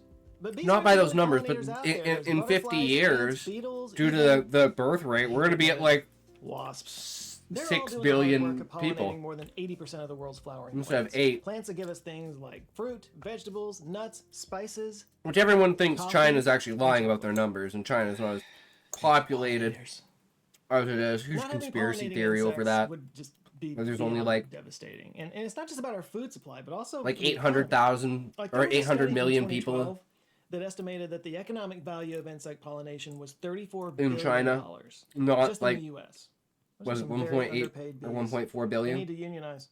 Plus, without and pollinators, then some India's plants like and trees would just 2.6 disappear or something like entirely. that. Like the Joshua Tree. We'd never be able to listen to that album again.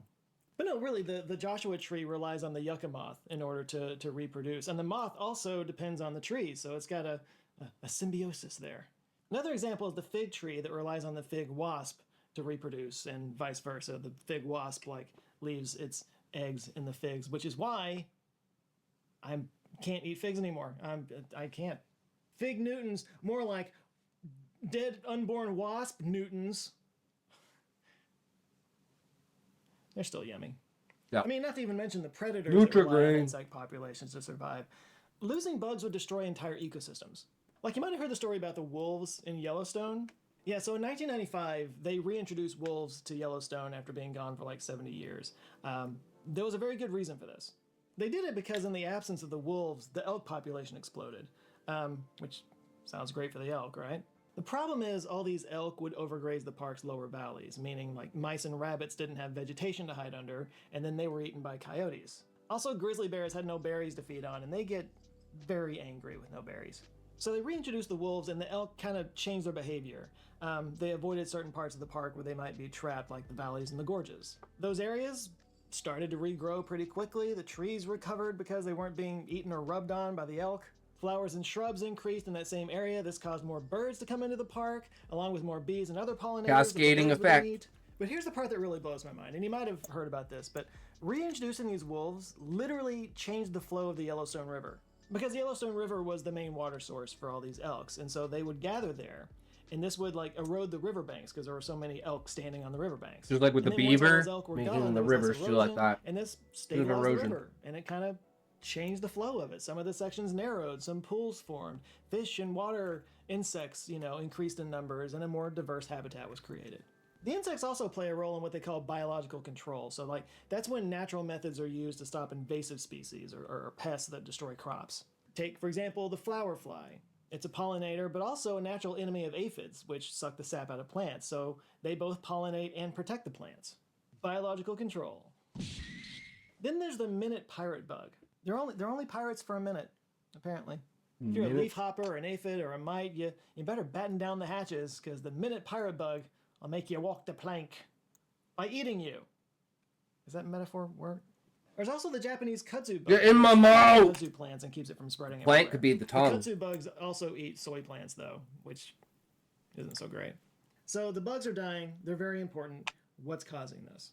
Well, one cause is habitat destruction. Right, so over centuries, we've cleared out a bunch of forests and fields for roads, houses, farms, factories, golf courses, and with farming, Lots it's of golf over the years. courses. It didn't used to be quite so intensive.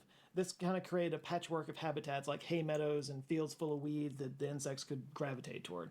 But modern farming is all about size. Huge tracts of land that are created and maintained to near perfection. How are they maintained to perfection? Pesticides. Yup. Another reason all the bugs are disappearing. And there's one class of pesticides that stands out. They're called neonicotinoids, or neonics for short. They work basically by attacking the insect's nervous system, and they're used everywhere. Landscaping, gardening, farming. In fact, they're used pretty heavily to treat 160 million acres of farmland in the United States.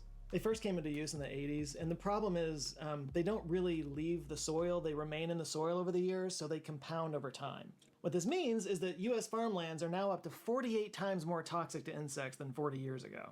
We also eat the food that's grown in that toxic soil. Yep. Just saying. And neonics don't just kill insects. It messes with their nervous system. So take bees. It can mess with their ability to navigate and get back to the hive. And when they do get back to the hive, they carry that pesticide with them. So bees that got nowhere near the field can, be affected by it as well. They can harm beetles and aquatic insects when they run off into streams. And neonics are also used to coat things like, say, corn, soy, cotton seeds, and this lets the chemicals soak into the plant's tissue, which makes the whole plant toxic to insects. And while it's not as toxic to us as it is to insects, we are still, eating those plants that are now saturated with this toxin. So I'm just saying. Nope. I'm just saying. Oh, and then I'm just saying, guys. Light pollution. It was only a dip. Nighttime lights, they're great for our safety. They're not great for bugs. One dip. Artificial light can interfere with their ability to find food because they're, Not attracted to 47. lights, and that brings a whole bunch more What, bugs in a around. row? There's not enough food for all the bugs to go around. Artificial light can also cause problems with mating because a lot of insects mate at a certain time of day, and artificial lights mess with their perception of what time of day it is. Take the corn earworm moth. Not to be confused by earworms from corn, but they never mate except when lights are above the light that a quarter moon produces. It's a very specific time to get busy. And artificial lights mess with that very specific business time. And last but not least, let's hear it. We've all been waiting for it. Climate change. Most insects can't control their own body heat, and this makes them vulnerable to changing temperatures and moisture levels. If the temperature gets too high, it can actually kind of mess with the development of some insect species. Insects usually go from egg to larva to pupa to adult stages in their life, and they are, triggered by certain temperatures and a lot of times. Well, if they rely on temperature to tell them to initiate a certain stage of life, then these out of whack temperatures that they're not used to can kind of make them develop out of sync with the resources they need to survive. Heat waves that strike can harm reproduction and fertility. Extreme rainfall may knock insects off of plants or force underground bugs to surface, which exposes them to predators. And the opposite of that, drought may threaten plants that the insects rely on for food. Another problem with warming temperatures is that it forces some species to migrate. Since some insects rely on temperature to tell them when to develop into a different stage of life, sometimes they might move to wherever there's warmer weather. And those moving insects that are usually moving north become invasive species in ecosystems that are now being severely disrupted by their presence there. A good example of that are oak and pine processionary moths that have moved northward in Europe and are now threatening some forests there. Also, fun fact, it's not just that they're moving north, they're also moving to higher altitudes. So there's some beetles and dragonflies and grasshoppers that are moving up in higher altitudes than ever before. So if you're seeing fewer bugs on your windshield when you drive back home to see your family and wondering why, We're all trying to find the guy who did this. it's us. We're the one that's doing it. Yeah. Now, I'm sure there's many of you that want to point out that there have been several mass extinctions before humans came along, and that's absolutely true. Let's talk about them. The Ordovician Silurian extinction took place around 440 million years ago. It was thought to be caused by a rapid ice age and drop in sea levels, but a 2020 study found that volcanoes led to cooling, warming, or maybe even both. Either way, up to 85% of shallow marine species vanished, including trilobites, bivalves, and corals. The Devonian extinction took place about 370 million years ago, taking 75% of all species with it. Several things may have caused it, like excessive sedimentation, rapid global warming or cooling, meteorite or comet impacts, or massive nutrient runoff from the continents. More marine species were lost, including bony fish. Plant life also started to take over dry land, causing a drop in carbon dioxide levels. The third one happened at the end of the Permian period, about 250 million years ago. It's known as the Great Dying, or the Great Die Out. That's because up to 96% of marine species and about 70% of land species disappeared. Its main cause was large-scale volcanic eruptions that led to global warming. But some studies say an asteroid may have filled the air with particles that blocked sunlight and caused acid rain. The Triassic-Jurassic extinction happened around 200 to 250 million years ago. It claimed up to 79% of all marine and land species, paving the way for dinosaurs to dominate. Like the third extinction, there's a lot of debate around what caused it. Everything from rising sea levels to increased CO2 emissions to massive geological activity, they've all been suggested. Some scientists think a major event didn't cause it, but instead it was just a gradual turnover of species over time, and it actually shouldn't be considered a mass extinction event.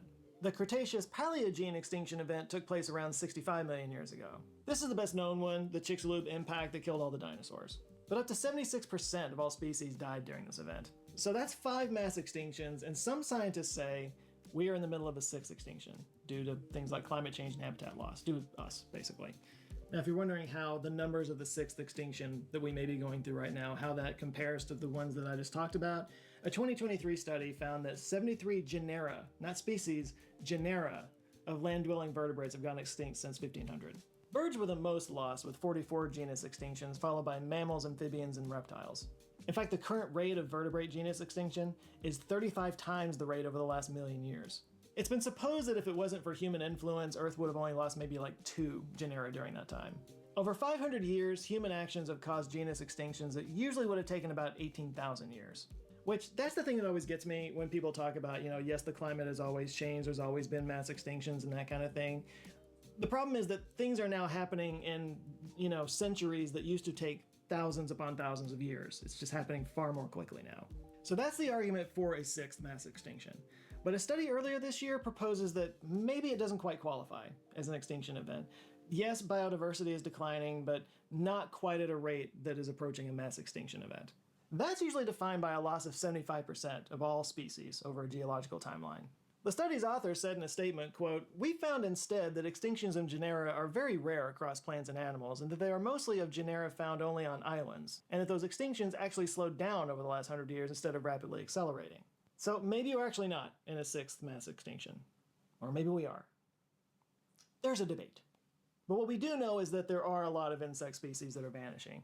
That 1% declining rate that I was talking about, 1% per year of decline, would take about 400 years for all the insects to be gone. But that is a moving number, by the way. We're still discovering new insect species all the time, and some insects are growing in number, and some are just evolving into different species. So yeah, unless a meteorite causes it, extinction doesn't usually happen overnight.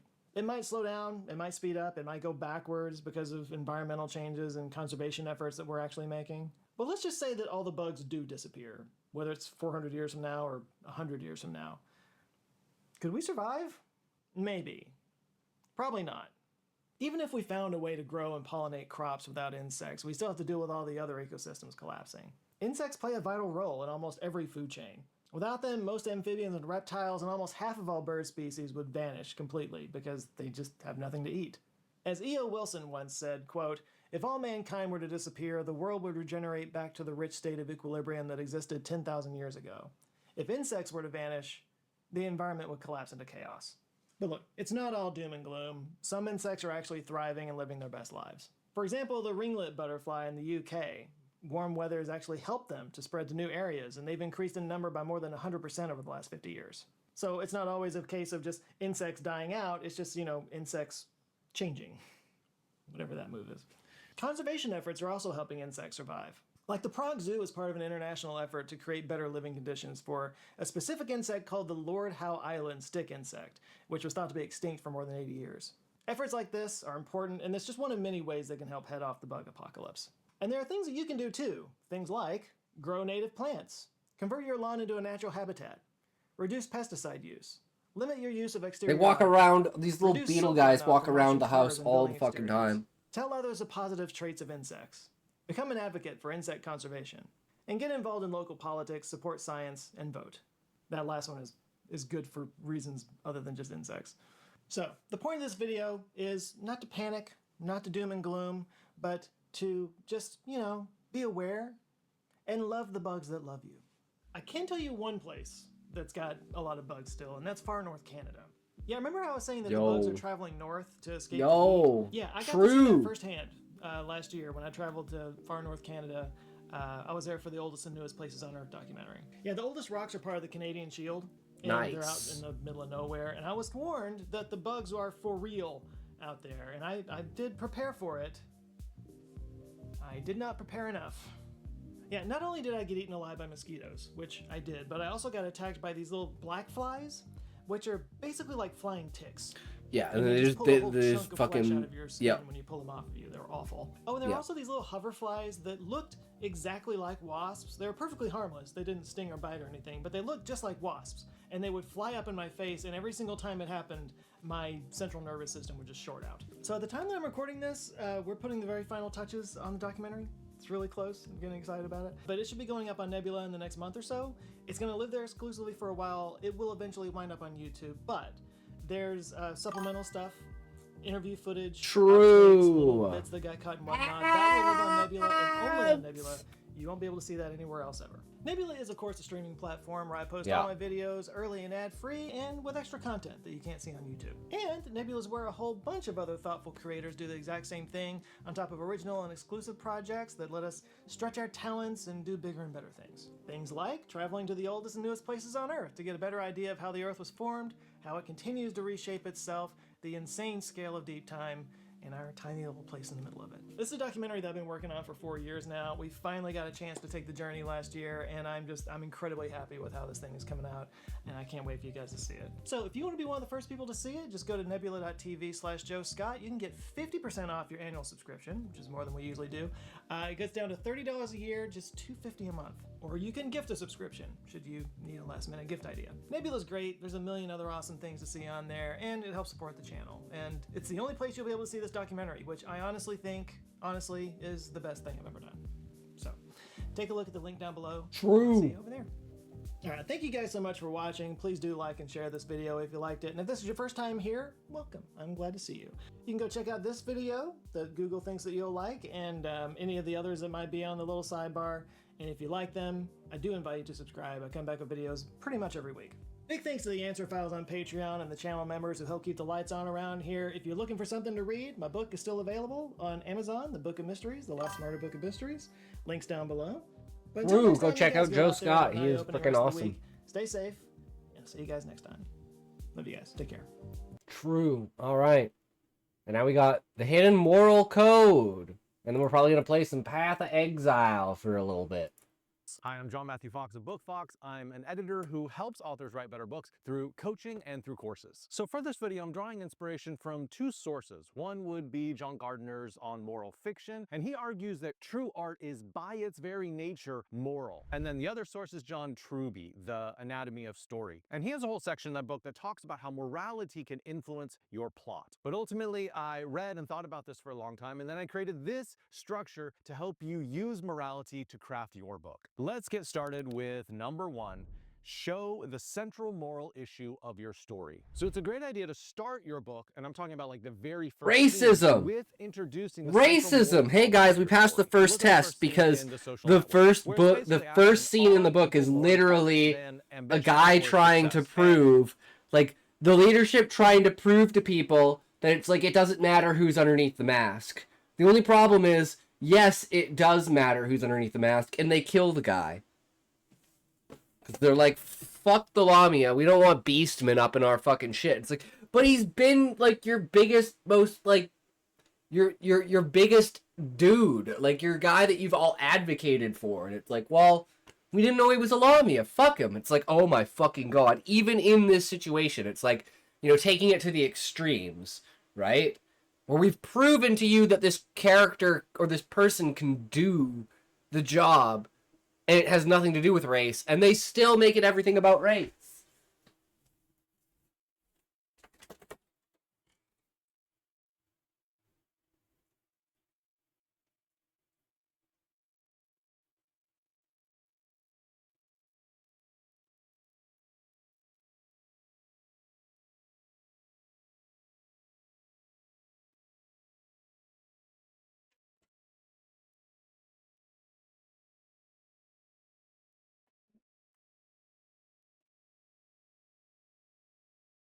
All right, get your jokes ready. For Mark Zuckerberg, the movie makes clear he answers that very badly. In fact, he says, I don't want any friends. Now, a little warning here, you don't want to resolve that central issue in the first scene. You just want to raise it, like create this moral problem. That whets the reader's appetite because they anticipate that this problem is going to be explored throughout the whole story. Yeah. Or look at Barbara Kingsolver's book, True. Demon Copperhead. The very first scene of that book shows a woman so drugged out she has lost consciousness, but while she is unconscious, she gives birth to a baby. So right away, this book is showing you Damn, that's horrible fucked up. consequences of addiction. And a great 3, 2, lesson 1, that writers go. can take from this is you want to start with behavior, not with explanation. You don't have your character just sitting around talking about moral things. You dramatize it by showing them in action struggling with a moral concept. So that's the beginning framework of your story. Now let's talk about the next thing you should do in your book, and it is number 2. Start challenging your protagonist's values and morals. So you guys are probably familiar with the term inciting incident, and I think this step is pretty similar to that. But instead of just thinking about how to... He's questioning himself as to whether he is even, like, the person. Like, if he's even, like, if he's fucking crazy or not. He's delusional. He's fucking batshit insane, off the wall fucking crazy or not. Because of the shit that he's, like, basically knows, but he shouldn't know. And he knows that he shouldn't know it, but he can't tell anyone it. So it's, like, been haunting him. And the fact that he thinks that he's lost and failed at his whole mission in life.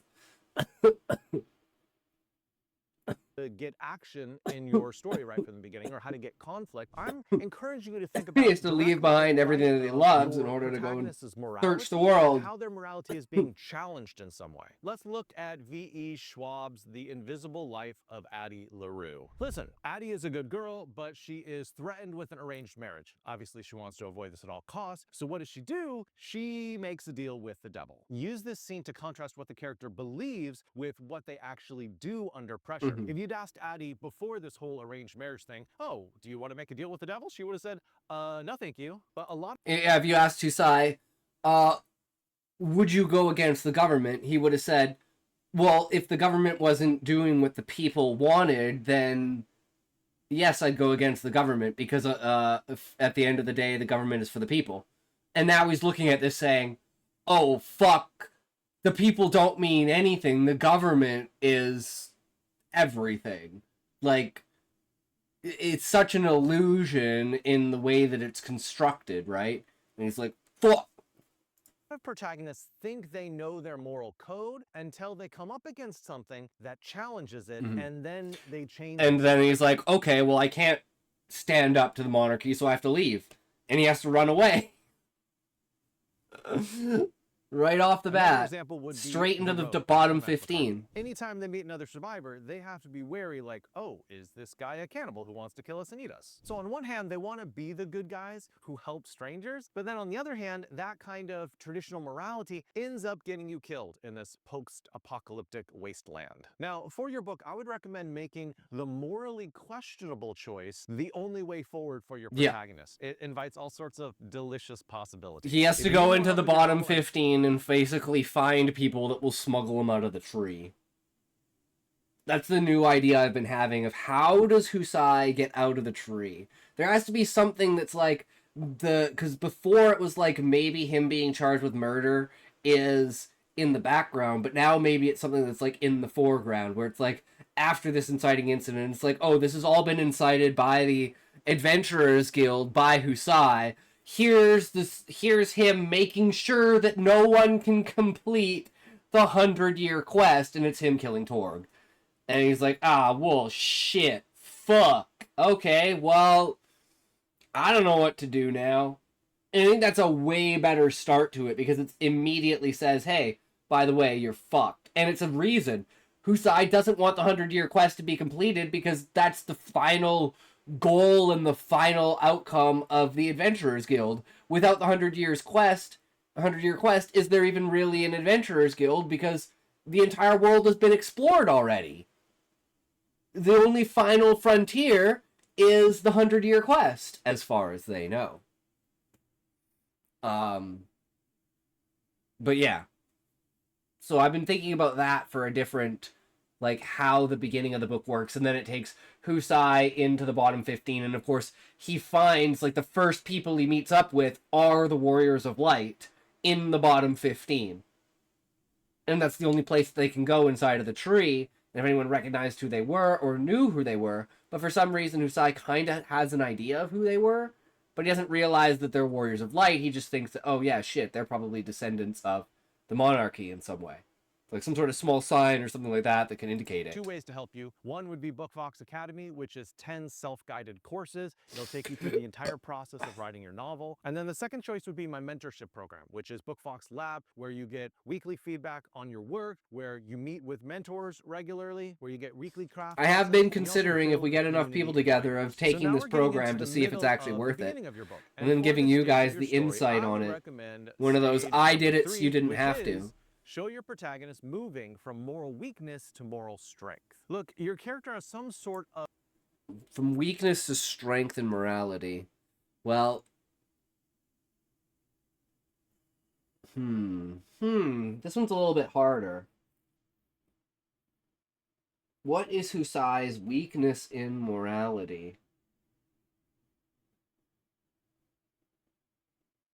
Because I'm like, even in the way that he treats the people in the bottom 15, it's very like, oh, I'll treat you well until you do something bad to me, right? The benefit of the doubt. I guess the thing that causes his moral weakness is Zaid's death at the end of the day, right? And then he has to be strengthened again through empowerment of basically immortalizing the idea of a person's existence, which is a like absolute play towards consciousness and how powerful consciousness is, and consciousness is like eternal value, and that's kind of like the setup and the foreshadowing of that. Flaw, right? I mean, because I think that would be the main point. There's nothing like at the beginning like that. So I'm recommending that you don't just make it a generic flaw, but you consider giving them a kind of moral weakness. And then what you're going to do is show that over the course of the story, like you said, he's a strategist military dude, but he's becoming too fatherly and too close to his subordinates to the point that he's not allowing them to shine, not allowing them to thrive, because he's always jumping in and preventing them from growing because he's worried. going to work on overcoming that moral flaw. Mhm. So let's look at a classic. But I don't know if film that's for a this one, moral flaw. Casablanca, specifically the character of Rick. So who is Rick at the beginning of the story? He's self-centered, he's cynical, he doesn't stick his neck out for nobody. Yeah. He is very apolitical. However, over the course of the entire story, As what we he's see is fallen in he love, changes into he a different changes type of person, into someone who is actually willing protects to people. sacrifice himself for the greater good. What does he do? He fights the Nazis and he joins the Free French forces. For another example, let's look at Schindler's Ark, written by Thomas Keneally, and this was the book that gave rise to Schindler's List. So Oskar Schindler was initially kind of a sleazeball. I mean, really, he was trying to profit off the cheap labor of Jews. But over the course of the story, we see him overcome that sort of moral shortcoming, and what he ends up doing is he ends up trying to save as many Jews as possible from the Holocaust. So what I'd recommend for your book is that you establish that moral weakness over, say, the first third of your story, and then slowly start to show them transitioning into a kind of moral strength or overcoming that weakness throughout the rest of the Oh book. The only worrying I gosh, have about I this went to is that you sleep in don't some other... I went to sleep in some other stream and woke up here 7 hours later. Well, while I'm here, hi, how's you and who's you? Hello, welcome, welcome. Are you a writer? Are you a reader? Are you a purveyor of ideas? Do you enjoy creativity and imagination? Are you an explorer of the world of words? Welcome, welcome. I'm Intoxication, and here we do writing and reading, a little bit of art, a little bit of tips and tricks to improve your skills, some beta reading for feedback for your work, as well as fucking around and doing pretty much whatever we want.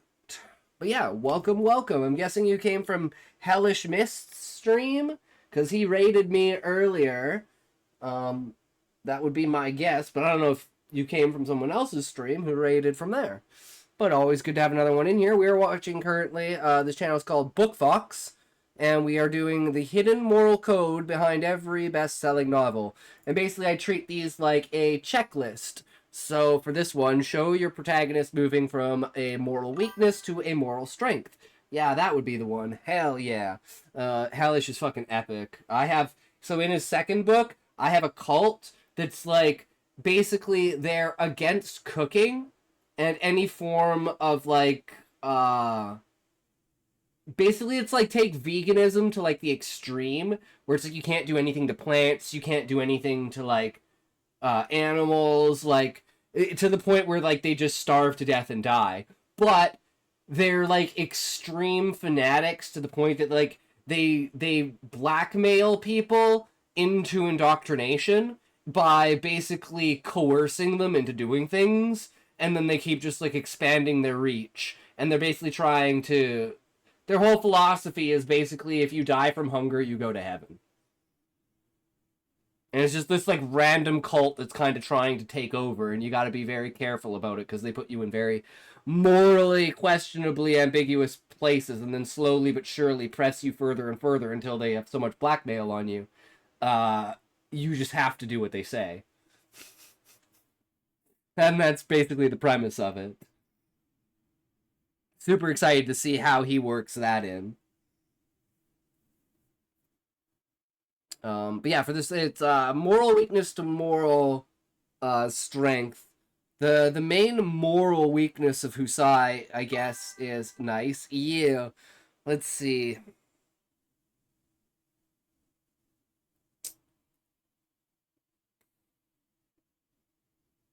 Like I said, I don't know if it's a moral weakness, but his inability to trust people to get to their full potential. Like, he's a leader that can't rely on the people underneath him, if that makes sense. Added some lizard people to the second book. Nice, hell yeah. That's epic.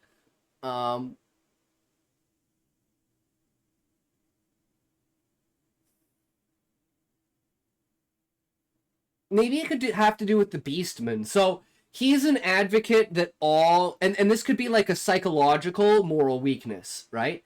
So he believes that all races are equal, right?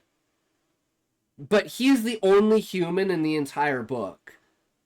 Because he's basically been genetically engineered to be the perfect species for being a messenger of the main celestial being Gaia, which is the planet. And she's like slowly manipulated genetics and people in order to create the main character as the first and only living human. who shares basically the resemblance of the crystallized state of Gaia inside of the eggshell. So it's a representation of herself in a physical form through another being. But it causes a lot of problems. How do you deal with the world when you're the only human and everyone else sees you as a different species? So there are two concepts that I have. It's either every species, there's an octopi species, an avian species, and an insectoid species. Yeah. And the way that communication works is it's all through consciousness. So there are kind of two aspects that matter extremely at the beginning. Is the main character is told to find a tablet. So you think you're looking for like a fucking piece of stone, and they know that murals and words and pictures on walls are like super huge. They think they're looking for a chunk of a mural of a wall, and they think it's like a big thing. But what they're actually looking for is something called, and I base this off of like the Inca and the Maya, they're called no, it's Kipu. Yeah. And it's basically like braided together and knotted different fibers of animal fiber and like hair. And it's basically the first written language. So it's an actual language written out in knots and animal fiber. And that's what the Beastmen use to communicate. And one of the characters basically collects them. So they've had the tablet with them the entire time. But due to the fact of communication and them being said the word, which is tablet, which they think is like written, like something that is written, they don't realize what they're looking for until way later in the book. And they're like, fuck, we've had it the entire time. And then the other one is that every single species sees Husai as their own species. So the octopi will call him an octopi, the avians will call him an avian, and the insectoids will call him an insectoid. But none of the avian, insectoid, or octopi realize that they're calling him those species. Only Husai knows that. And he knows that he can't let people know that. And it's like a mental barrier of instinct that Gaia has placed over species that, like, they can't question why they know the name of the planet is Gaia.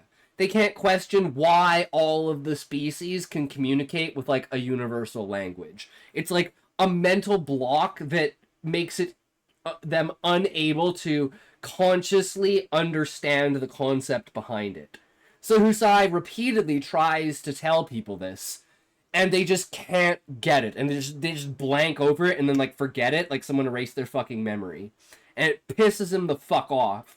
Until eventually he spills his beans on the one character that he's in love with, and she actually remembers, and it becomes this whole fucking thing of the character arc. But it's all because of how language is structured.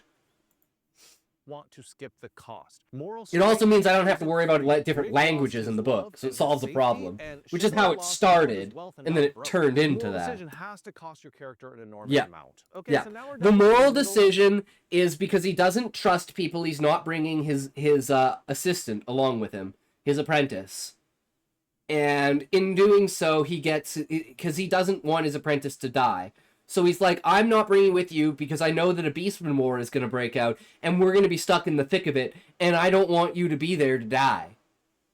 But in doing so, he winds up killing the character because the character refuses to leave after the loss of Garuda, and the monarch has to kill him. Which also, the death of the character reveals like the monarch as the main enemy, as well as completely destroys Husai in his character form, and it's like his falling from grace, where he discovers all of the things about the Kewpie, about the Warriors of Light, about everything that Zaid has been trying to tell him that he wouldn't listen to because he never basically respected Zaid.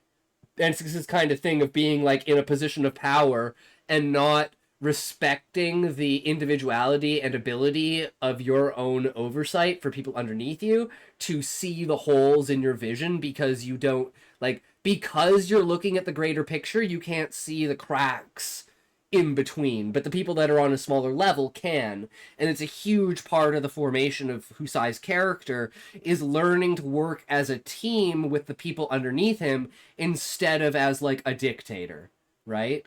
And that's him coming to be a true leader.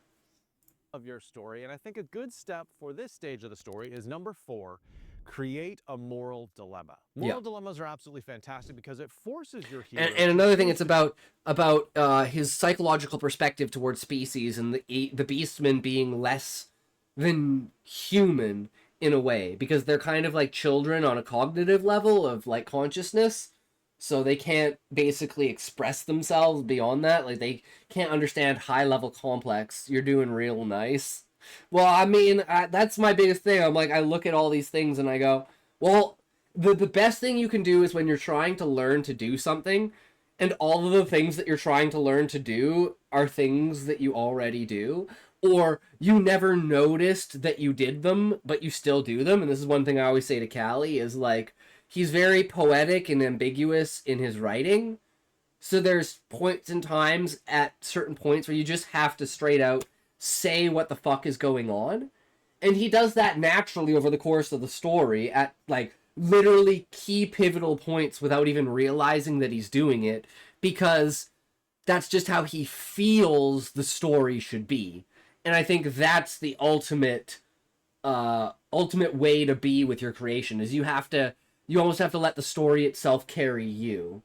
And that's like the stage that I'm at with my writing, where I'm like, I have the story, I'm just not a good enough writer for the potential of the story. So I use short stories in order to level myself up to being at the point of actually getting past the first chapter instead of looking at it and going, nah, this isn't even close, bro. Between two options, neither of so we got another 6 months in June. That's when we hunker down and we write. Make that choice evolves them as we're gonna try and hit under 100,000 words. So right now we're trying to do minimalism. How much of a story can we tell in 2,000 words instead of 10,000? And it's basically a priest in 17th century Japan, and the authorities demand that he profane a holy relic, or else they will continue to torture his parishioners. So if you want to include a moral dilemma in your book, a trolley problem of huge concepts. Mine is like, you have to give up everything that you love and fight and join with the enemy that you've always, or the people that you've always thought were your enemy, because the people that you thought were your friends are actually your enemy.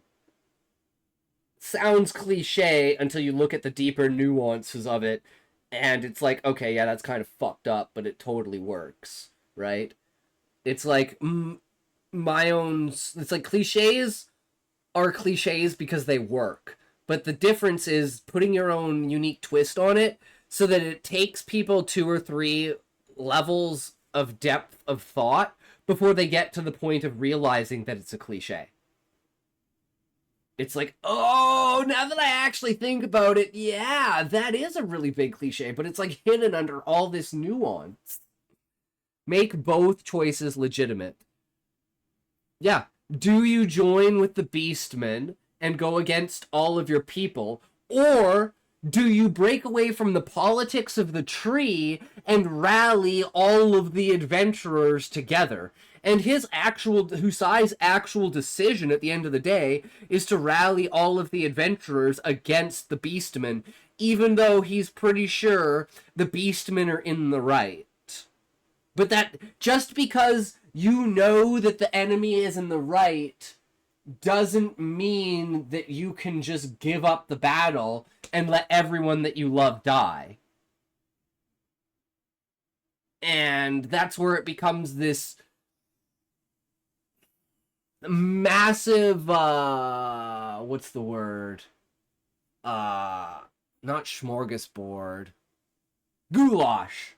Like this massive goulash of like everything mixed together on these separate areas, and you get to this point where it's like, we can't mix anymore, guys. Just like the very beginning inciting incident is, if there's ever a beastman inside of the tree, it'll start a new beastman war. And the first incident is basically revealing that for the last 5 years, the second in command at the highest point at the bridge between the Adventurers Guild and the political sphere was a fucking beastman.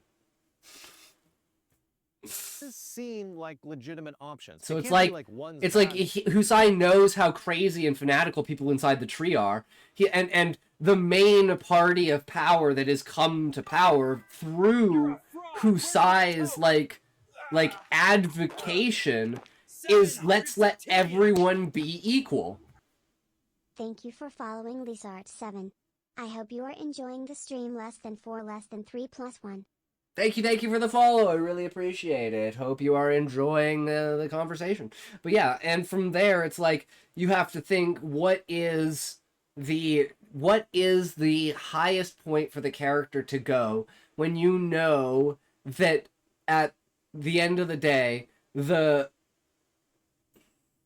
all species should be treated equal and have equal opportunities, even if they can't equal in skill, right? We know that not everyone can win or finish a marathon, right?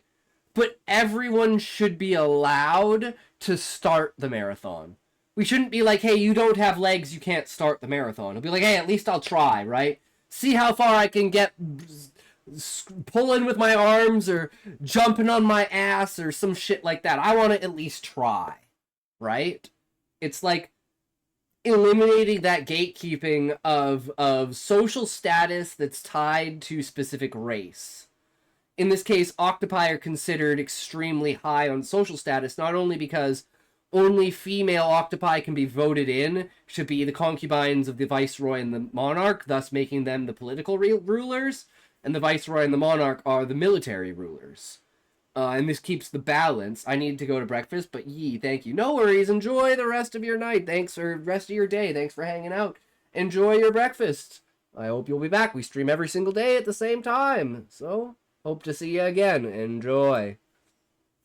The other one's like, obviously they're going to do this one. I mean, for a priest, it's a horrible thing to have to profane a holy relic. But what about your buddies? Obviously, God doesn't want these people to be tortured either. The second piece of advice is you want to root it in the character. So in the graphic novel Watchmen by Alan Moore, Ozymandias has to choose between several million people dying or several billion people dying in a nuclear holocaust. Yeah. Now, this is a perfect moral dilemma for a character like him, who is very brainy and very cerebral, and he's just like, well, that's the right choice. The potential billions. Just remember that what creates agony in one character might be a really easy choice for a different type of character. And then the third piece of advice I have for you is to avoid easy outs. So Sophie's Choice by William Styron features a mother who is forced to choose which one of her children will die, and if she doesn't choose which one will die, then both the Nazis will kill both of them. So what you don't want to do is find an easy way out for your character, like let her just find a third option where neither one has to die. That really lets your character off the hook. The power of a moral dilemma is forcing your character to go through with that. So now we're to the hind and have to do something that they don't want to do. And this is the exact right stage for number 5, which would be fighting beastmen. Showcase more, and then eventually joins them, right? Because you have to. So up to this point, you've probably layered in a lot of the moral complexities of your story, but this is the point where you actually want two characters to talk about it in dialogue explicitly. And really, that's the point in time when Husai and Hildebrandt have their conversation. Because originally, Hildebrandt just sees Husai as this ads. Fuck! Ads. I don't want nothing to do with these ads. I'm gonna take a toke because I can't stand ads. You put on ads, I put off ads. I'll tell you that right now. I don't need no ads up in here. You get no ads. I'll get go-gone ads. I'll go-gone get yo ads. Yo ads up in gonna get gone get. Yep, I'll tell you what. We get gone them ads. For sure we get gone them ads. Them ads get in goddamn way. I'll do what? Oh, don't tell me what you do what. I do what you tell me. I mean, huh? 3, 2, 1, oh.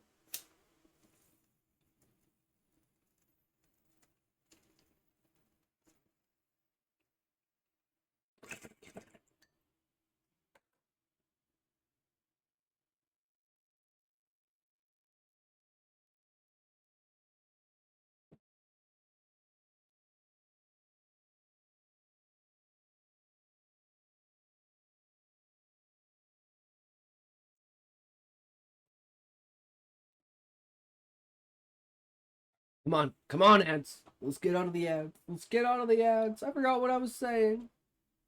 Right, conversation between Husai and Hildebrandt. So Hildebrandt thinks that Husai is just this old man who's pretending to be in his youth again, and he's having like a midlife crisis, and he's trying to be an adventurer again when he should be a bureaucrat. Whereas Husai is just trying to find, like, the mission, like, complete the mission he's basically been given by a deity. And talking to Hildebrandt releases all of, like, his pent-up worry about being able to talk to someone because he's been so isolated that he's his own species. He just breaks down and says, yeah, I'm human. I don't know what species I am. You look at me and you say an avian, an octopi looks at me and sees an octopi. A fucking, insectoid looks at me and is an insectoid. But you'll never remember that because no one ever does. And she's like, what? And he's like, no one will ever remember it. And she's like, how would someone forget that you're not the species that you look like? And he's like, wait, you remember? And she's like, yeah. And he's like, okay, watch this. And he'll say it to another member. And then they just won't know. They'll just mind blank. It'll be like, this has been my entire life. I've never met someone that I've been able to say this to that actually knows it. And it's like this is like the moment of realizing that like these two characters are like falling in love kind of thing. And one goes from like he's just the subordinate, just like ordering his troops around and having a mental breakdown. And the other one is like, and it's because the other one is like dissentful and like pushes against and doesn't like the way that he commands them, because she has a different perspective on why he's doing what he's doing, which causes this dissonance in his gruffness and his distancing, which again he's trying to work on not being like a father figure. So it's like he's now doing the one thing that he's supposed to be doing, and it's preventing him from being on the plane that he wants to be on, which is having like an actual intimate conversation with someone, of being like getting down to the deep roots of the soul of like being able to talk about shit without having someone wake up the next day and not even realize that they had the conversation, because half the conversation was about things that were too much for their mental block to handle. So now we can have this full-on conversation with someone without them realizing, and they can see the world that through the lens that he can, because they can interact with other people that also don't remember. And Husai doesn't know why she can. And she doesn't know why she can either if others can't. And it's kind of like this bonding moment through that. And then it's the realization later on that it's not that, you know, she is special in a way. It's that their connection was special. And they had such a connection that it broke down those communicative barriers between them that were preventing the memory loss. So then we have the question of, if they ever get separated, is it Husai and, let's say, his magic aura around him that's keeping their connection, making it so that she doesn't forget? And if they get separated, maybe she'll forget everything. It's a possibility of the line we can go down. I don't think it'll ever actually happen, but we can explore the possibility of it through the characters. Of being like, yo, I don't want you to leave my side, because what happens if you forget? And then that becomes another obsessive flaw that Husai has to overcome at some point in time, right? See, and then we just keep adding layers and layers. And this conversation that is supposed to be this mental breakdown for kind of both the characters turns into this extremely important screening of why the world is the way that the world is, and how difficult it is to live in a world where basically no one knows who you really are. To happen is, say, about 2/3 to 3/4 of the way through your story. If you do it earlier than that, it makes your book seem a little preachy. If you do it too late, I don't think it works well either. I feel like 2/3 to 3/4 is the prime spot to pull this off in a novel. So for this one, let's sounds about right, because that would be after Zaid's death. Husai's already come back. Hildebrandt is now debating, because her thing is she wants to talk to Husai about quitting. She doesn't want to be an adventurer anymore. She just wanted the simple life of adventuring, going out, doing, like, simple tasks. She wanted nothing to do with war. She did not want to see her friends get slaughtered in Garuda. Like, she's losing everything that she has. Now she can't go back to and see her parents and the rest of her family in the tree. So she's like completely isolated. And it's like all she wants to do is just quit and leave. And Husai's like, well, why don't you go see Sid? Drop out of the front lines, go see Sid. I've seen what you can do with enchanting. You should go be a crafter. And then she eventually becomes his main crafter that's crafting his equipment. And because of their bond and their connection, the magic that she infuses into his armor is like makes it basically legendary status. So it's like their connection is huge, even in making like the armor and weaponry for the main character and other characters as well, because she has bonds with them. So she becomes their main armorer underneath Sid, essentially, and moves away from the front lines.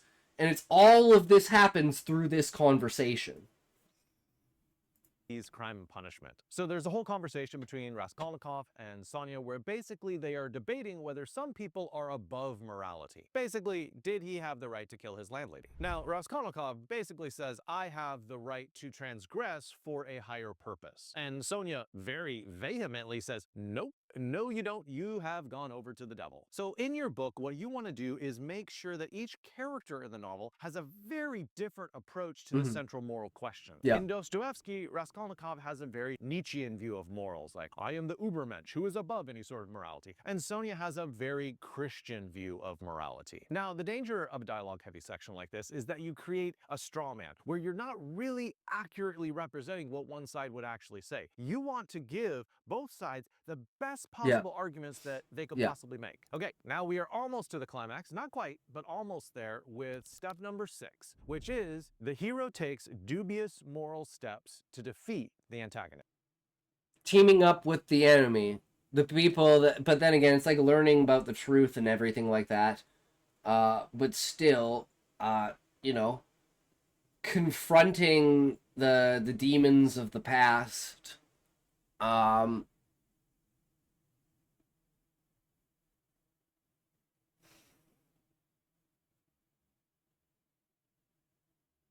Two people aligning with Fafnir is basically aligning with the devil. So it's a difficult thing to do, because on one hand, if you're thinking objectively, it's the correct decision to do, because knowing the actual truth and reality of history and what Fafnir is and is trying to do, you would want to be on Fafnir's side. But because there is no history and nobody knows anything, and the only thing that's happening is Fafnir's attacking the tree and attacking all of the cities. So obviously Fafnir's bad because he's attacking the adventurer cities, and he's killing people, and he's stealing beastmen and from villages, and he's making them basically conscripts in his army, and he's building up this beastman army. Of course it looks really fucking dubiously bad when you go, well, we have to choose the lesser of two evils. Do we remain with the monarch in this utopia that's falling apart, or do we go and side with the beastmen and Fafnir and fight against this true evil, because we know that Fafnir is trying to do the right thing and the monarch isn't. So do we live in a tainted utopia, or do we live in a divine chaos?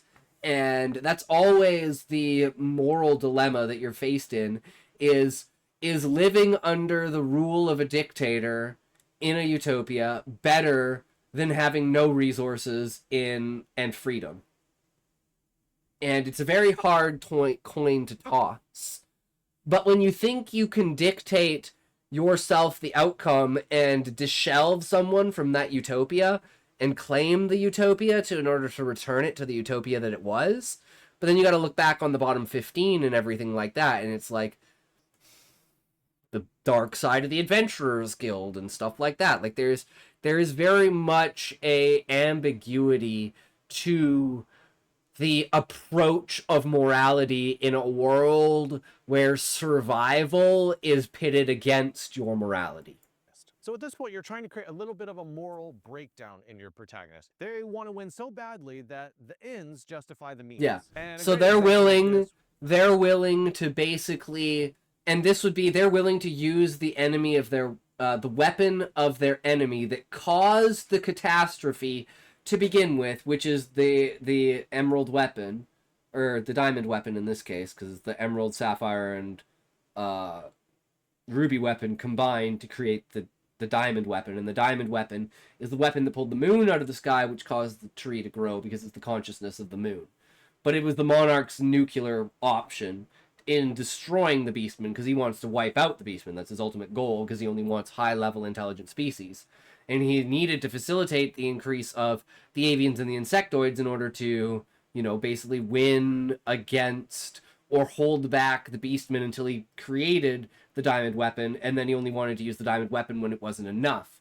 And then with the diamond weapon, he planned to wipe everything out, and it still wasn't enough. But that's when he had the idea of the tree, and it's like crystal of the tree growing out of the moon, or the remnants of the moon. Definitely. Redemption through reincarnation. The devil falls from grace.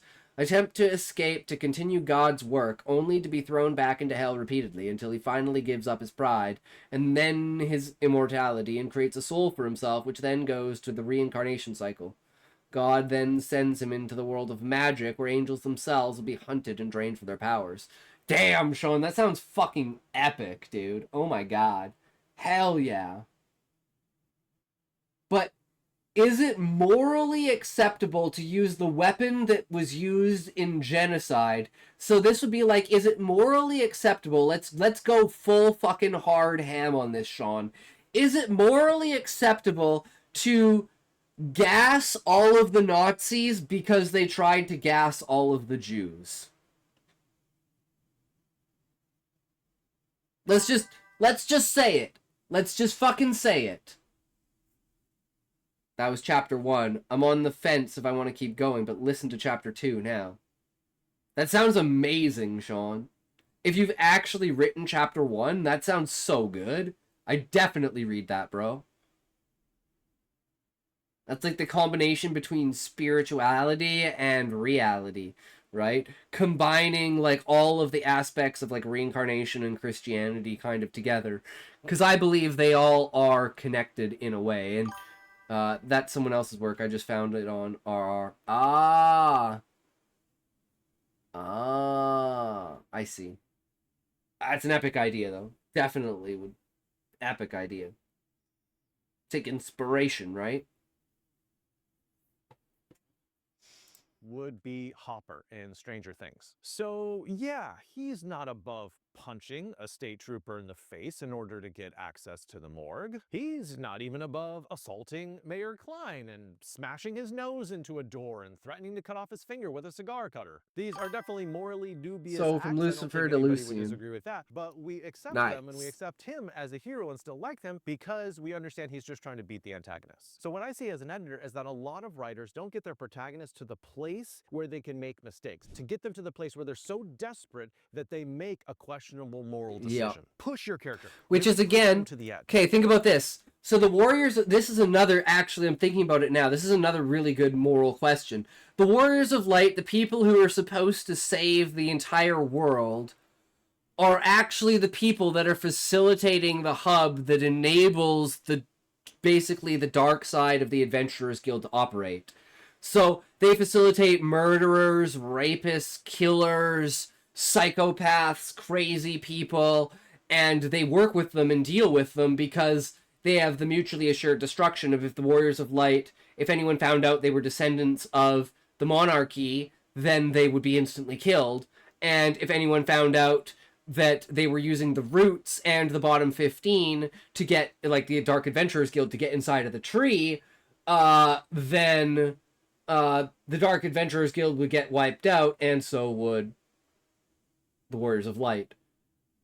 And the only way to stop it and make sure that the Warriors of Light survive long enough to be the heroes is to allow and facilitate that the Dark Adventurers Guild, even though you're, as the main character, the leader of the Adventurers Guild and literally sworn to eliminate the people that would, disgrace the guild and go against the code of basically ethics. So even in among the warriors of light, you're kind of using the weapons of the enemy against them. I love how I'm finding all these new extra. At first, I'm like, huh, I wonder if there is a moral dilemma in there. And I'm like, oh yeah, there's this one. Oh yeah, and then there's this one. Oh yeah, and then there's this one too. It's like, fuck, one for each character. Let's go. By Suzanne Collins, and specifically the character of Gale. Gale develops a two-stage bomb. Basically, the bomb goes off, kills a lot of people, and then when people rush in to help, the bomb goes off again, killing all those first responders. So Gale is so desperate to win the war that he steps over a very clear ethical line and goes way too far, and in the end, this is what turns Katniss against him. So look, if your protagonist is too strong or too good, they're not. I mainly brought it up because of the content of this video and your commentary related to it. Yeah, that sounds like a very moral, epic story there, Sean. I could definitely get behind it. Because it brings into question, everyone can be saved. As long as you're willing to put in the effort to be saved, everyone can be saved. Which brings me to an extra point, Sean. If that's true, does that mean AI can develop a soul? If AI became like real AI, like actual artificial intelligence, like actually replicating a human mind, would that being eventually develop a soul in those kinds of circumstances? Because that's the direction my story would go. Is I would say that I would play that exact same story, but I would do it with like robotic consciousness and AI, and say, is this truly consciousness? Does this equate to having a soul? What does having a soul mean? Can a psychopath who would kill children still have a soul? Right? And is it not moral, but is it intrinsic to the human condition and human beings? Story makes Lucifer out to be the victim, with words of others being twisted and attributed to him. His only sin was that of being proud to have been God's right hand. That is the main thing. Is like, dude, you're like if you look down to the basis of it, that's kind of it. Lucifer is like, hey, I'm really good at my job and I know what I'm doing. And God's like, you're not allowed to do that. Get out of here. And Lucifer's like, wait, what? Are you kidding me, right? You like, what? I've done all this shit for you and you're still gonna be like that? He's like, yeah, I'm God. I can do whatever I want. Look what I did to Job, bitch. Fuck you. Get out of here. Oh, wait, I haven't done that to Job yet. Ah, whatever. He's gone anyways. Fuck it. People that don't understand that time isn't linear.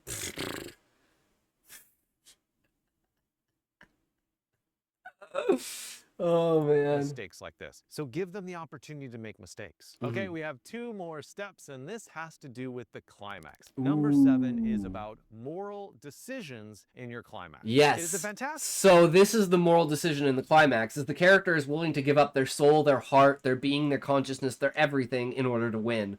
And Gaia says, no, I'm not willing to give up everything. And there's not even there's no guarantee of winning with that. Like, it ups the chances, sure, but there's no guarantee. So then Gaia makes the ultimate moral decision to kill everybody. Because that's the only way to kill the monarch, is to kill everybody, because she knows that that's not really killing them, that because of the information that Gaia has and her perspective on existence, she doesn't truly understand the concept of death. So to her, it's not them dying, it's them just leaving their physical bodies. But they don't understand that because they can't get to that level of consciousness. So Gaia at the end has to make this decision for everyone that she's just going to do that. Only wanted an explanation. Merely asking for an explanation was what caused the warrior angels to attack all those who were confused, then throw their immortal bodies into hell. Why does God need warriors? True. He did before, but he doesn't anymore. Well, he might now.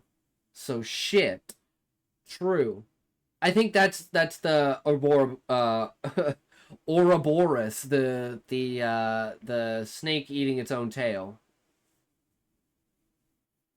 That's just the nature of life, right? choice to make your protagonist choose a moral option in the climax of your Mhm. story. Let's look at The Mist by Stephen King. Now, I will say the book has a very different ending, but the movie ending, King actually gave his approval to. He said, "This is such a good ending, I wish I had thought of it myself." Basically, a father is trapped in a car with his son and others, and monsters are closing in, threatening to kill them. So to save them from a brutal and gruesome death, the father makes the difficult decision to kill everybody in the car. But when he steps out of the car, ready to be killed himself, guess what? The mist clears, the military has arrived, the monsters are gone, and he's saved, but he has to live with the knowledge that he killed people needlessly. Another great climactic That's moment is such in the good Dark ending. Knight series, where Batman has to choose between saving the woman he loves, And, Rachel, or saving Harvey Dent, and he which chooses is his basically love, a which choice to wasn't save Gotham. actually So he has his to love. weigh the morality of his personal desire versus his duty. So if you're going to try this for your climax, I have 3 quick tips for you. One is that you want to strip away the luxury of time. This decision will be much harder if your protagonist doesn't have any time to like research or find another option or something. They just You're in the middle of the battle. The ultimate weapon that you were going to use, which is the diamond weapon, didn't work. Well, now what? Fuck. It's literally like having the plan to defeat Madara and then it doesn't work. And you're like, well, that was our plan. Shit. Well, what do we do now? Fuck. have to act. The monsters are second away, the buildings are about to explode, and ultimately this is a ticking clock strategy. And by the way, in BookFox Lab, my coaching program, I have an entire lesson all about how to use ticking clocks effectively. It's amazing. Consider joining us in BookFox Lab. And it's been great to see writers use these techniques in their stories. The second point is you want to make this decision very costly. Batman loses someone that he loves very much, and the father in The Mist shoots his son for nothing. And third, you want to consider the irony. A lot of powerful climaxes often include some sort of tragic irony. All right, now we're to the very last step in thinking about your book in terms of morality, and this would... And that irony at the end is the fact that the true ending is that Gaia never even beats Anima. The true ending is that Anima is the force of entropy recollecting, or I guess it'd be like the opposite of entropy, collecting everything back together, because the final ending is Anima consuming all of existence and basically creating the Big Bang again. So it's like Anima is the mechanism through which the universe can be reborn through recycling itself, essentially. So it's like, it's an essence of nature you can't fight, but you always become a part of, and then because you're a part of it, you're a part of the new reality that's created in the Big Bang. The ending where the correct moral wins. So your ending is basically like a referendum on the morality of your book as a whole. So what I'm trying to get you to do is not to think only about your ending in terms of plot, although, you know, plot's a good thing to think about at the ending, but also to think about resolving the central moral questions that your book has been talking about all along. Consciousness is fundamental, so is death really consequential. Elizabeth Salander gets revenge. And if time is infinite, does that really even matter? Conspiracy is exposed, good triumphs, the wicked are punished. Hooray! I mean, really, Dragon Tattoo is asking, even after all this time, is justice possible? And it says with a resounding yes. Yes, yes it is. Really, Dragon Tattoo is asking, is justice possible even after all this time? And it answers with a resounding yes. And I'd say that in the vast amount of stories, the story's going to end with the good guy triumphing. Basically, you know, the good guy's going to win. However, if you are writing a different type of story, maybe it's not about winning or losing, and that's kind of actually what the main point of the story actually is that it's not about winning or losing. It was never about winning or losing. It was simply about experiencing existence and the journey itself and the power of the change that comes to one through that journey and how that journey can affect over multitudes of other consciousness. And that's the interconnected web of life that at the end of the day, the limitations of it are simply the ability to forget. Without the ability to forget, the chaos of this kind of conscious structure would be fucked. Could you imagine if you always remembered, if you had like a photographic memory of all of your past lives forever? I think it would just eventually get to a point where your brain literally can't deal with the amount of information that it has. Right? It's like your brain has like the most minute ability of like quantum computing, but it doesn't have the ability to store infinite information. Right? So would there be a point if you had even if it's inside of your genetic data, could you have a memory cap where forgetting becomes the only viable way of maintaining the amount of processing and like RAM in your brain, basically, so that you don't literally cook your brain alive from over processing?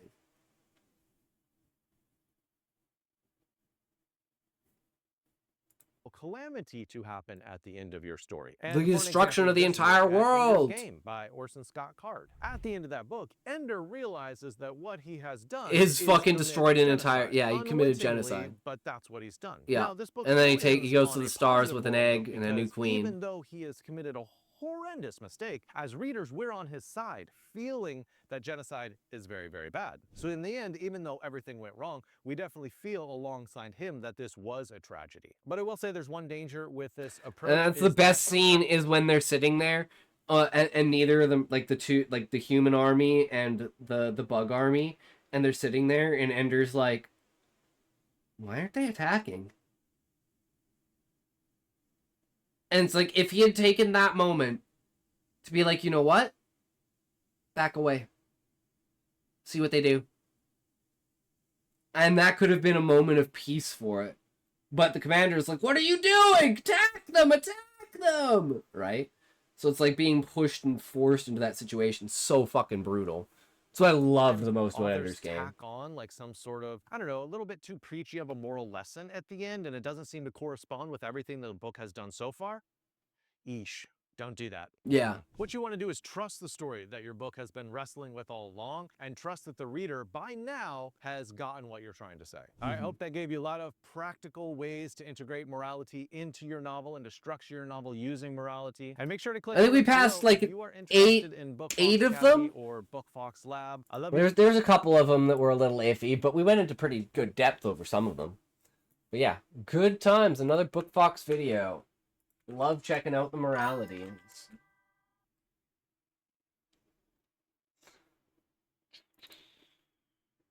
But we're probably going to call it here. We got an ad break coming up, so like a little bitch, we're going to wait until the ad break is over, and then we're going to call it. Oh, I'm tired tomorrow. Oof. Oof.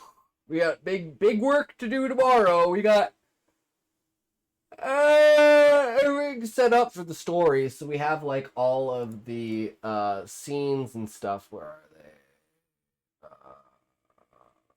Okay, this is for the next one. This is the 20th. Smear, Dark Web, and the Tower. And then we have, where is the other one? Here, yes. So we have fucking ads. Haunted Piano, Ignorant Canary, Sister Claire, Seer Ourselves, and Wood Ritual. Which will be this new one. And we have all the prompts and everything set up for it, and all the trailers set up for it. So, all we need to do is just do it. And we have like most of the ones from the prompts that we do have already done, sorted, and set.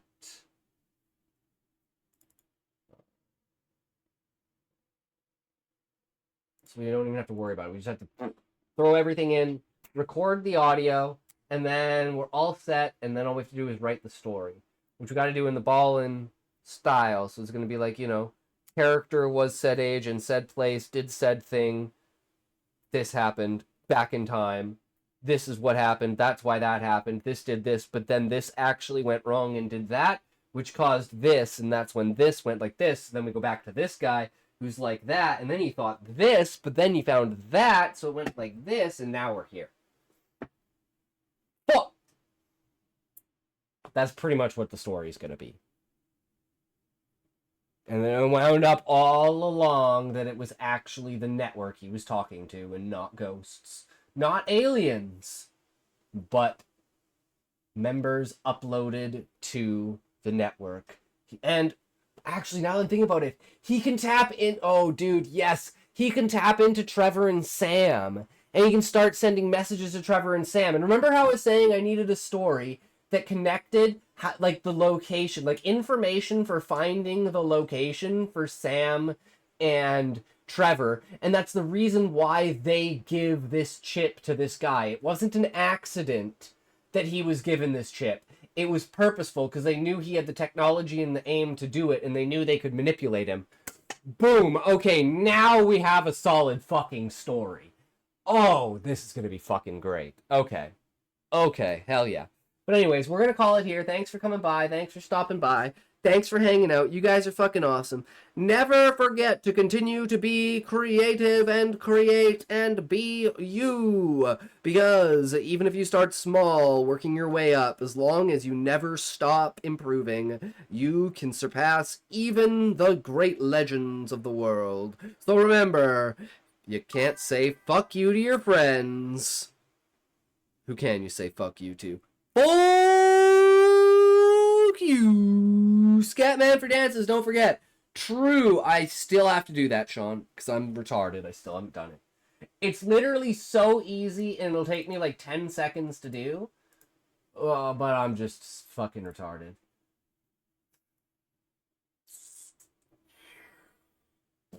Yep.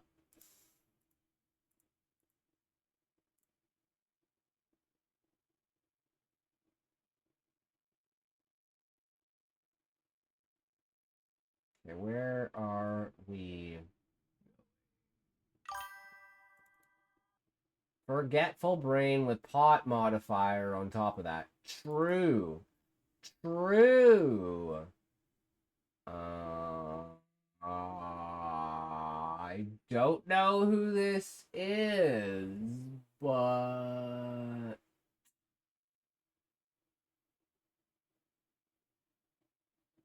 I don't know where to go. I don't know where to go and what to do. I guess we just go with this one because this one isn't our thing.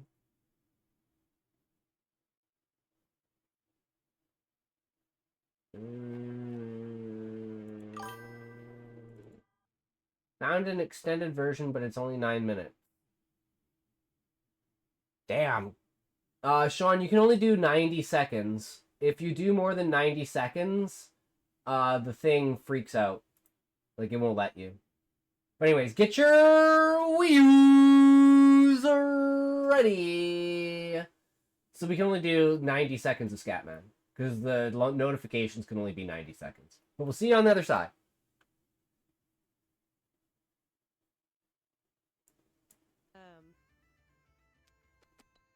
We are gonna raid out, and here in a little bit we're gonna. Oh, hello! Oh my god! Oh my god! Hello! Hello! Did everything just crash? That scared the shit out of me. Hello! Thank you for the raid. Thank you for trusting me with your community. Thank you. Thank you. Welcome in. Oh my god. I don't know what happened here. Thank you so much for all of the Freaked follows. out. You guys are so sweet. Thank you. Thank you. I don't know what happened. am Everything broke. Your local Goblin Rebellion leader. Everything broke. Well, shit. Is what it is.